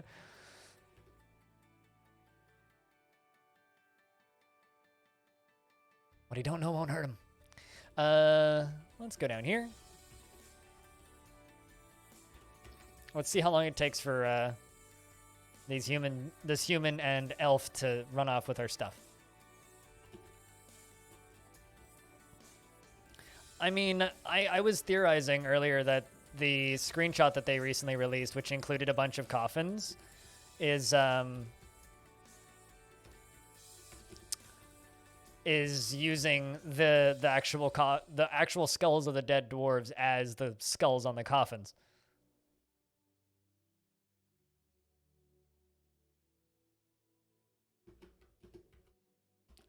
I'm not sure how to answer that question. Zane. Are you asking how dwarves mate? Is that what you're trying to say?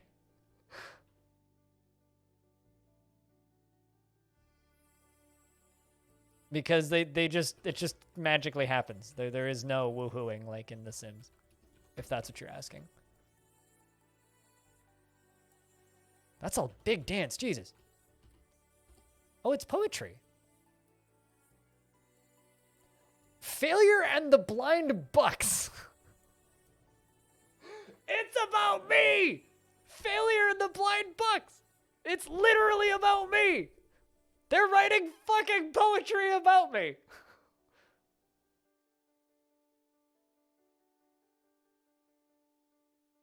I think the fan theory, Zane, is that they're mushrooms and they use spores. So they just stand in the general vicinity. But it's an example of the guilds of trading. The work has no particular subject. The writing throughout is ornate and refined. Overall, poetry is masterful. Failure and my money, because I fail at everything and spend my money on synthesizers and records. So obviously I'm a failure.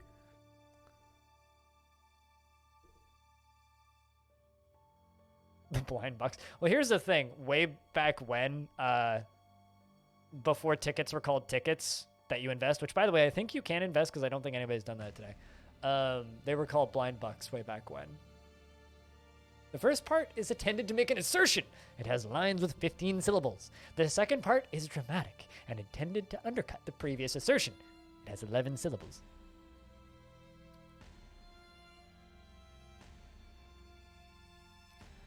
I am upset that you just typed that into my chat, Hobo, but thank you for educating all of us.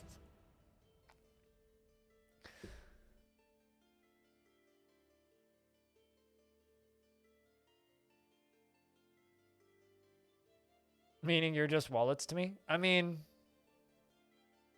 and like names in a chat. Isn't that just like the definition of a client, though? Now, if you don't mind, please empty the rest of it onto your computer monitor, and then I can go here. What? Saw this yesterday.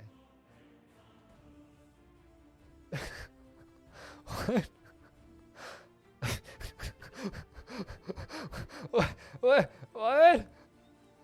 What? What is this?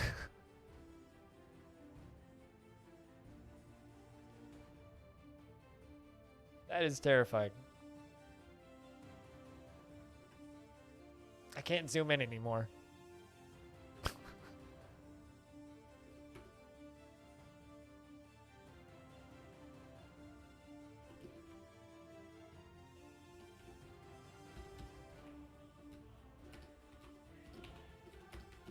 Anyway, on the topic of Blind's Bucks, if you could just mosey on over to my Patreon and am I running this joke too deeply into the ground? Realistically, though, between like the 11 gift subs and the bits from earlier and the resubs today and the YouTube revenue and the Patreon quietly sitting there in the background, I'm pretty much paid and done for today. I've made probably above minimum wage, so that's pretty cool.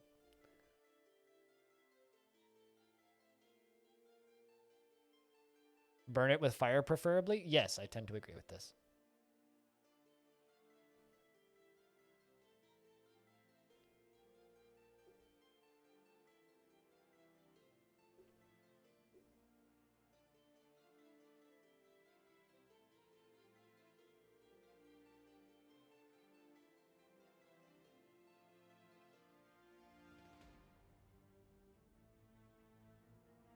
Oh, by the way, as part of my delving into the world of synthesizers, I've stumbled on a lot of really good YouTube channels based around synthesizers and weird musical instruments, and I found a guy who made a functional synthesizer organ using nothing but Furbies.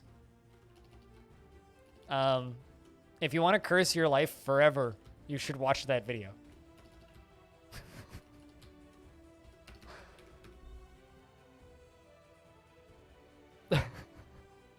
I like how Matt's just like, kill it with fire, and he hasn't even seen it.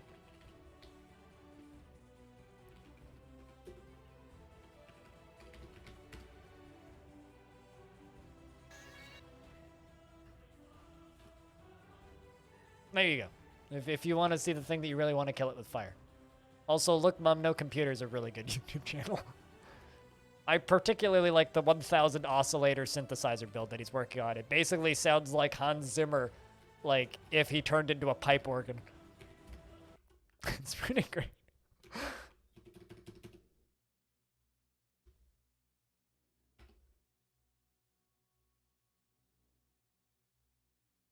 I mean, sometimes you just randomly get gifted subs.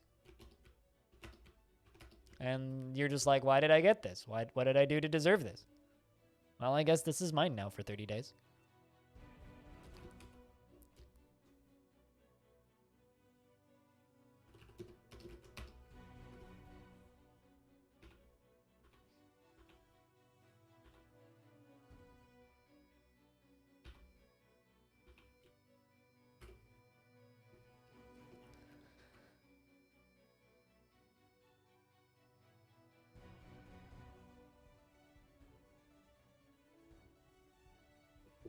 I feel like Hobo has seen the Furby organ before.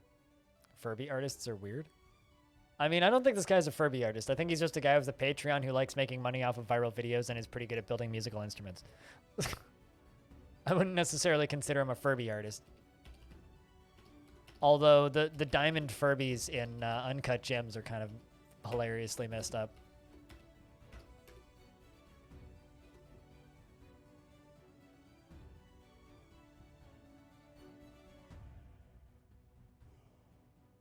Must have gotten it while not conscious. Oh, were you gifted it? Or did you just like fall asleep while watching him?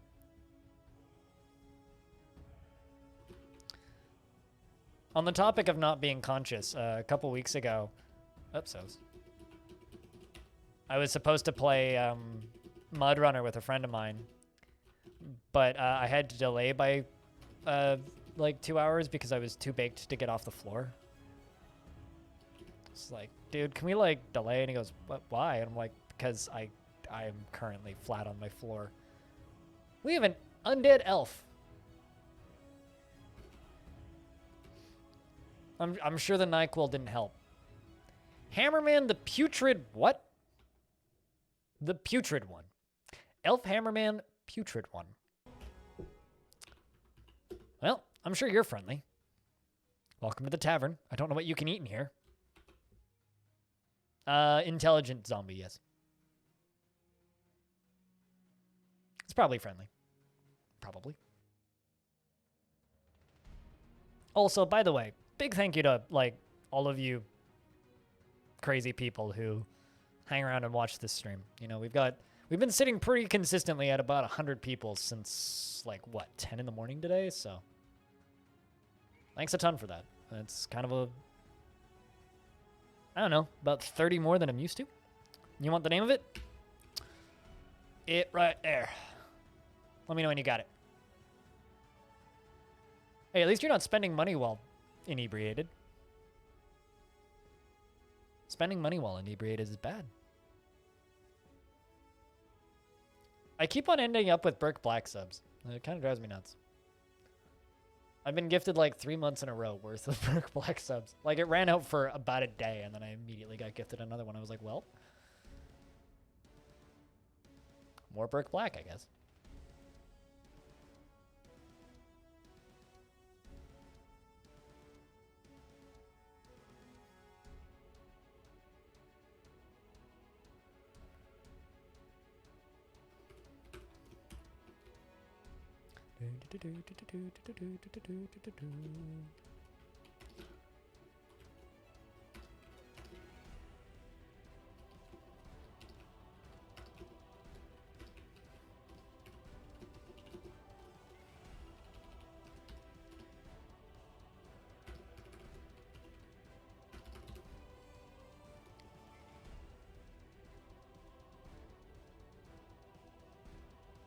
That is next plan.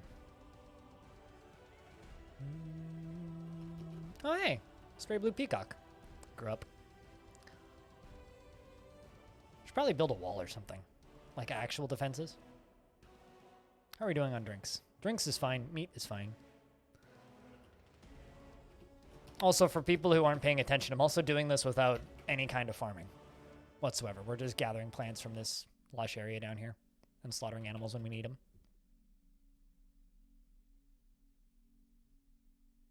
But only ever killed a single troll? Well, I mean, if they were an elf, they were probably using wooden weapons, so it's pretty hard to kill things with a wooden weapon.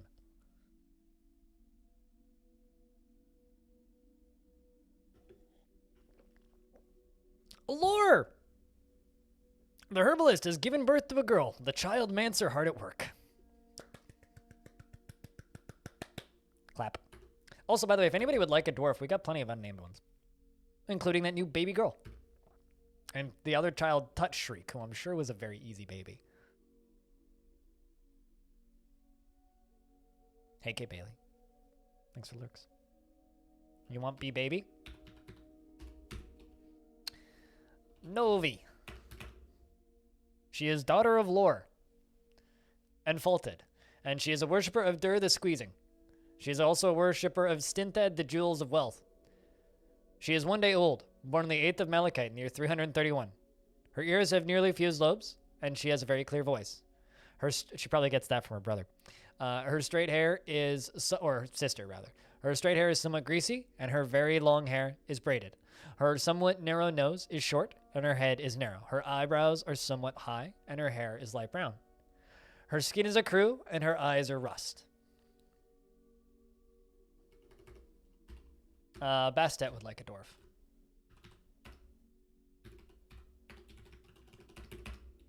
She feels satisfied at work, and didn't feel anything due to inebriation. What? The fuck's wrong with you? She is quite durable. 51 years old, born on the 20th of Sandstone in the year 280.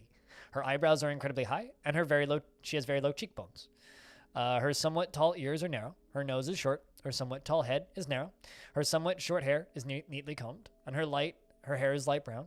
And her skin is burnt umber, and her eyes are rust. She dreams of mastering a skill, and she cleaves an austere lifestyle, disdaining even minor immodesties in appearance, and only rarely feels strong cravings and urges, and she is very impolite and inconsiderate of property, does not enjoy participating in physical confrontations, and doesn't feel envious of others, but is very humble. Bullshit. Yeah, you can totally claim dwarves, just ask me. I don't automatically do it because I know some people dislike being named, but yeah, if you want a dwarf, just shout at me or politely ask me, and then you'll be more likely to get a positive response. Like Raven, because that's so Raven. I finished up some work, and that was satisfying. She feels satisfied at work. When the last season, she felt satisfied at work. She was annoyed after being caught in the rain and blissful after sleeping in a great bedroom. Was interested after watching a performance, and interested after watching a performance, and delighted after watching a performance. 71 years old, born on the 4th of Galena in the year 260. She's a worshiper of Sellers Skywashed, a god I don't recognize. A deity of the granite urn, most often takes the form of a female dwarf and is associated with rivers, fish, lakes, coasts, and revelry. All right. Sure. She is 71 years old, born on the 4th of Galena in the year 260. Her hair is neatly combed. Her somewhat splayed out small lobed ears are narrow. Her nose is short. Her head is narrow, and her hair is light brown. Her skin is copper, and her eyes are rust. Her eyes have slightly large irises. She personally finds the idea of competition obscene and has a deep respect for animals, plants, and the natural world. Well, that's why you worship the weird god that you do. She never deliberates before acting, to the point of being considered thoughtless. Oh, hey, that's relatable. She very rarely tries to assert herself in the conversation, and she is very polite and observes the appropriate rules of decorum when possible. Welcome to the fort. Yeah, if anybody else wants dwarf, just shout at me. And Cyrolac would like one, I think. Leatherworker, obviously. Over the long term, he has been under a great deal of stress. Do you want this leatherworker, or do you want a different one, Cyrolac? I mean, based on your child stealing your food, maybe this is fitting. you got into arguments, you had a drink without a goblet, but you do feel pleasure remembering your own fine door. So, it's fine. Okay. You're 75 years old, born on the 22nd of Glen in the year 256. His hair is straight, and his long sideburns are neatly combed. His very long mustache is arranged in double braids, and his very long beard is arranged in double braids. His medium-length hair is neatly combed, and he has a high voice. His narrow head is extremely tall, and his nose is short. His ears are narrow, and his eyebrows are somewhat high. His hair is light brown, and his skin is dark brown. His eyes are rust. He does not trust others, and he is prone to strong feelings of jealousy, often feels discouraged and has an active imagination. Very calm demeanor and tends to avoid any physical confrontations. Works to square this natural tendency with his respect of martial prowess. He has a tendency to consider ideas and abstractions over practical applications, does not often feel lustful, and takes offered help and gifts without feeling particularly grateful. Has a greedy streak and interrupts others during conversations. When he's trying to remember something, and he interrupts others during conversations when he's trying to remember something. There we go. And he needs alcohol to get through the working day.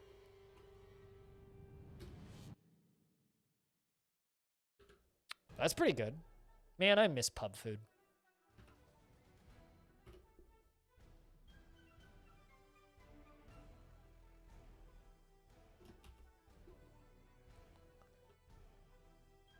Like, I miss pub food. I can't, like, overstate that enough.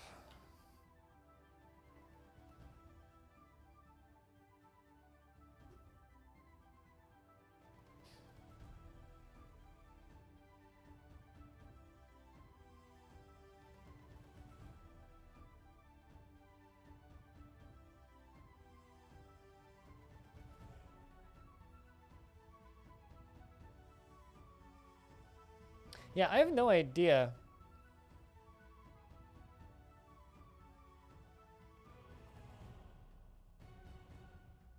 why my channel got so many views when I was offline. So yesterday when I was offline, I didn't stream yesterday, right? Somehow my channel managed to get like close to 300 views. This Twitch channel. Normal numbers of views for me when I'm offline is like 60.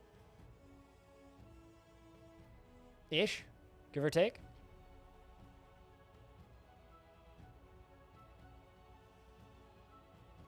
Maybe 80. But I got like 300. I've been spending like most of my like off-stream screen time today while I've been streaming, like trying to figure out where they came from, and I am not totally sure. Does that include video views? It's all views. Anything. So unless like one person like refreshed the page a whole bunch, hosted from a friend's when I was off. Unlikely, because I didn't have anything for them to host when I was offline.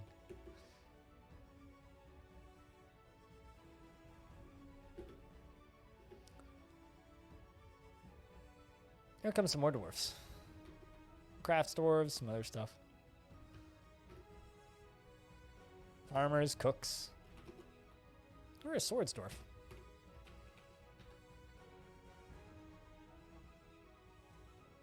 Likes a little excitement and can handle stress. I'm gonna build up a squad.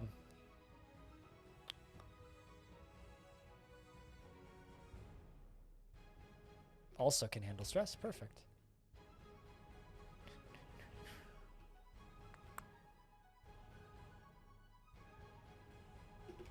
Can you be the cook? That's a lady.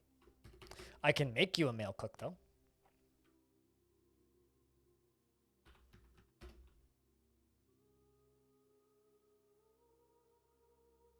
This dwarf is interesting.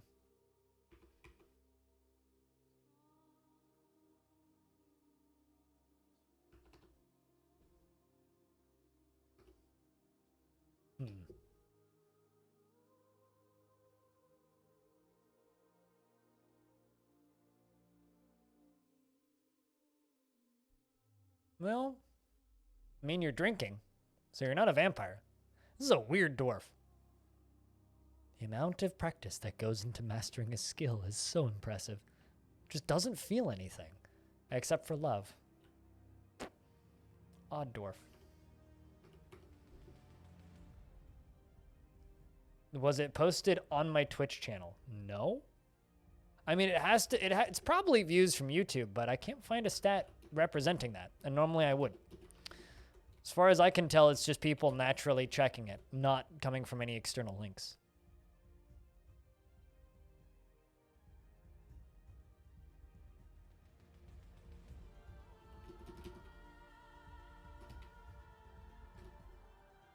So I don't know.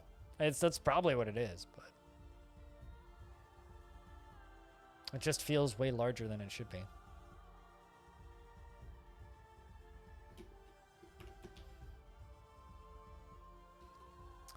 All right. I'm gonna make a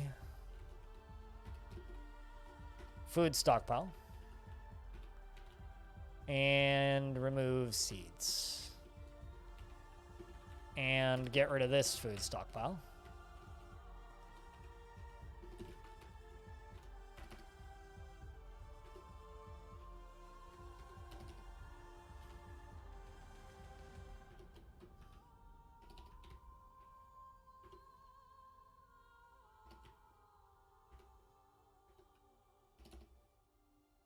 And yeah, it should be good.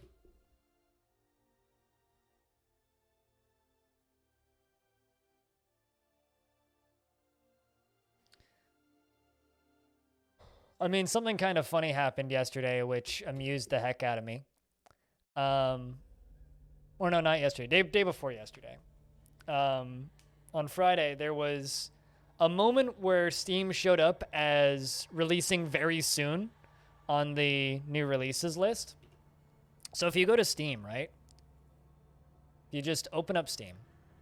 And you go to fucking anime standing. Anyway, and you go to popular upcoming. These are games that are releasing in the next few days, right? That have a lot of wish lists. Dwarf Fortress was slated to come out the day before Dyson Sphere Program. So it was literally like right between Everspace 2 and Dyson Sphere Program. And Dyson Sphere Program is supposed to come out, I guess, on the 20th. It was supposed to come out today originally, but I guess they delayed it by 2 days. Was supposed to come out today. And so looking at that, it looked like, on paper, Dwarf Fortress was supposed to come out in 2 days. It is a badass name, yeah. It's basically Factorio on spherical worlds where you have to build Dyson spheres. It's kind of a cool fucking looking game, I'm not gonna lie. Kind of has a Planetary Annihilation visual style to it, which is good because that game had a good visual style. But what was I gonna do? I was gonna do something, and then I completely spaced on what it was. Right, barrels.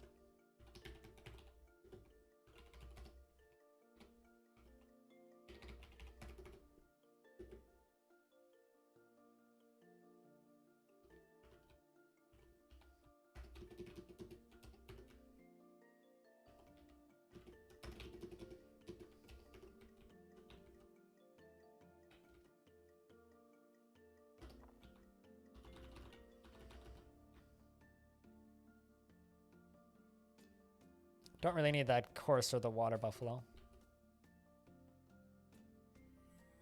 You're looking forward to being able to buy a copy?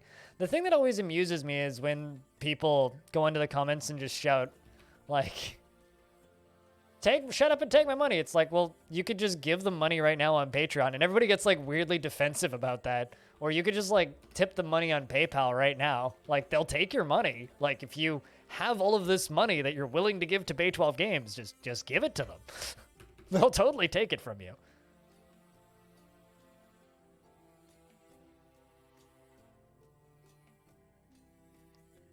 I just think it's kind of funny. But anyways, you wanted to cook. Let's check these trappers. Well, actually, here. I'll give you this trapper, and I'm going to remove his trapping job and just set him up as a cook. No, I totally agree. It feels real. Lord Tom. There you go.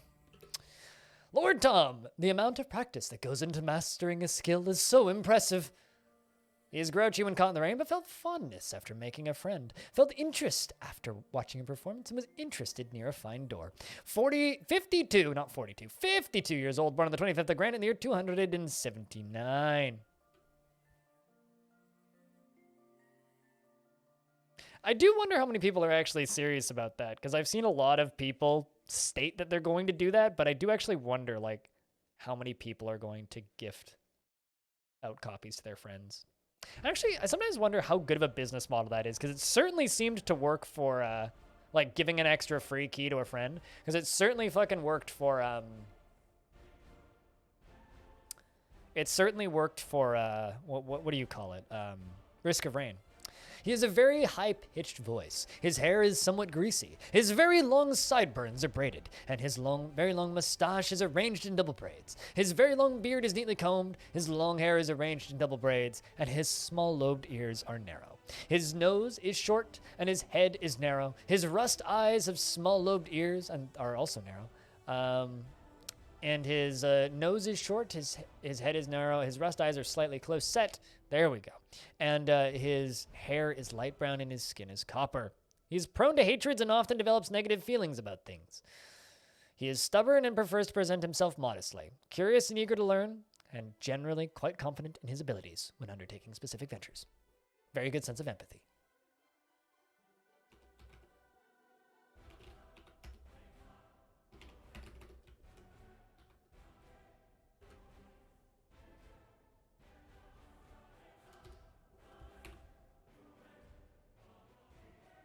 Sounds like we did a good job picking out your dwarf. I give Bay 12 Games $5 a month every month on Patreon right now. So I could go tell you how much I've given them. I also have a picture on my wall that was drawn by Tarn and Zach, and it's framed. It's of a little dwarf sleeping against a tree with a spilled beer next to him. Probably about to die to something that's going to come down from the tree above him. Actually, out of curiosity, how many people here have given money to Zach and Tarn? Fortunately, Carp got nerfed years ago and are no longer as dangerous, but we can still dream. Carp got fixed. I love that Carp are literally the exact same bug that happened to Gandhi, though, in Civ.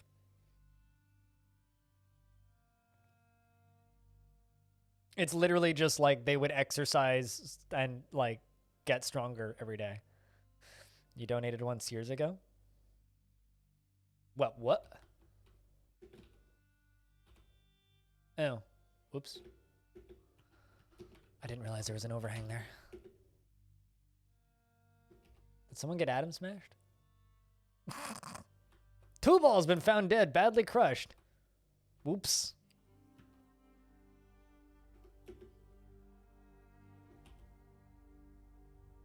Oops.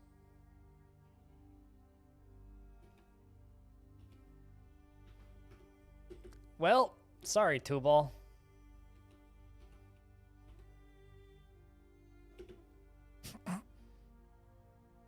Oops. I mean, like, what else am I gonna say? Whoopsies. Seems appropriate.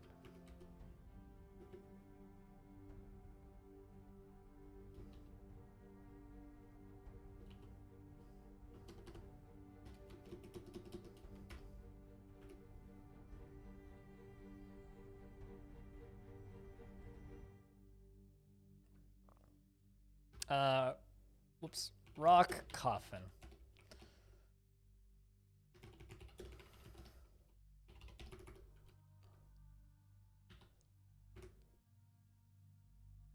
Go do what you gotta do. Although, considering we've been this far and we've only had one death, we're doing pretty good, I'd say.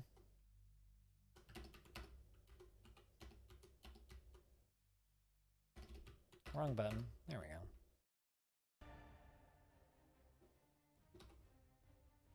Are they unable to get up there or something? Nope, they could totally get up there.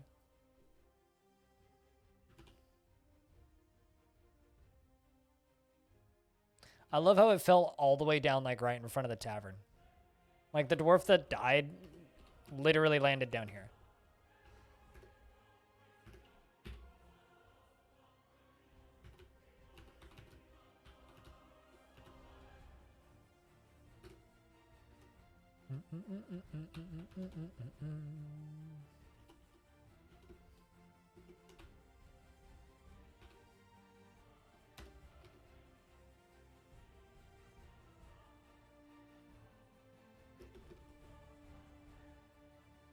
Blue chimp was found unconscious. I'm just like caving stuff in left and right. Nobody died that time though.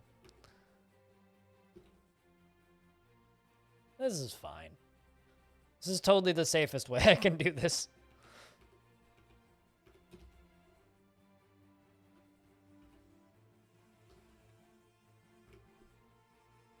Totally the safest way.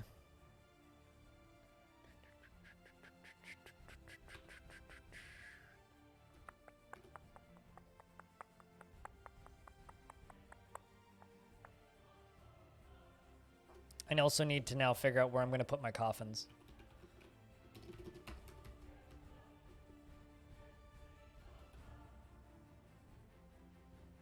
Stop crushing? I only crushed one! There's no plural dwarfs here in the crushing. Just the one dwarf got crushed, okay? Alright, so I'm going to make a temple to the god of misery and death and put the coffins in there, because that seems fitting, right?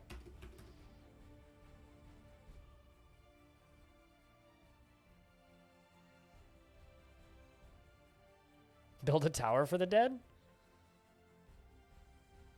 I mean, that sounds like a lot of work. And I only have about an hour, so I have to get all these temples done.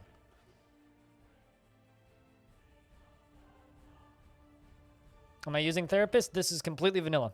So I'm not using Therapist, I'm not using DFhack. I set everything up manually with my hands. Put the dead in the circus? Dude, I've dug 2 Z levels down. 1 Z level down, actually. No, this is a one-shot fort, so I have to finish this fort today.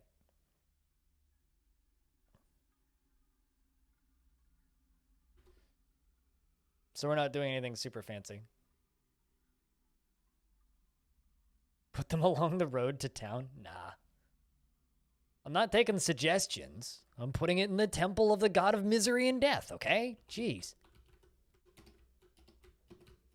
My mind's made up, and that's what I'm doing.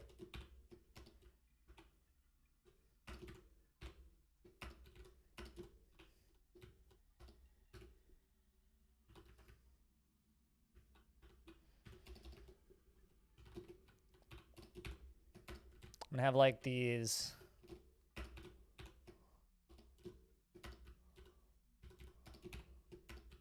long hallways coming out the back, which are gonna have coffins at the ends of them.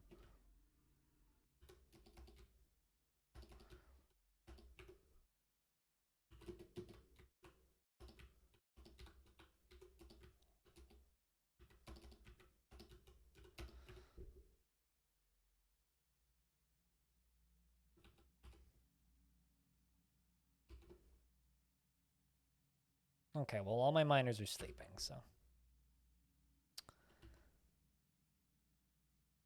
Also, what time of year is it? Late summer? Oh, okay. I was like, why haven't we had traders yet? So we've traded twice, but each time there was no outpost liaison.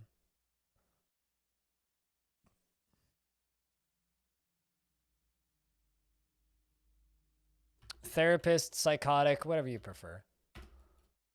The Luxury of Satin is a group performance originating in the Granite Urn. The dance has reached the point where the accompaniment is at a simple passage and a simple passage.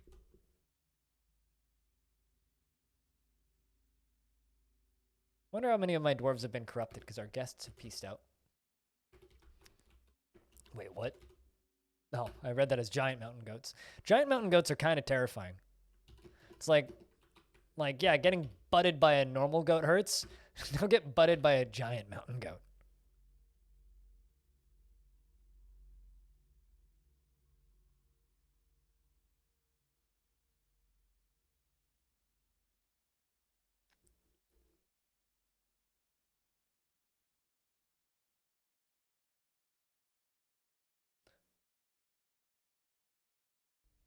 You know the records you want on your wish list on Discogs are way too expensive when you get a good deal notification sent to your email and the price of it is just a simple pittance of 249 euros.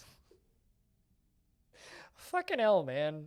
Like, jeez. That is actually a good deal for that record, too.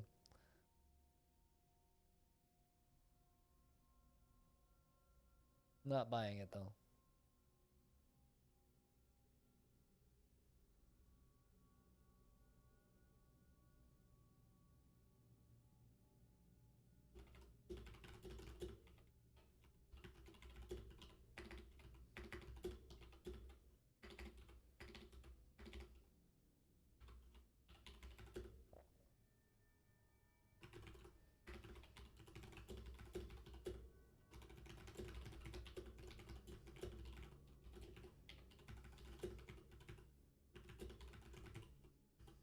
So this person comments on one of my YouTube videos, which is, graphics are cool and all, but what about the thousands of bugs? And my response is, you mean the population of 10 million cave spiders in my current world?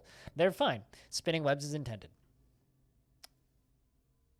Which is true. Most worlds have approximately 5 to 15 million cave spiders. An elven poet is visiting. It's like, I get it. This game has a lot of bugs, but like most of them end up being features. Like, really? For as buggy as this game supposedly is, it runs weirdly well. Like, all things considered? You suck. No, you.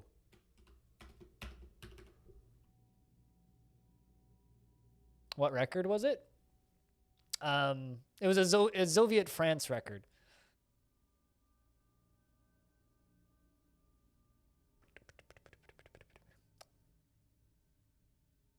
I'm trying to remember how to pronounce it, I'll be honest.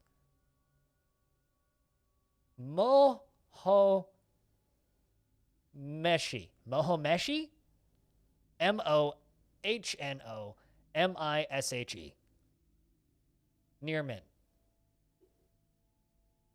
249 euros. The mint ones usually go for, like, the mint non-repress ones normally go for, like, in the $500 range. But I'm quite content with just simply listening to that record on YouTube. Because it's not on Spotify, dang it. 80s noise records get expensive. Especially the rare ones. Actually, you know what? I kind of like this. I'm just going to leave these bits and pieces in here.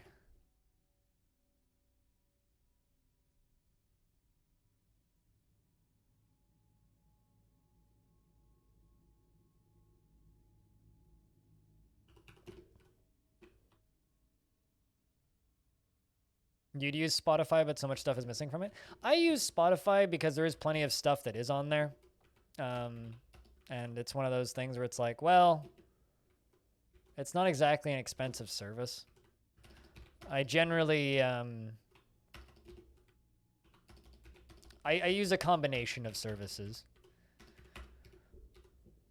Like I have stuff that I own physically. I've got stuff that I listen to on Spotify. I have stuff that I listen to on YouTube. I have stuff that I listen to on Bandcamp. Because I have their app downloaded. I don't know. I get music from wherever I can find it, really. Hi, Jess. How was your stream today? How's things?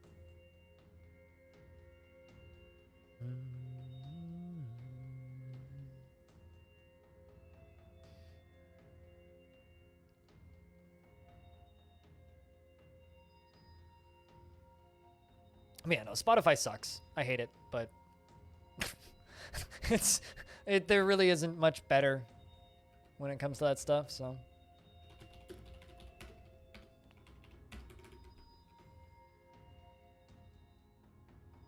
Oh, hey, we do have a post liaison. Vubak Rovod Kikrost is now our outpost liaison. Well, hello, Bobak. You know, I don't know if there's actually any more words for me to read, but I can try. Oh, there's a few. Okay, I'll just read a few sentences again. Do keep your air levels mixed with hallucinogens on mounted steeds. Freed from evil Robit Benningsworth. The Hell Raiders ruin potatoes forever. Chips founded by dips for excessive verbosity. Stinky cheese for stone. Question mark. Okay. Sneezing is the last word I have. If you would like to add more words to that chaos, go into my Discord and go to the Add a Word Stories room. Also, I'm just quickly adding something to the Dayforts doc that Vin sent me on Discord.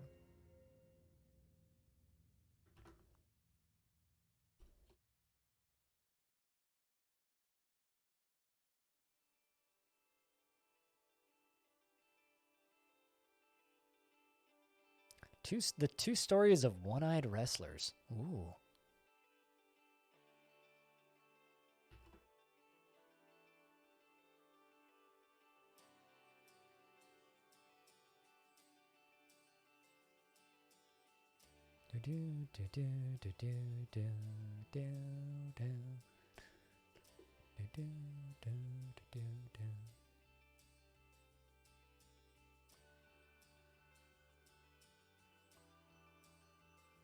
I am your liaison from the Mountain Homes. It's good to meet you, dwarves.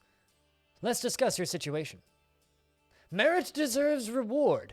I come to establish this colony as official land of our realm.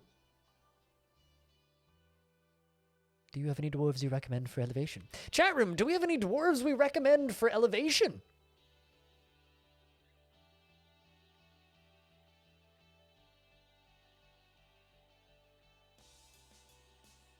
The cook?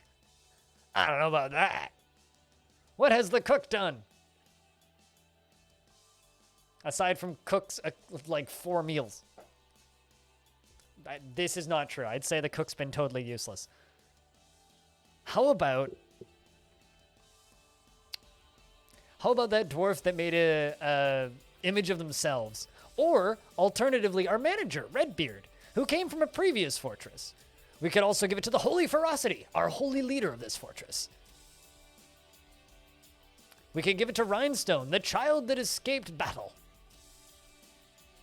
I like how everybody just... So here's kind of like my personal thing. If I ask you, who do you nominate to be a thing? If you nominate yourself, it's like negative points.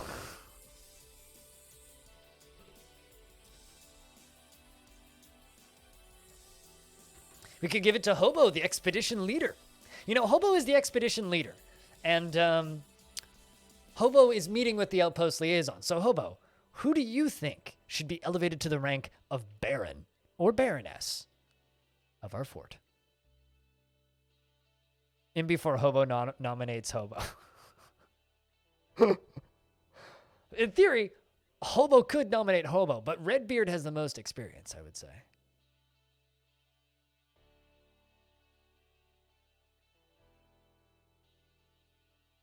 The Holy Ferocity? Hobo nominates Rhinestone, the child prodigy who mysteriously escaped armies of goblins.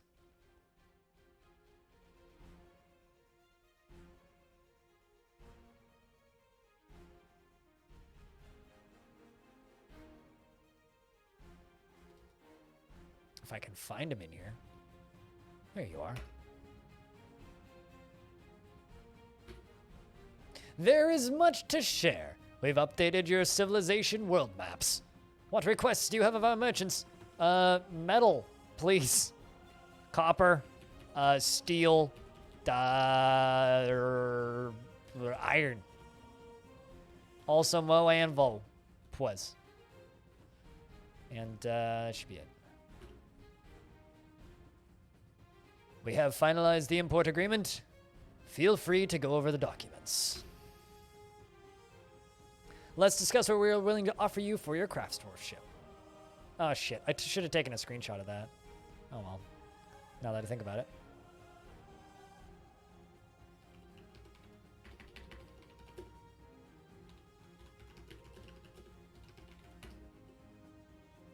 Wrote it down anyway. They get happy new. They get. For some reason, my brain was going to. They get happy nudes. What? They get happy brain thoughts if it's steel going. That's a beautiful anvil, basically. Farewell, hobo. I look forward to our meeting next year. Our fortunes rise and fall together. I don't even have a fucking mayor yet, and I'm about to have a baron. Is the rest of the fort doing that bad?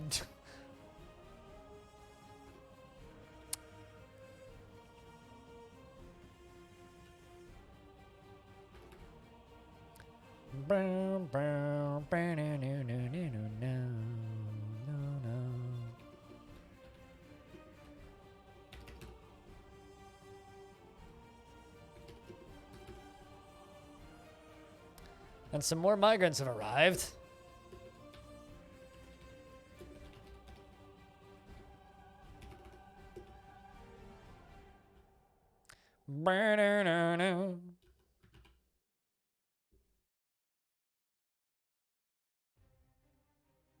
And you can also make adamantine anvils and get even nicer moods.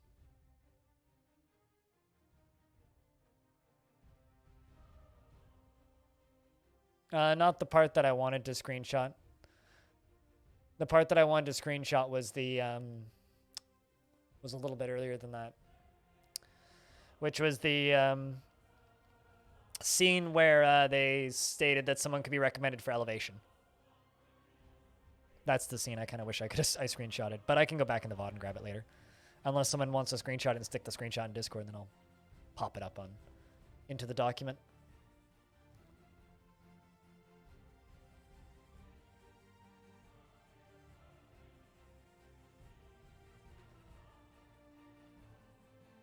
Bum, bum, bum, bum.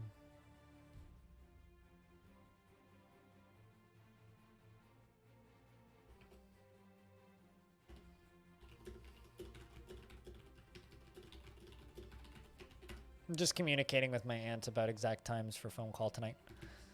So I'm not like streaming when she tries to phone me. That would be interesting if my aunt was just like calls me on Discord while I'm streaming. Tact is not exactly her strongest suit. I mean, it's fine. I can go, like I said, I can go back in the VOD and grab it. It's not like it's lost to time or anything. Also, just big thank you to everybody who's hanging out today. You know, we've had a large number of people hanging out today, and it's been fun. And if you're here for the first time, we're keeping a fortress alive for 1,000 years generally. On Saturdays, normally we do this, where I play one kind of one-off fortress. Hey, Garga.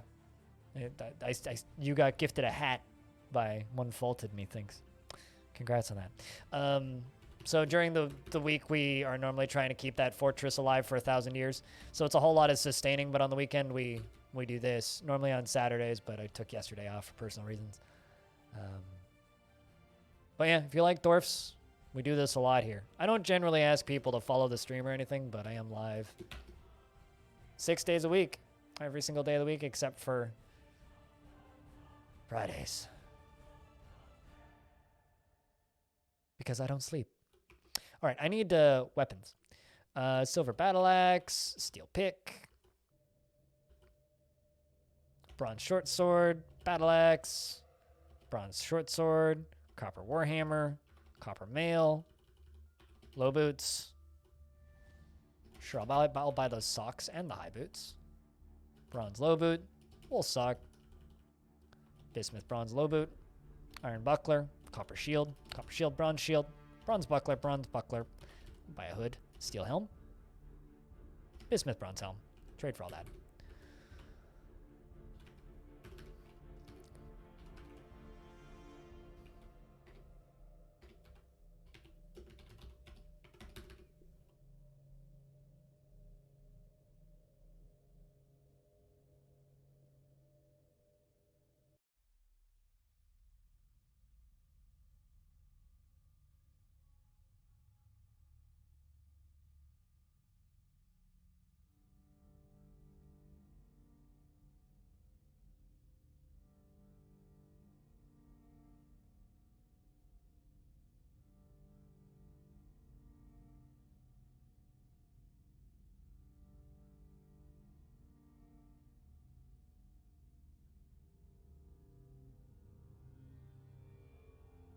The average Finn takes 135 days off, Belliner? That's a lot of days off. What would you do with all that time? Aside from die of boredom.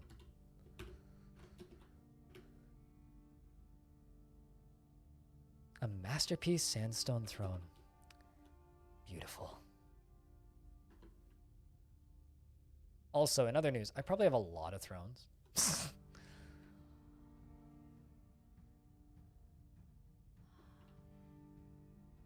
But that's okay.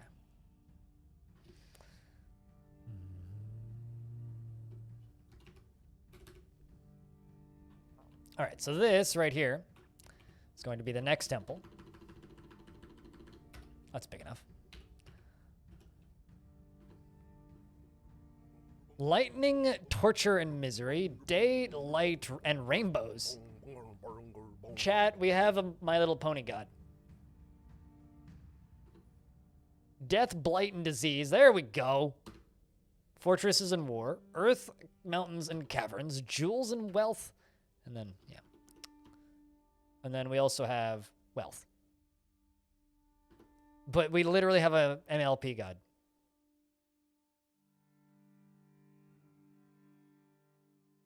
You know, I'm not going to say anything, Darren, because I have absolutely no idea.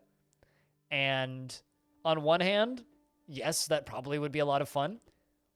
But on the other hand, people have this annoying habit of taking everything that I say as fact, even if it's very much not. So rather than saying something that might be taken as fact, I will just say I have no idea, because I have no idea. So that's dedicated to Dur, dedicated to the Doctrine of Jaws, and Rasuk.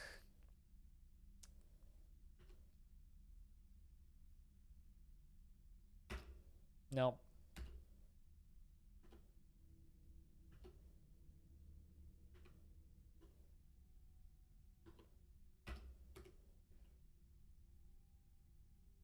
The Coven of Lurking? What? I mean, that's the Temple of Greece. Dedicated to the dead lice.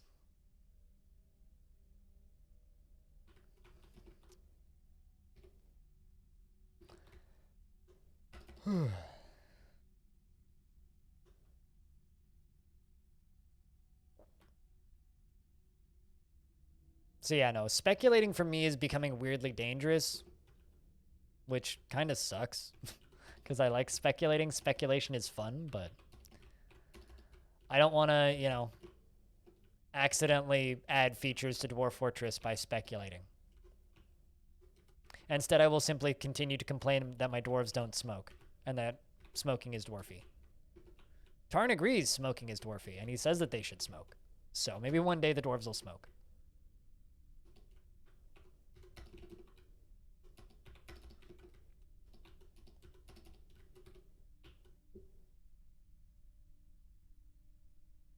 A little bit about this game. You're trying to understand what's going on and you've never played DF? Well, you should, because it's free.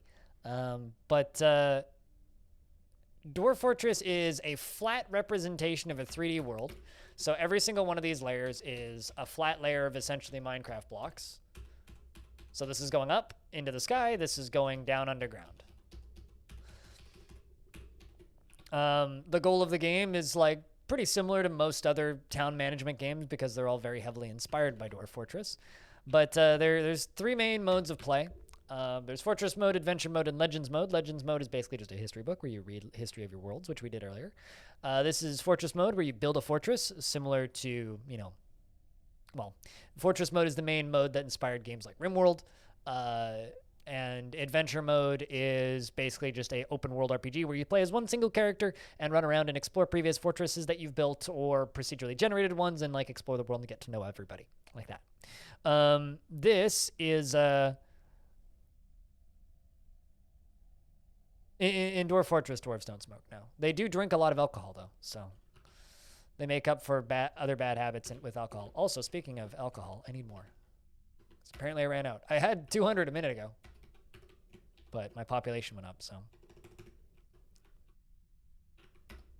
that's not what I wanted to do.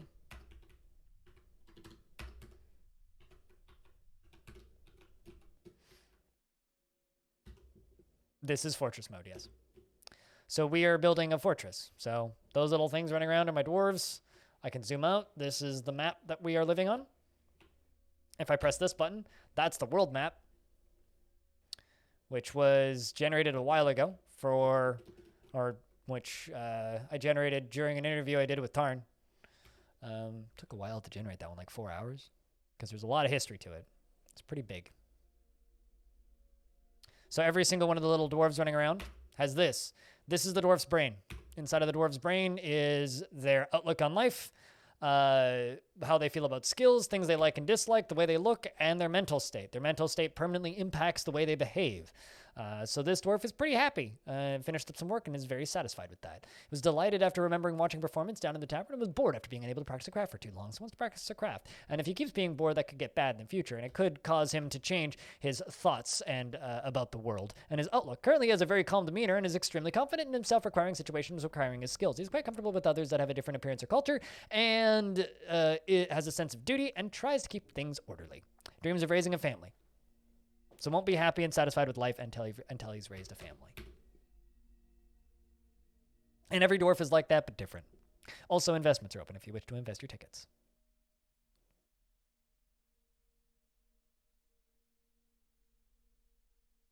Also, that's interesting that there's a religion called the Coven of Lurking. I wonder who they worship.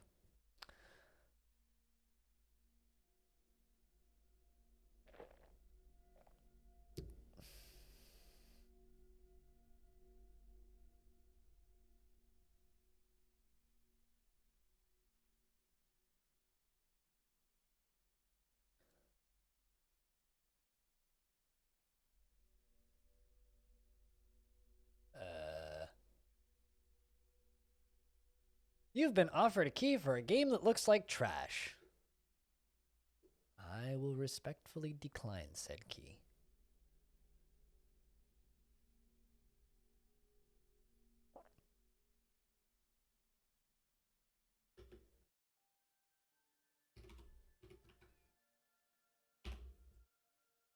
Also, a human peddler is visiting. Doubt that you're actually a peddler.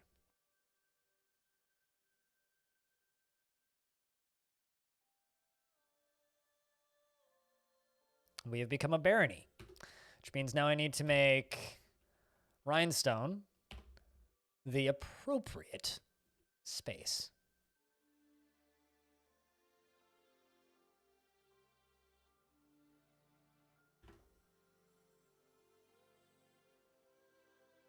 And I'm also going to let Rhinestone know that he's a baron. Rhinestone's a very important dwarf because last week we did this fortress, which I can show you screenshots of. We embarked with this onto this fortress. This fortress was a military fort as part of the same dwarven faction. Every single dwarf in the entire fortress became spear dwarves with shields with the whole purpose of invading the goblins. And we did. We invaded them a whole lot, in fact. We raided them a whole bunch and had some successful raids and some less successful raids. And then the goblins attacked us in a force that we could not fight back while half of my dwarves were gone, and they slaughtered us all in our campsite. A few dwarves were able to escape, and one of them was Rhinestone, who is this dwarf. And because of his description, he has a relentless drive, completely consumed by ambition, and takes no pleasure in the talents and his talents and appearance. Can be very single-minded and has a sense of modesty. We expelled the 13-year-old child out of the fortress, and the strength of that fortress was broken and destroyed and left to burn. That fortress, last week, was right here. Warpath. No civilized population. Was destroyed by, I think, the Goblin Pits of Hatredware. These guys right here, I think. Them. It's either them or this Goblin Fortress of Fordsins, which has 5,000 goblins in it. Gubbins! And we are right here. We are the Abbey of Worshippers of the Granite Urn. And Rhinestone came here and is now our baron for the heroic deeds that this young 14-year-old did. who has a relentless drive completely consumed by ambition, cracks easily under pressure, a turnaround after retching a miasma in 329, and takes no pleasure in his talents and appearance. He can be very single-minded, and he's brave in the face of imminent danger, prefers to present himself modestly, and occasionally overindulges, has a tendency to avoid any physical confrontations, and he is often nervous. He has an active imagination, and prefers that everyone live as harmoniously as possible. Of their latest album? Why am I like blanking on the name of that one song? It's a King Gizzard song, so I actually need to go fucking look it up.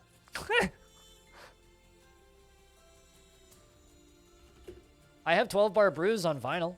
But what the fuck was the name of that song? Intrasport. Intrasport fucking slaps, and Automation is great. Minimum Brain Size was also pretty good. And Honey is fucking fantastic. The rest of the album I can live without. I have a very love-hate relationship with King Gizzard and the Lizard Wizard. I either utterly adore what they're doing or hate it and ignore the fact that it exists. So that was more of a love-it album than a hate-it album. But yes, Intrasport was catchy as fuck. Loved it. And Honey is great. Honey is great. And one of my favorite parts about Honey is that the song was written before COVID-19 lockdown. And then they rewrote half the lyrics to, well, Stu rewrote half the lyrics to make it fit more with lockdown, which I think is fascinating. But anyway, so Rhinestone needs the proper living space for a Baron.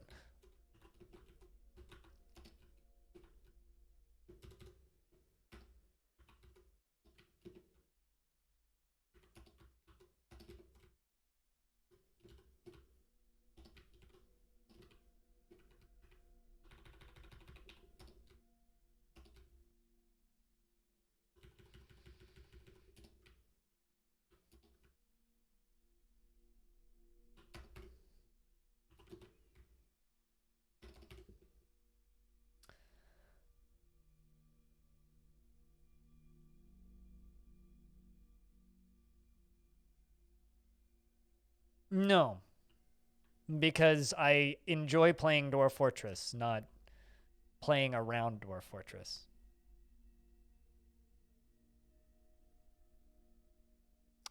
Polygon Awana Land, Flying Microtonal Banana, and what's the name of that other one? You had Sad News. Oh no.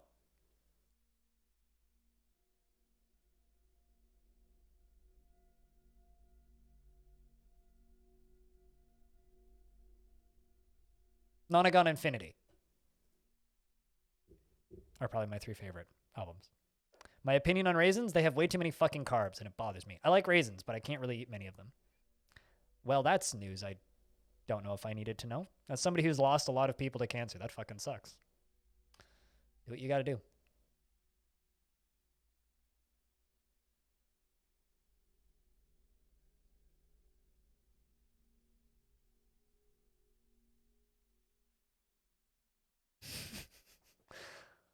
But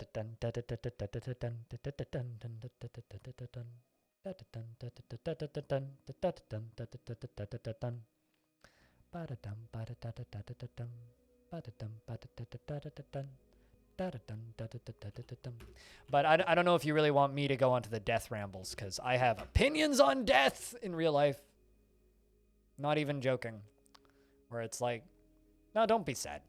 You know, it fucking sucks, but it happens. It's just, it's part of life. It's how things go. We're all gonna fucking die eventually. And if you get bummed out and upset about it, it's not gonna help anything.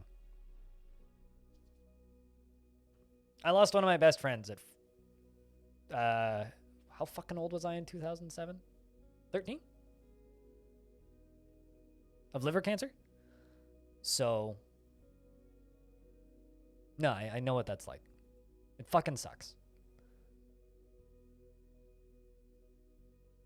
But, like, we're all gonna fucking die.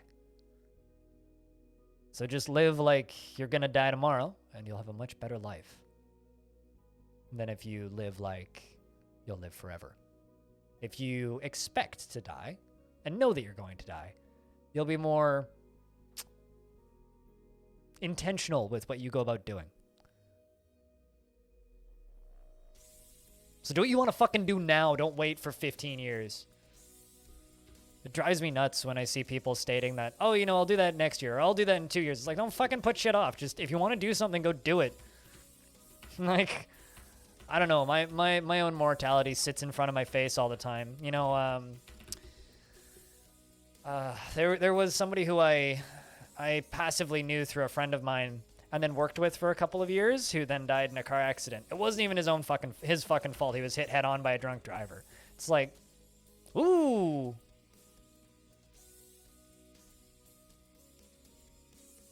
Was seen being stolen.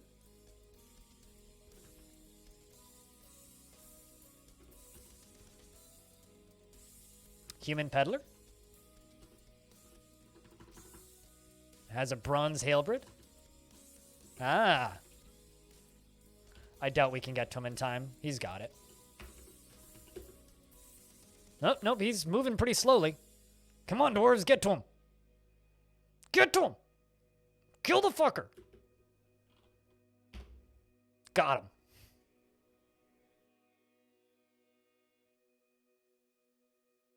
Fourth Dwarf indeed.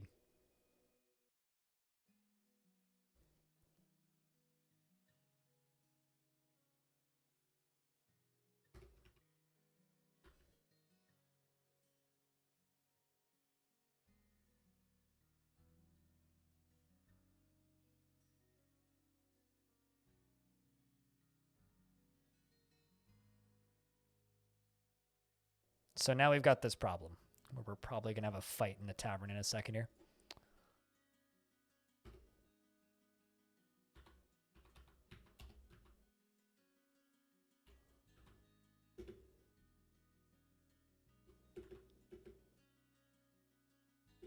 Well, looks like this poet's going apeshit. Probably was part of the ploy to steal our artifact. Well, we shall put you down then. Here come the dwarves. Beat the ever-living shit out of that stupid elf.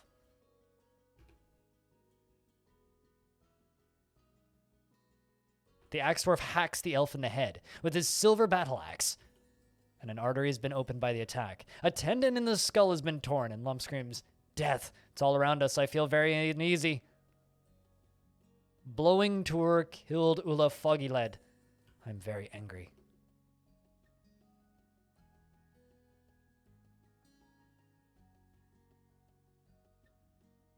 In before the arrest the criminal poet, nah.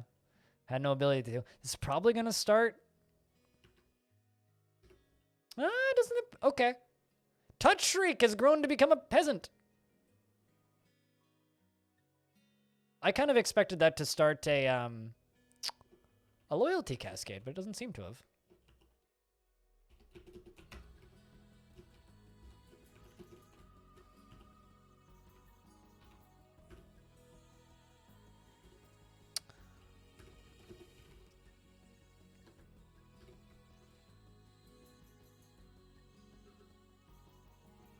Those little rooms are rooms for dwarves, yes.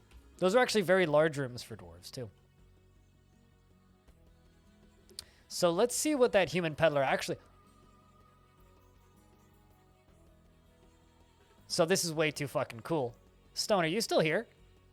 That was the human that we were looking at, right? That human came into the fortress, hung around for a fucking bit, left, came back under a different name, and stole my fucking artifact. Literally, that human came into the fort.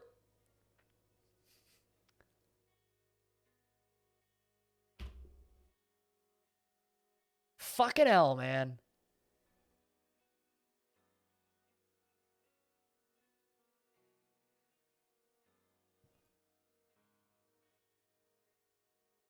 I mean, we knew that they were a criminal. Got him, though. Fucking got him. You sneaky son of a bitch. What do you think you're doing here? Stealing my shit? Fuck you. As they say in the words of our people. Got him! Yes, I did get the arty back. Yep. It's back on its pedestal where it belongs.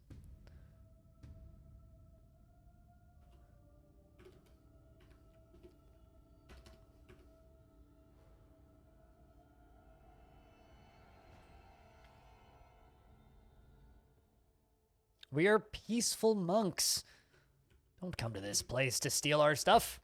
We will set you on fire and kill you. Because we are peaceful monks. Karma Man, yes, my favorite superhero. But anyway, as I was saying, like, I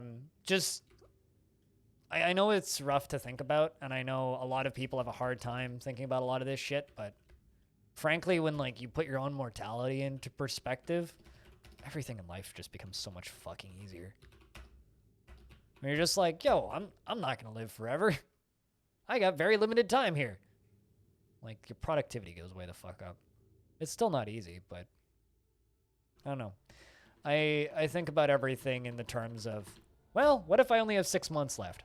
All right, what do I need to do in the next 6 months to be happy with this 6 months? You need weapon racks, a dining room, and an office. And a tomb. All right, this will be Rhinestone's office.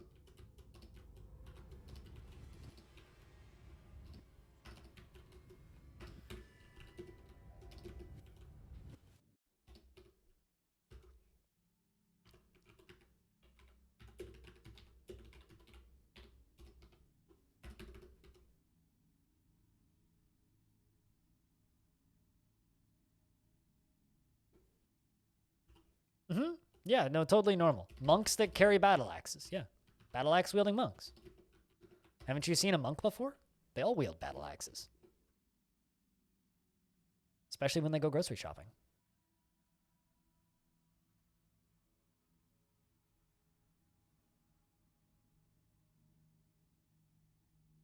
Quite literally, yes. Scouted the place, left, and then came back and then tried to steal the thing. What's even better is they came in to scout the place while we were making the artifact. So during the actual creation of the artifact, that person was there and hanging out. And just like, eyeing shit.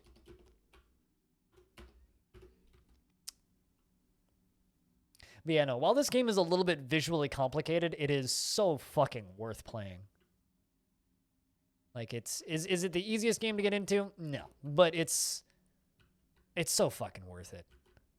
It's also one of those games that's significantly easier if you are, it's significantly easier if you're actually playing it. And once you've played it, watching it becomes a lot easier. And because it's free, everybody should at least try it and give it a fair shake if it seems even remotely interesting.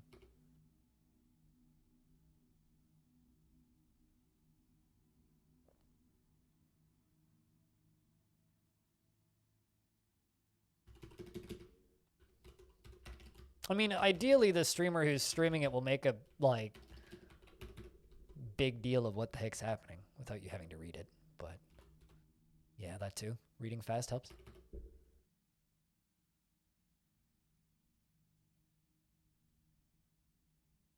And also, thanks everybody for all the follows today. Cheers, guys.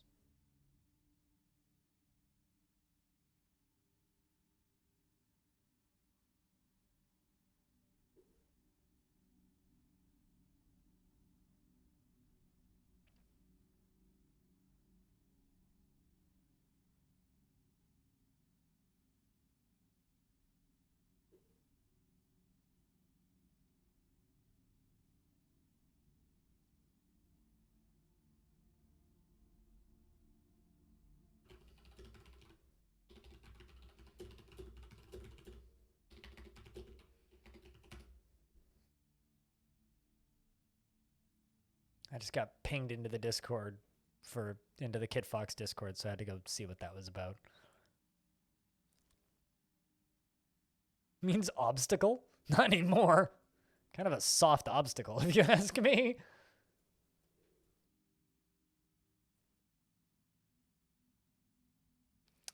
You know, this fort, I think, is turning out pretty eventful. I'm quite happy we had that little theft. And I'm very happy we were able to successfully beat the shit out of him and get the stuff back.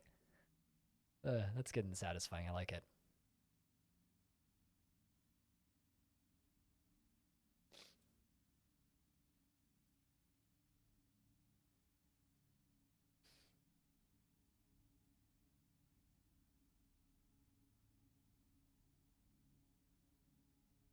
Be a tripping hazard now?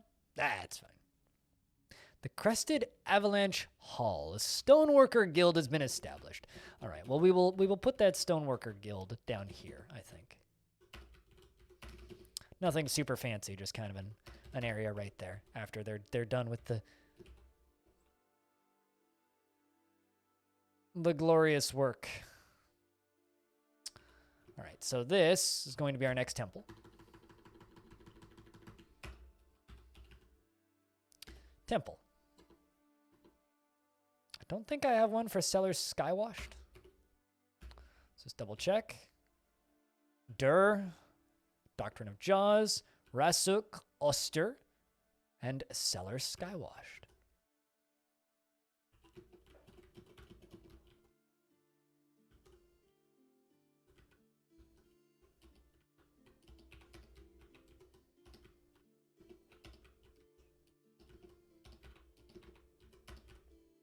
Kind of got to finish up these temples. But I'm pretty satisfied. And next Saturday, the day fort that we're going to do is we're actually going to reclaim one of my previous day forts, which was a big old bridge. We're going to reclaim it and build a tower on it or something. Ooh, Domas, the animal dissector, withdraws from society and claims a gem crafter's shop. Ooh. Runs off and grabs a rough gem, I think. Yep, there we go. Rough gems. Perfect gem. A barrel made of gems, perhaps? It's definitely not a perfect gem because they're grabbing multiples. So it's going to be something crafted out of gems. Any bets on what this dwarf makes?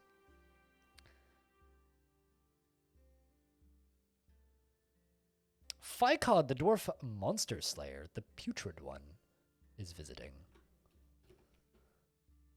The Crested Avalanche Hall has many members in the mountain hollows and now requires a guild hall. Yes, we will build that for you. No problem. All right, well, what do you have? Cloth, wool cloth, opals, and opals. What do you want? Stacked cloth, shining bars of... Uh-oh.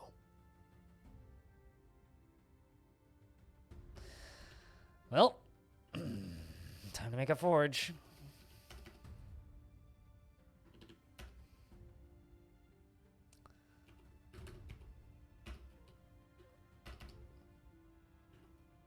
Let's see if there's anything I can melt.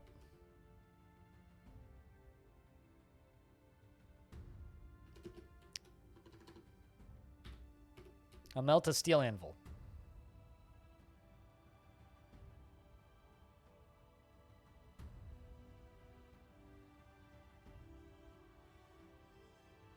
Himself decorated and encrusted with gems. That would be really funny.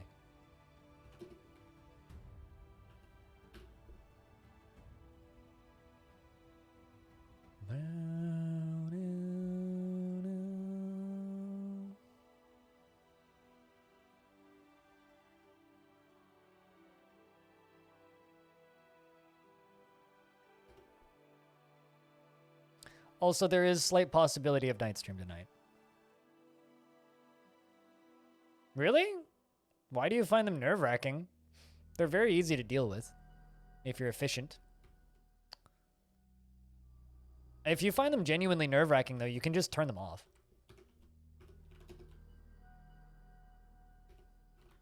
Like, it is, like, a legitimate option to just turn them off in your game settings. But, I don't know. They're super easy to manage, in my opinion, so never really had a problem with them. Did you write down that human's history, actually? Or, you know, maybe we should wait until next week and then look that human up and write down their history next week. We could do a little bit of Legends next week and do it then.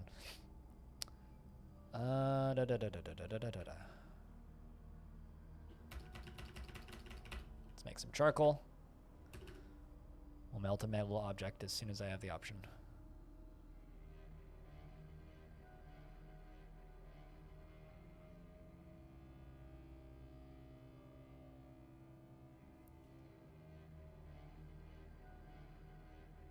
Yeah, sure, but in order to attach it to the document, I need it in the form of a Google Doc, not on Discord. But, I mean, I could transfer it to a Google Doc if you want. But that's what I'm saying with the newer version of the save. With the history from this fort.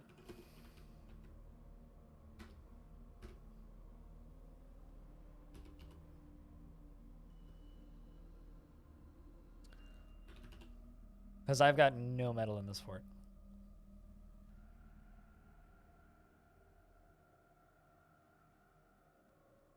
So now, in theory, you'll melt that down.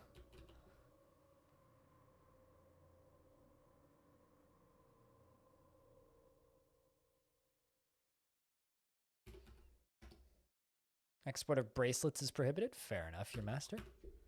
Your majesty. Your barony.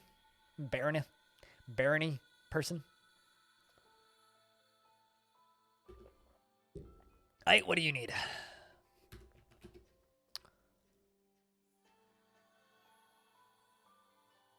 Potentially more cloth. Another bar of metal.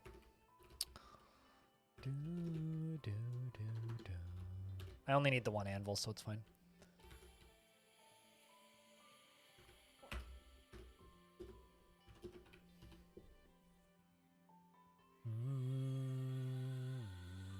There's a bunch of new stuff in Legends IHQMD that we went and found. Some interesting little short stories.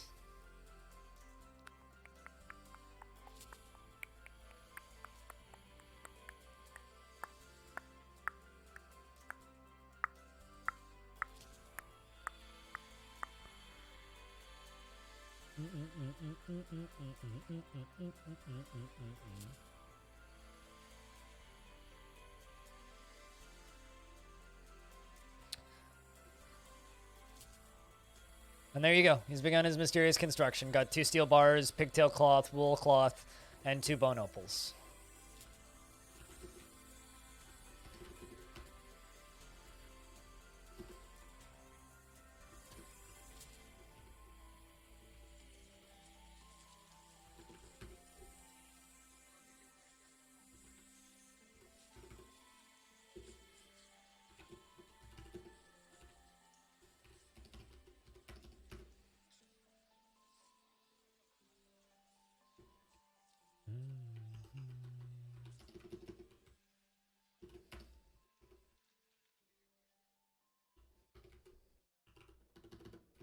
Just want to get this done first.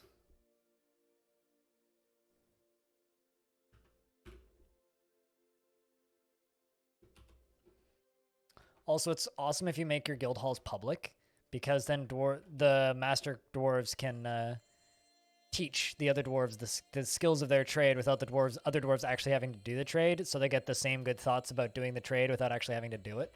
But that doesn't really happen unless you set them to public, and by default they're not set to public, so very much recommend setting all your guild halls to public if you can.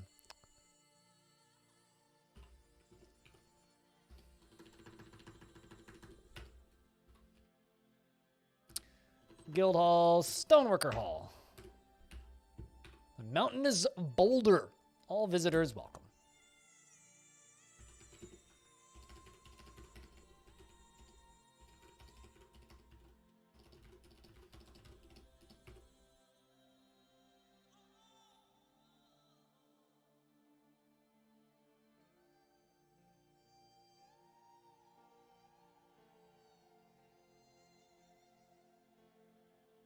That's not pleasant.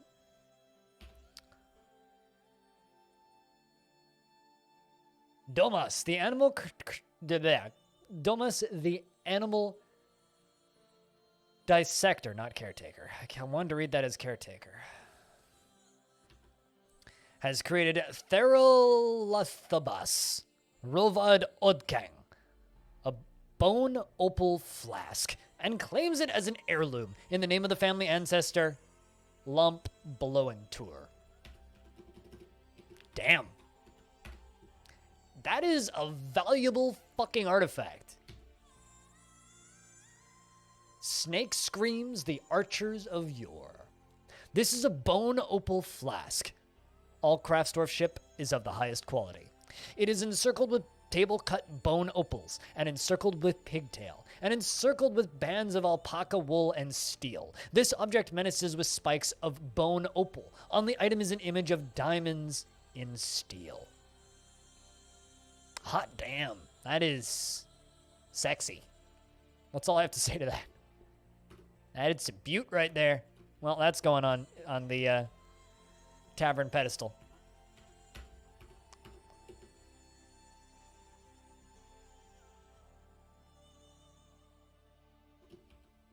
It's a flask.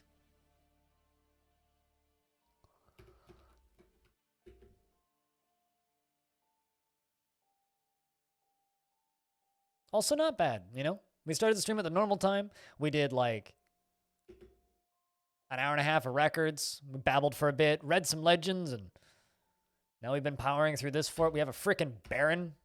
I do need to, you know, satisfy the Baron. We're working on that, but not bad, everybody. Thanks to everybody for, you know, hanging out and taking part in today. You know, it's been good. This is going to be my Baron's office / dining hall. Very long table.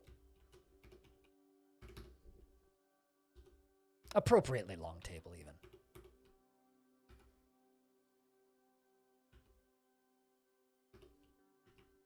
Oh, shit. I was wondering why nothing was getting done.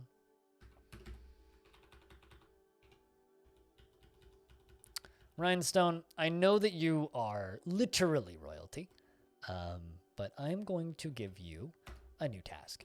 You're going to be my mayor because, or my manager, because I need you to do manager things. We're a very small fort, and my manager's in the military, so.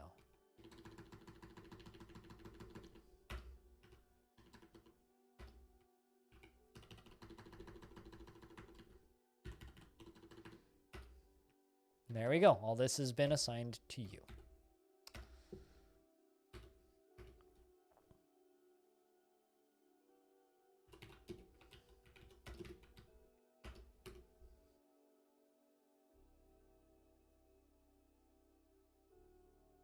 Because you broke your toe? That would be painful, yes.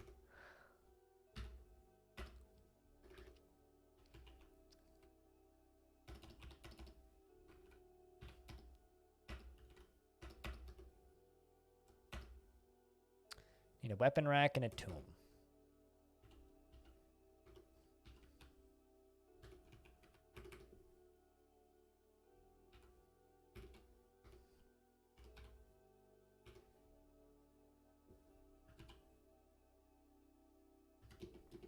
You shouldn't be this far out.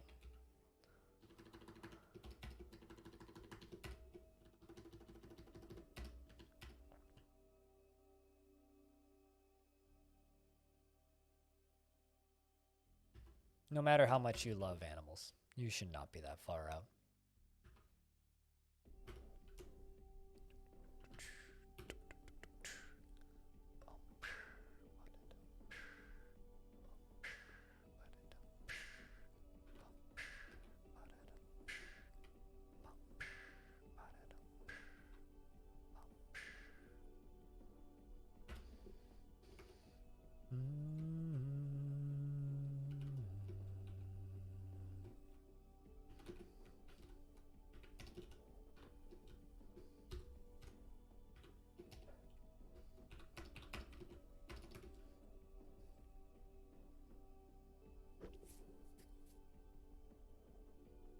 I know that it's like jinxing yourself by saying this, but I've never broken a bone, and I don't ever intend to start.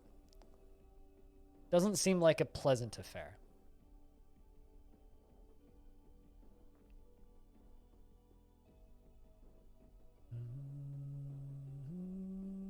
Also, Matt, are you still lurking?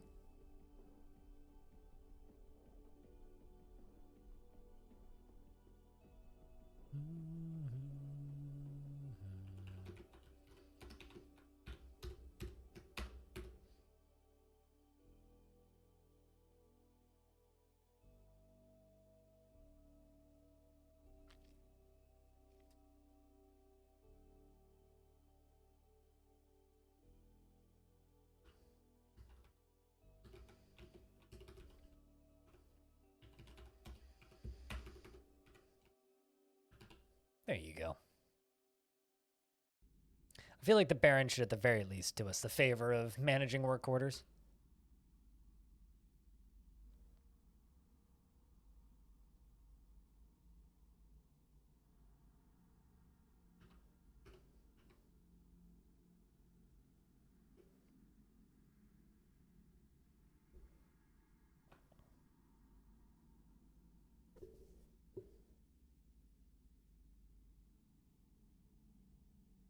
Enormous large corkscrew. I'm gonna have so many enormous corkscrews to sell pretty soon.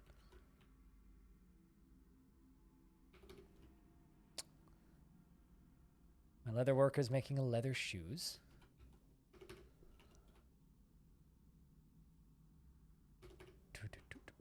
So some dwarves are getting new shoes. All right, how many? So I have one to the god Dur. One for the doctrine of Jaws, the god of valor. Rusak. Dead lice. Cellar skywashed. And then a stoneworker guild hall. This one needs to be something, so we'll make it into something.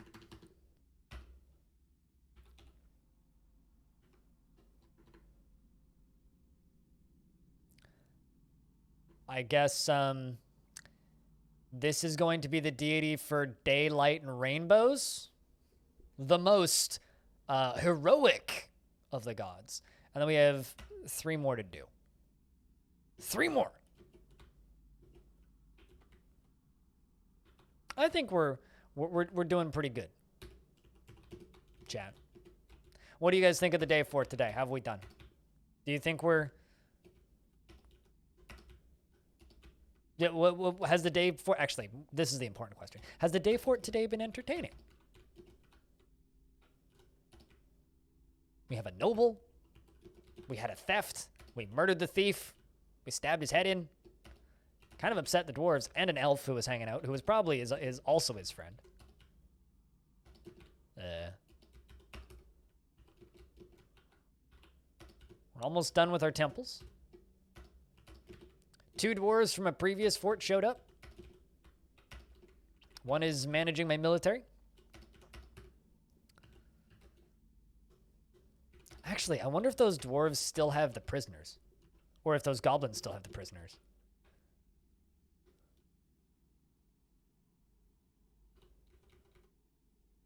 Probably not. I can't remember. Hammer?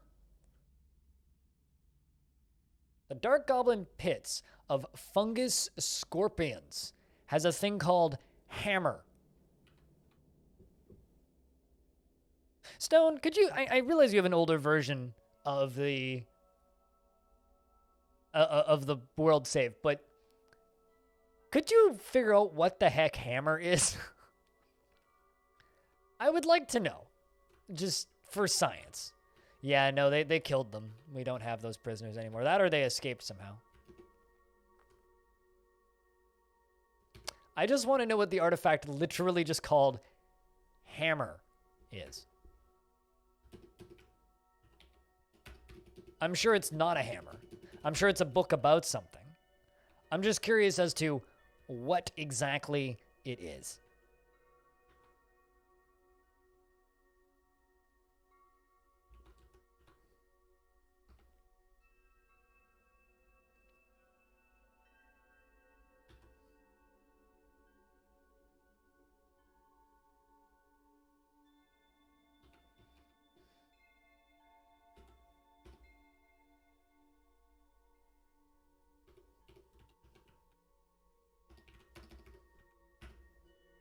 There we go. Now my mayor just, or not my mayor, my baron just requires a tomb, which hopefully I can give him pretty quick.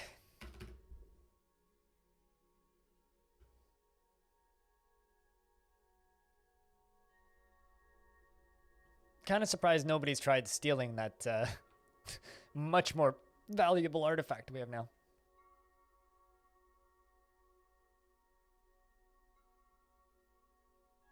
Rock coffin has been completed.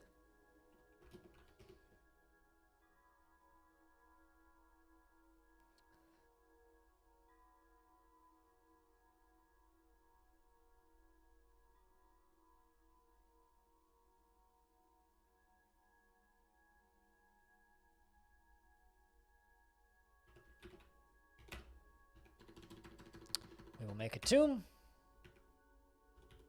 and assign it to Rhinestone. Now Rhinestone has a burial chamber, but would like it to be considered a tomb, so we shall cover the walls with etchings and art. Should cover it, I would think.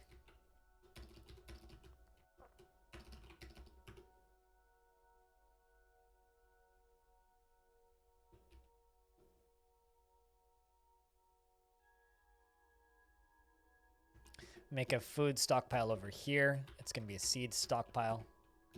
In theory, you know, we'd want to start farming eventually as the population rises.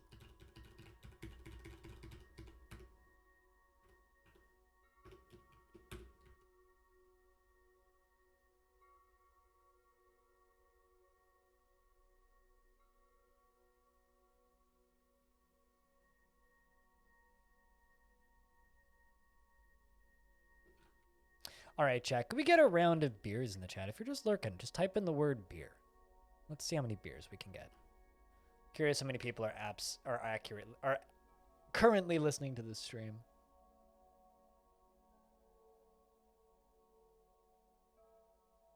The word beer works. My beer emote works. The beers emoji works. The beer emoji works.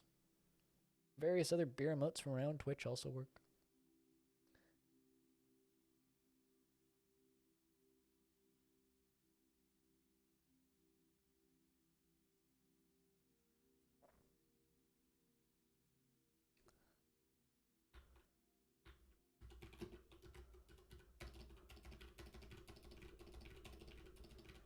Is that enough weapon racks for you? Noble? Nah, that's plenty. Cool. We now have a more than happy dwarf.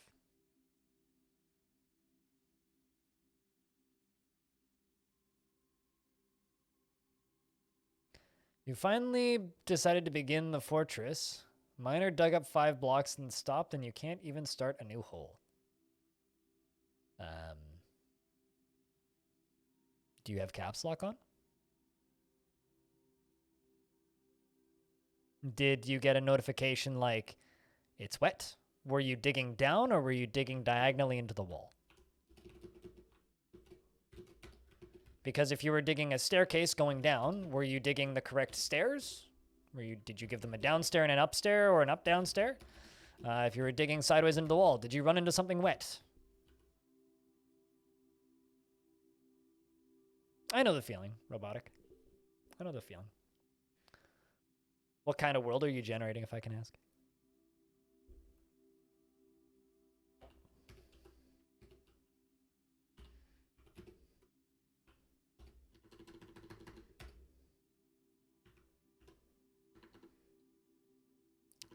All right.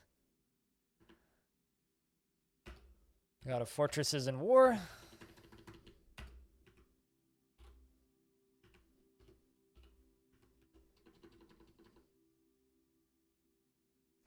Zim, the mountainous hole of earth, caverns, and mountains. And the final deity.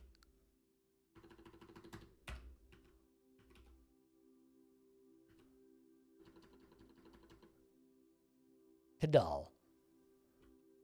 Actually, no, we have one more. Shit.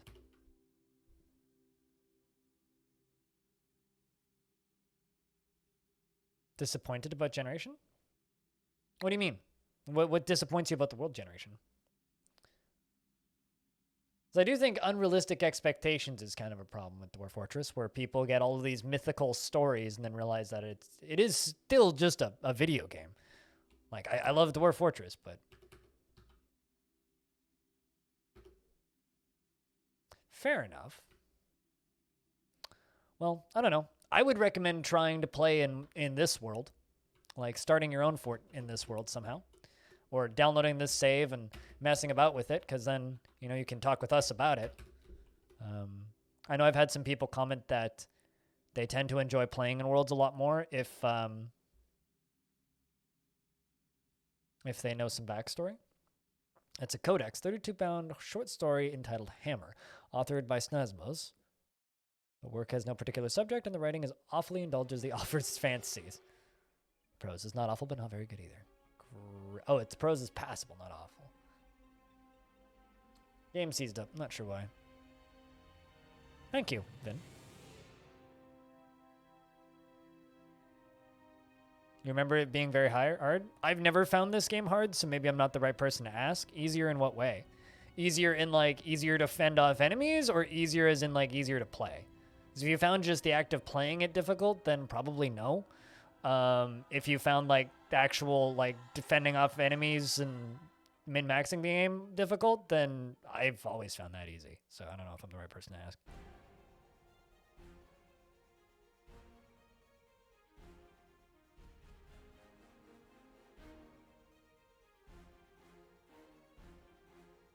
Well, I mean, generally when people have tantrum spirals, they're doing something wrong. Like, almost every instance I've seen of people having issues with tantrum spirals, it's because they're simply doing a terrible job managing their dwarves.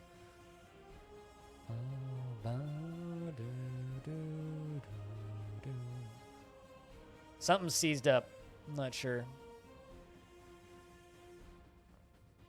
This is a very large embark space, though, so could be anything. Something could be about to attack me, too. Something's moving somewhere in the world. Something's getting processed. It's a large world, so it can do strange things at times in the background.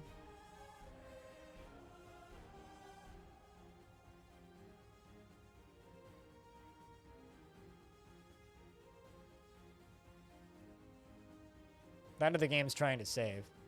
But I don't see the saving notification.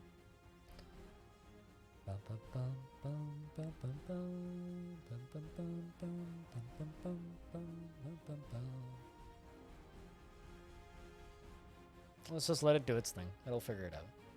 It hasn't crashed, so it's not done.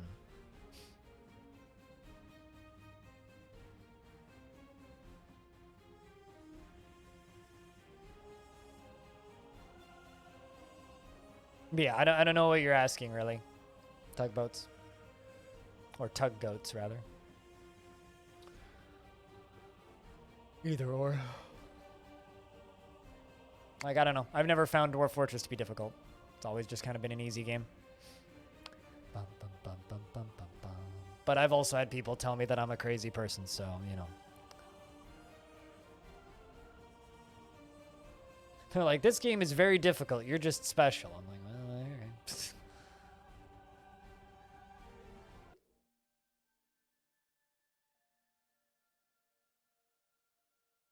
All right, I got some movement for a second there.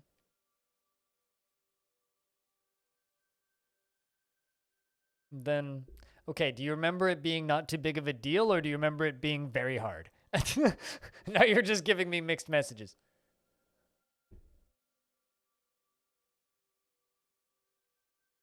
Like, I don't know what you're on about. Is it hard or is it easy? Yeah, I don't know what the heck that was all about, but the game just like locked up for a minute there. Something happened. Probably something happening in the world. Maybe a fort just dug too deeply. I mean, to be fair, all of these little red lines are active movement on the world and armies moving from place to place. And half of them are like just barely missing us, so I'm constantly surprised that they haven't attacked us yet. Considering we are known to the overworld now. Was always tantrum spirals? Are you like leaving corpses everywhere? I know that they're less tantrumy than they were in the last version. I don't know what last version you played on was. I've never found tantrum spirals to be a problem. The only time that you'll have like a legitimate tantrum spirals is if like you're straight up just neglecting your dwarves, which a lot of people do and don't think they're neglecting their dwarves.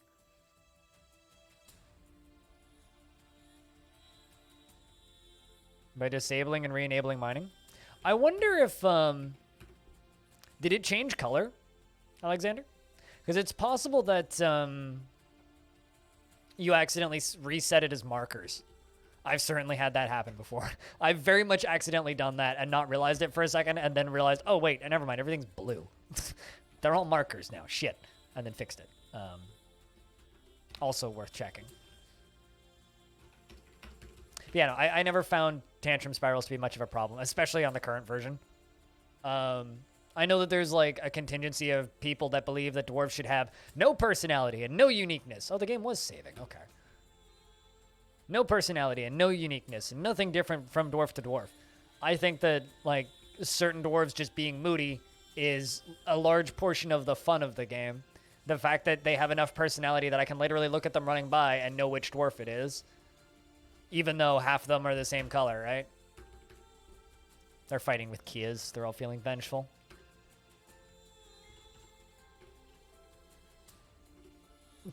I mean, hopefully the next issue is easier to sort out than the last one.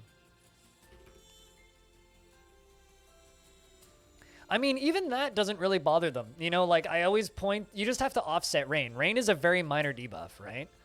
I have a fort that I'm keeping alive for 1,000 years, which is Long Death. It is outdoors and rains constantly. I have not had a single dwarf go insane from rain alone. Any dwarf that goes insane, it's something else that drives them over the edge. Rain sure doesn't help, but like, rain is not a cause of insanity for dwarves. People blame it as a cause of insanity. Usually it's something else. It's usually something like they don't get to do enough crafts, or they haven't spent time with a significant other. And also then people overproduce a shit ton of crafts to kind of offset that, but you can fix that problem by simply making a lot of guild halls and letting the dwarves teach each other, which is from the most recent update. So guild halls, other dwarves can go to a guild hall and get the same head thoughts as making crafts without actually making crafts. So it offsets the need to make so many crafts, which hurts your frame rate, which causes frame death for people because they don't realize how many items their game is processing after like 4 or 5 years. So it's very possible to mitigate a lot of the issues. The biggest issue that I see isn't rain. A lot of people blame it on rain. It's not rain. It's family. It's family because it's about family. Something Fast and the Furious. But what happens is dwarves that have no family in the fort get really sad that they have no family in the fort. And then they... Oh, no. Fucking motherfucker.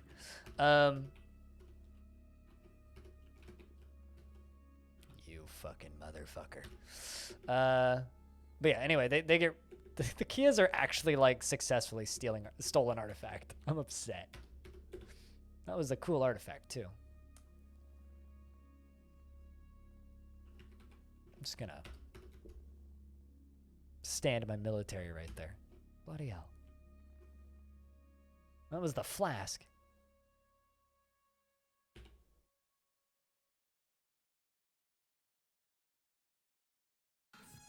Getting some weird lag issues, but that's probably due to the Kias. That'd be my bet. It's the Kias. Trying to steal my shit. There you go. I was waiting for someone to use the Kia command. How many times do I have to say Kia before someone puts a Kia in the chat?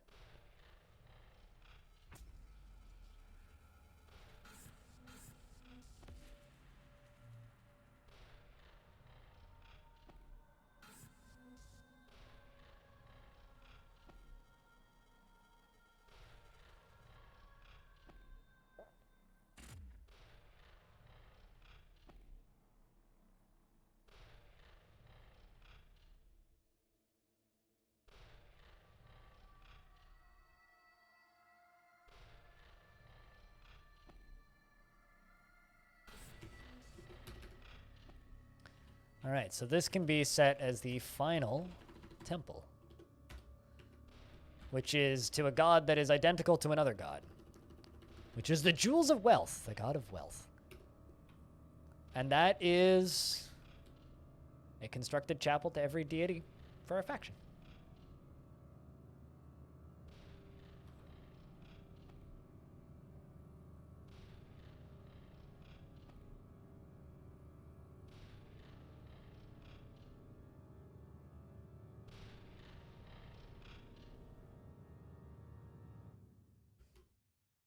Fucking Kias.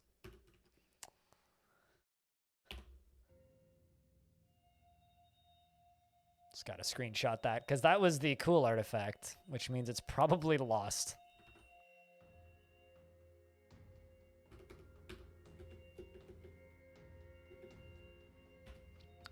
Baron is happy. Export of bracelets is prohibited.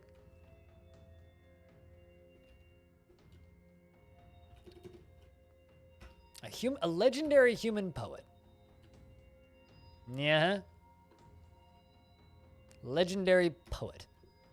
And this elf is holding a forgotten beast parchment scroll. The rollers are made from pyrite. On the item is an essay entitled Veil Lengths and More, authored by Tees Veil Lengths. It concerns the apprenticeship of the dwarf Thykut Calmed Paints under the elf to see. See? See? I don't know how to say that name. T-I-S-E. Tice, maybe? Anyway, Veiled Lengths. In the spring of 258, the writing is full of forks, yet self-indulgent. But not awful, yet not very good either.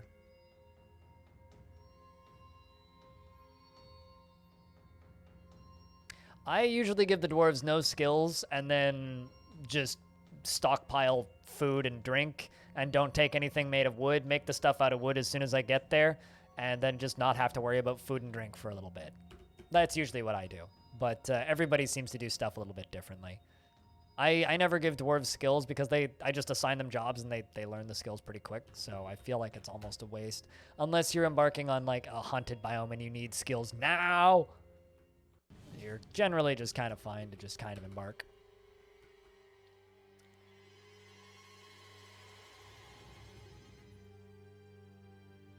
You bring wood? What? Why do you bring wood, Scrumpet? But chat, what do you bring when you embark?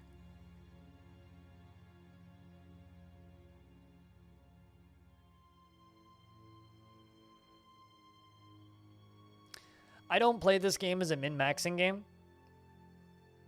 Tubgoats, at all. I play this game as like a large-scale RP generator. So I roleplay everything. I mean, this fort isn't made out of wood. This fort is made out of sandstone. There is wood because we needed beds and shit, but we certainly haven't pissed off the elves. Ton of food and 2 cats. Yeah, see, Belliners knows what's up. Ton of food and 2 cats.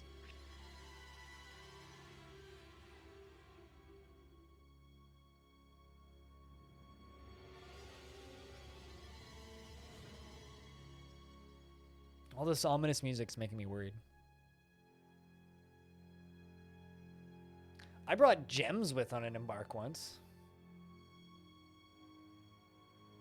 Yeah, no, I don't min-max in DF at all. Although, I just realized I'm a horrible person. This is a procedurally generated road that's kind of going up the side of this hill, right? I totally fucking cut the ramps out for it. And then, like, built my temples down here. So you know what I'm going to do real quick? I'm going to build floors all the way across here so that I didn't destroy the road. Not that anybody actually cares or there's any actual ramifications for destroying a road. I just feel bad. That's going to be the final thing we do in this fort.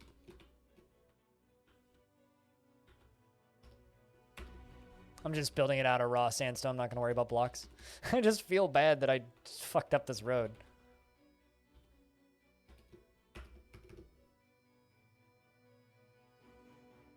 Ah, there we go. Never mind, I did piss off the elves. My name is Pari. You have disrespected the trees in this area, but we have come to expect this from your stunted kind. Further abuse cannot be tolerated. Let this be a warning to you.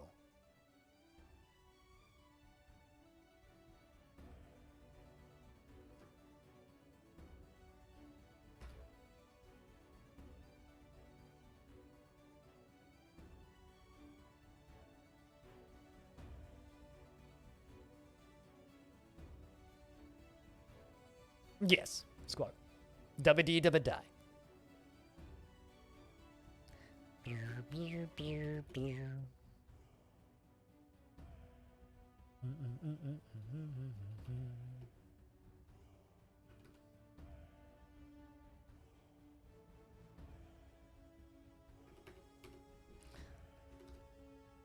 Oh, for a second there I thought that this... For a split second there, I thought this elf dancer's name was Lo-Fi, and I was about to laugh hysterically, but no, it's not Lo-Fi. Come on. I was about to laugh way too hard.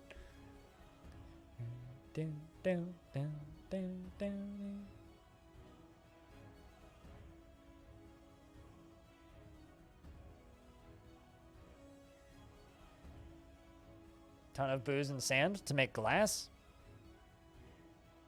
Yeah, I don't min-max at all. I RP, so it very much depends on what I'm doing. I don't care about being even remotely optimal. And I tend to have no problems keeping my dwarves happy, so.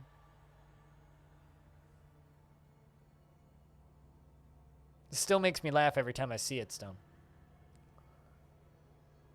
But a lo-fi dancer is just way funnier.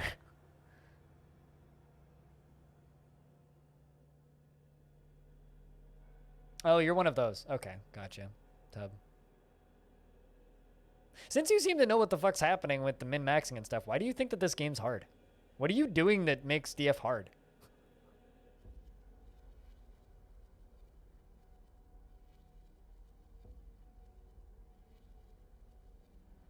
It's not hard anymore.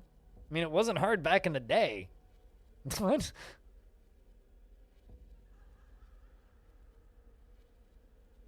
But you literally stated earlier that it seems hard. Anyway. You asked how this game is because you remember it being very hard. Anyway, the elves have showed up. This game's obtuse. It's not hard. Robotic. There's a big difference between obtuse and hard. Games can be obtuse and difficult to learn because of that. But still easy. Caves of Cud is obtuse and hard. Dwarf Fortress is obtuse and easy.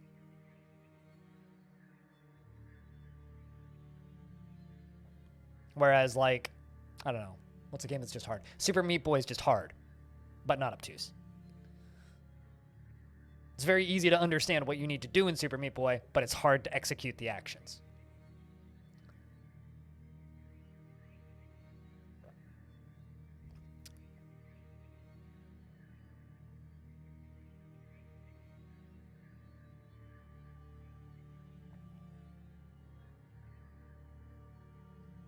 You know, like a lot of MMOs can be obtuse at first.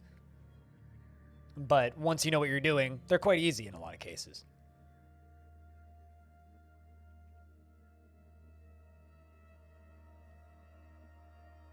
But yes, there's probably a degree of truth to that I've just learned how to play. Now that I know how to play, it's easy, but... You know, like Dungeon Crawl Stone Soup is pretty obtuse and also hard.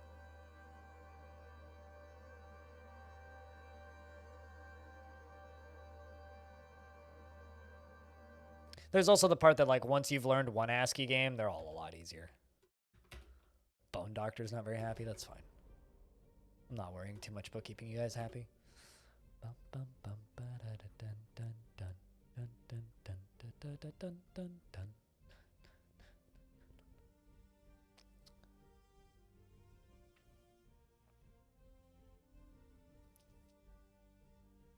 Oh, but there's probably a degree of that, Tub Goats. Now that I've figured out your name, it's fun to say. Tub Goats.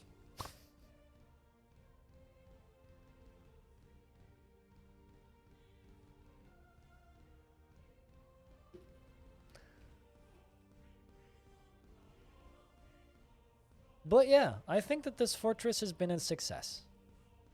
We even had that little exciting event.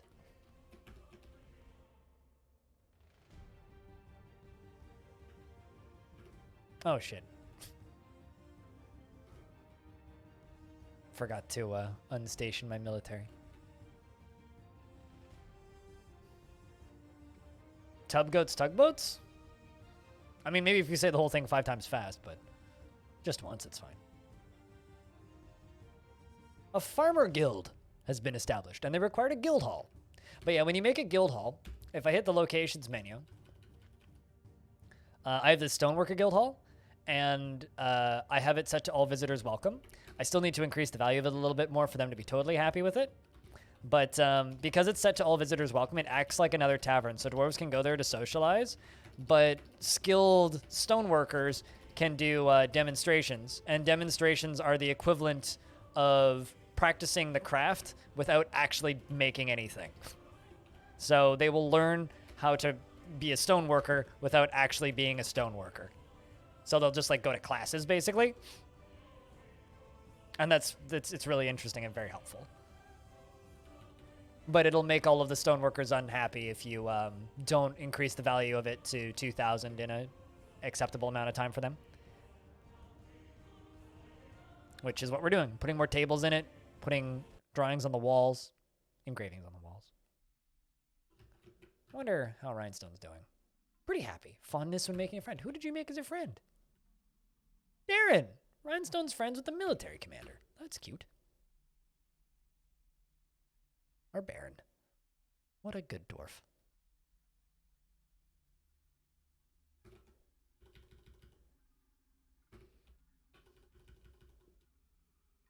And there we go. Value of that's more than enough.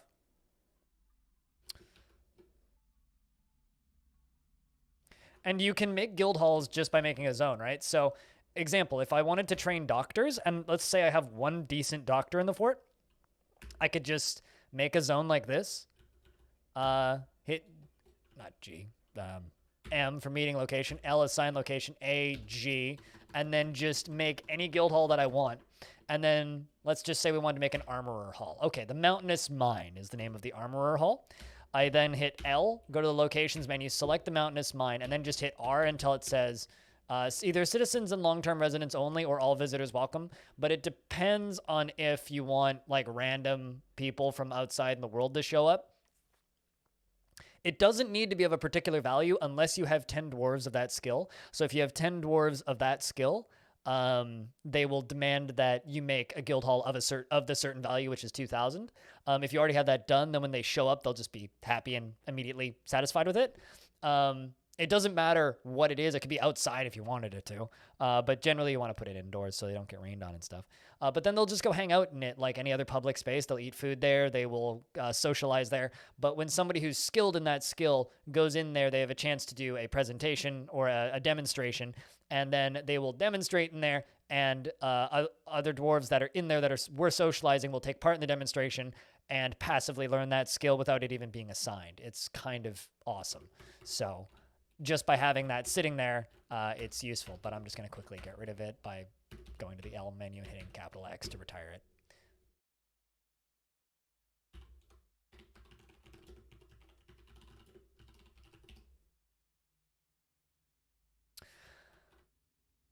But in 30 minutes, I have a scheduled Discord video call with me grandma, and because it was her 89th birthday the other day, so I have to do that.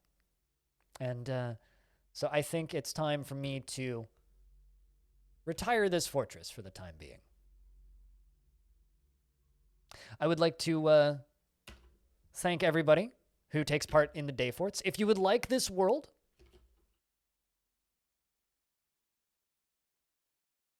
you can find it here inside of that Google Doc. Inside of that Google Doc that I just linked in the chat, you'll find this. That is a link to download the world. I will update it to the most recent version after I'm offline. This is a list of all of the forts we've done and all the themes we've done. So these are the names of all the forts if you want to search for them.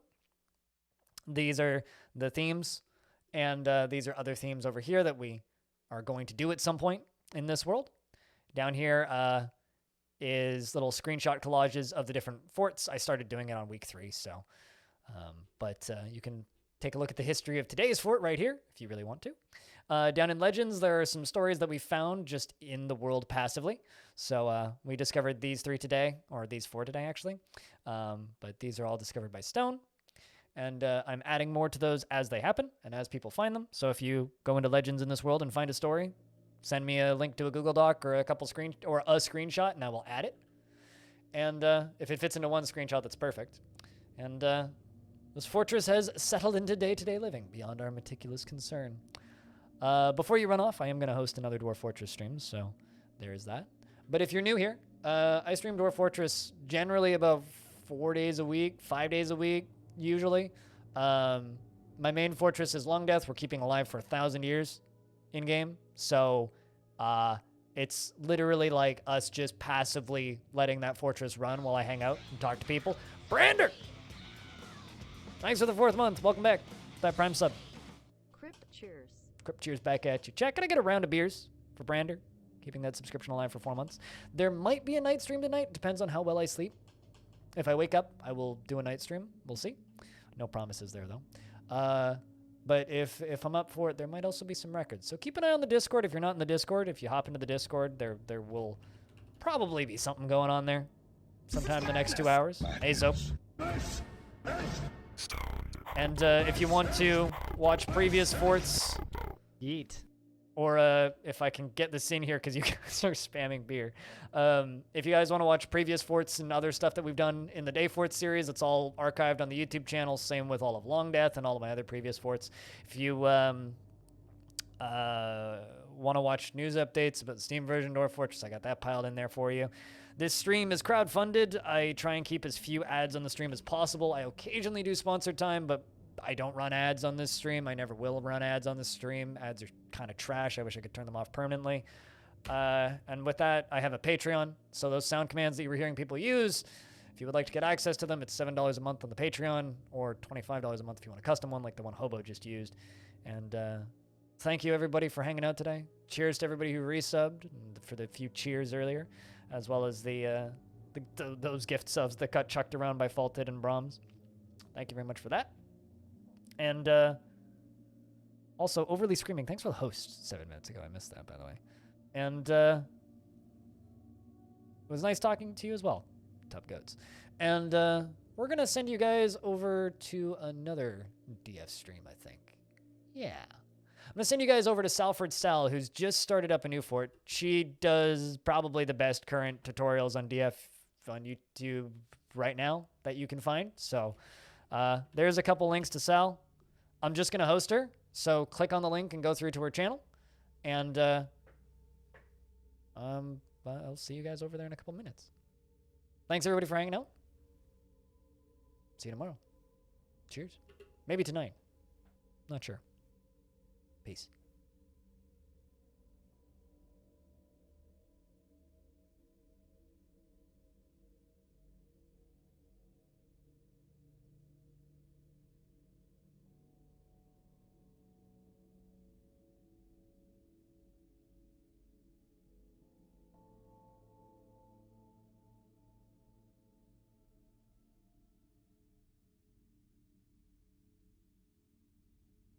Examiner said it was the best ride he ever